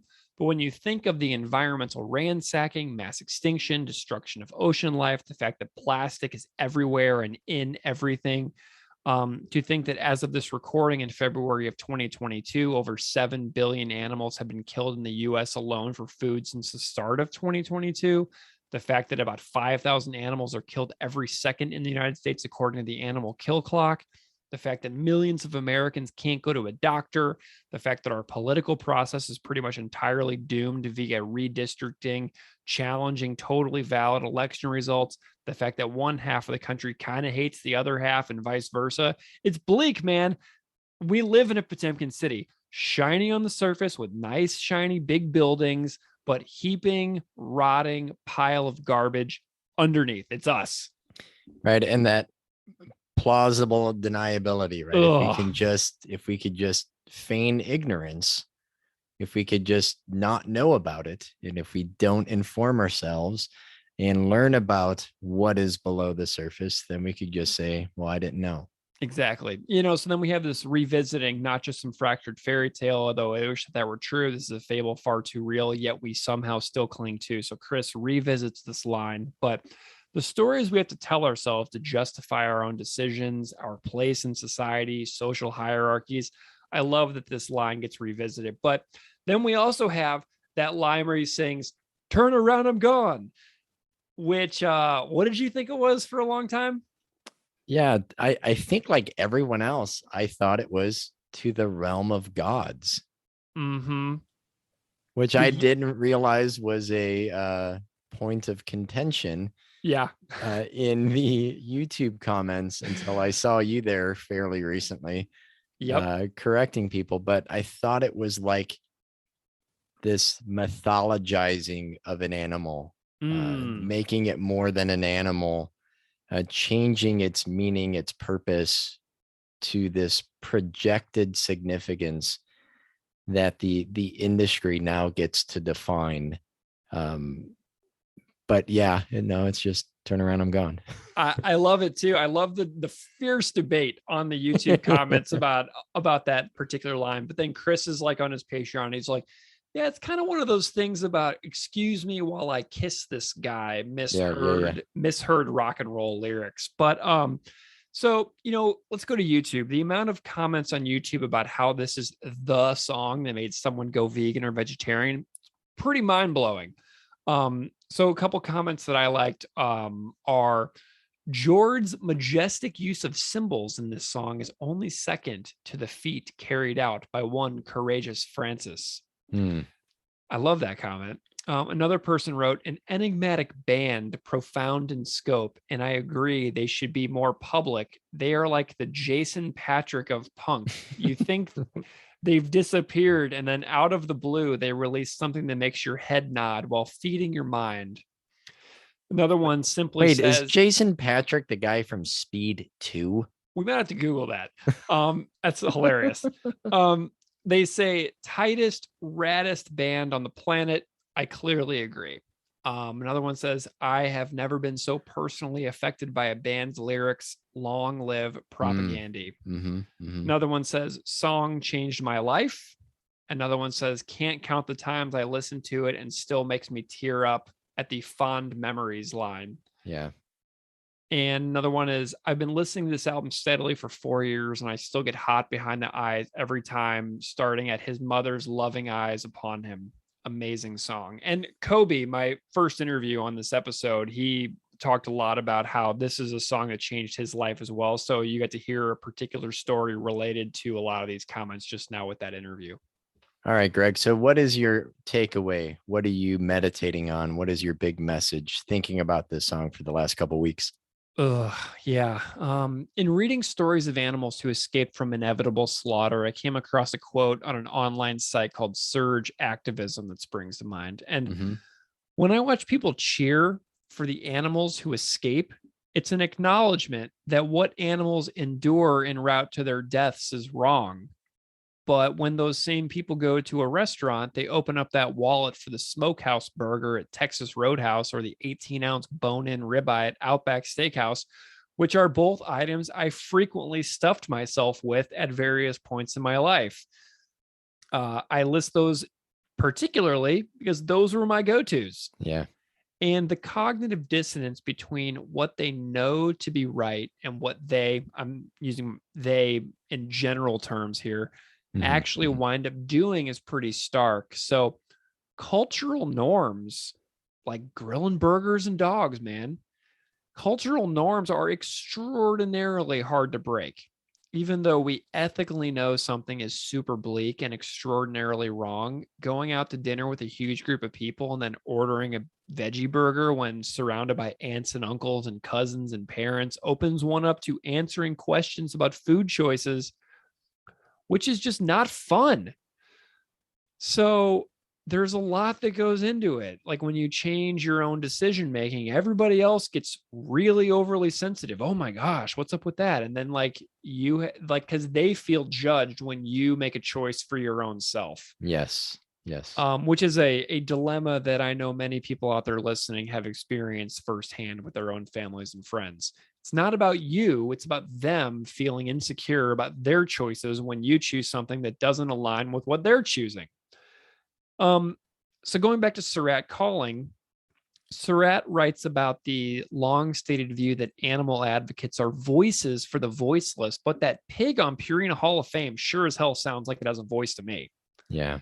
Calling notes that it's a savior mentality as opposed to a solidarity mentality, which seeks to hear the voices animals do use to advocate for more planetary justice. And I like the acknowledgement of animals' voices that clearly indicates pain or joy. It's pretty easy to tell what animals are saying. So I'm going to quote Calling, who says it better than me. Animals' resistance insists that we listen to other animals' voices and recognize them as fellow beings in the struggle for social justice. Their disruptions to the system demonstrates the urgency that is needed in this unprecedented struggle. When monkeys unlatch locks and escape from laboratory cages, when pigs refuse to advance down the chute to the slaughterhouse, when cows fight back against those who steal their children, when salmon struggle and gasp for breath when pulled from the water, and when elephants attack those who have killed their family members or encroached on their lands, their actions speak loudly. When cows gather and moo to welcome new residents to animal sanctuaries, or chickens cluck and coo to comfort their newborn chicks, their voices are clear. Animals have been shoved into the margins by human spatial and ideological orderings, but they are also subjects of their own struggles, located at the center of their liberation movement. So back to Surge, I mentioned Surge activism, and they say, but for every one of these animals whose escape in life of freedom in a sanctuary, we cheer and root for their mother, father, brother, sister, and friends will all be killed. For every animal that escapes, there are tens of billions whose suffering goes on ignored and whose life is taken from them needlessly because of us. It's not the escape that matters, but what drives these animals to need to escape in the first place. Right. Their fear, their awareness, their consciousness, their experience of life, their suffering. We root for these animals because they reveal to us something that we try to ignore. Their life matters. So that's what I got. Those are some of the things that I'm walking away with. Yeah. Greg, if we recorded this episode, say a year ago, I would probably say something predictable about the absurdity of rooting for one rogue animal that escaped the mechanized clutches of death while supporting the wholesale massacre of the rest of the animals in that slaughterhouse. But again, I think that part there, that idea is just the tip of the iceberg here. The song is a reminder to look beyond what we are told is true, what we are told is important. It's a reminder to investigate further how the world functions. There are facades all around us, and it's not just factory farming. And if we feel like we've reached some level of harmony or equilibrium, we probably aren't looking behind the curtain enough. That knowledge of the world is a terrible burden. It is oppressive, it's grating, it's overwhelming. Mm-hmm. But I do firmly believe that ignorance is far more harmful. And if we think we've reached a point of harmony between our convictions and actions, I think for myself, it's wise that I keep looking, and then I reassess, and then I reevaluate, and I challenge myself further. And we should listen to that resonating dissonance in our heads. That is your humanity, spirit, compassion, conscience, whatever, reminding you to put what you know into action. And even if you never fully extinguish that dissonance, doing as much as you can to quiet it to a hum is far more important than ignoring it. This week has felt like I've had earplugs in the last 10 years, and I've been aware of, but have ignored my own humming right within me. Mm-hmm. And that shearing sound in my head honestly feels like it's worse than it's ever been. But I'm going to listen to it more this time around, and I'm going to do better to find something closer to an equilibrium, even if my actions aren't always perfect. Well, this song's a 5. I mean, the power of supporting cast as a record continues to blow my mind. Mm-hmm. There are so many perfect songs on this record. It just is baffling. It's confusing to me that any Propagandy fan would say that this isn't their favorite record, but that's another story. When this record came out, this was one of the lower songs for me because it wasn't as musically, technically impressive or whatever. But what a song! The conversations I've had for this song with our fantastic guests, the conversation that I've had with you today, it just speaks hugely to the power of this song, but also the amount of things that we found in relation to researching this song. It's just an endless, deep well of resources that we found just in digging into this song. Like, it's crazy how every Propagandy song is a rabbit hole, but this one is one of the deepest. Yeah, Greg, it's a 5 for me as well. I think if a decent band watched Earthlings, if they read Animal Liberation, I'm pretty sure that they'd be able to scrape together like a good animal rights song, right? Mm-hmm. Most people can share statistics and jarring visuals, but what makes Propagandy different is that they go beyond that, because they think about these issues that expose not only the exploitation of animals, but how they are built into our surroundings while hidden from us, that those industries are rebranded, repurposed, and reimagined. A decent band that wandered upon the statue of Francis would not be able to come up with this song like this. Like I would not be able to see that and Hell have no. deeper No way. questions like, oh, wait, what? Yeah. I would see that at, my age on my own or at Chris's age and go, oh, that's different. So, and the same is true for Pre-Arena Hall of Fame, for Humane Meat, for Lowest Order. Like the band processes animal liberation and animal rights differently. And as a result, they help me see the world in a way like I just can't on my own. Mhm. So I'm forever grateful for their efforts to make the world less miserable for humans and non-human animals. So this is a 5 for me. Can you believe that we still have to talk about apparently I'm a PC fascist and lower order and mutual friend? Like, I can't believe we have to do this like several more times. The continued kick in the pants, I guess. Well, I hope that the next one we do will kick you in the pants again. Because I've had a blast tonight. So let's ride this out. If you want to reach out, you can find us on email at propagandipod@gmail.com. You can find us on Instagram and Twitter at propagandipod. But let's hear Propagandy play this song. This is from 2009, a performance at Mohawk Place in Austin, Texas. See you next time.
Dude, we're gonna be able to make one of those like Roger Ebert voice to text AI. generators AI from probably just this episode of you talking alone, from the interviews and everything else. Dude.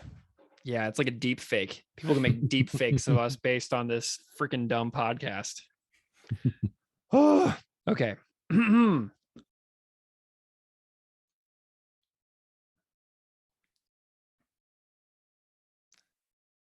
God, look at this fucking cat. Yeah. He's like he's sound asleep. Right. He's crazy. Did you get him from a humane society? Where did you? Yeah, it's a second chance animal rescue cat. Cool. He's only 7 months old. Oh wow. Wow. Like he's like a baby. He's not even full grown yet. Mm-hmm. He's a little asshole too. Like he jumps on everything, knocks everything over. He's fucking insane. But then he does this, and I just like love the hell out of him. But he's a maniac. He's ridiculous. I mean, look at this. Yeah. He's completely asleep. He's like totally passed out. Little Chrissy. Yes, I'm talking about you. Yes. Easter eggs galore right now, baby.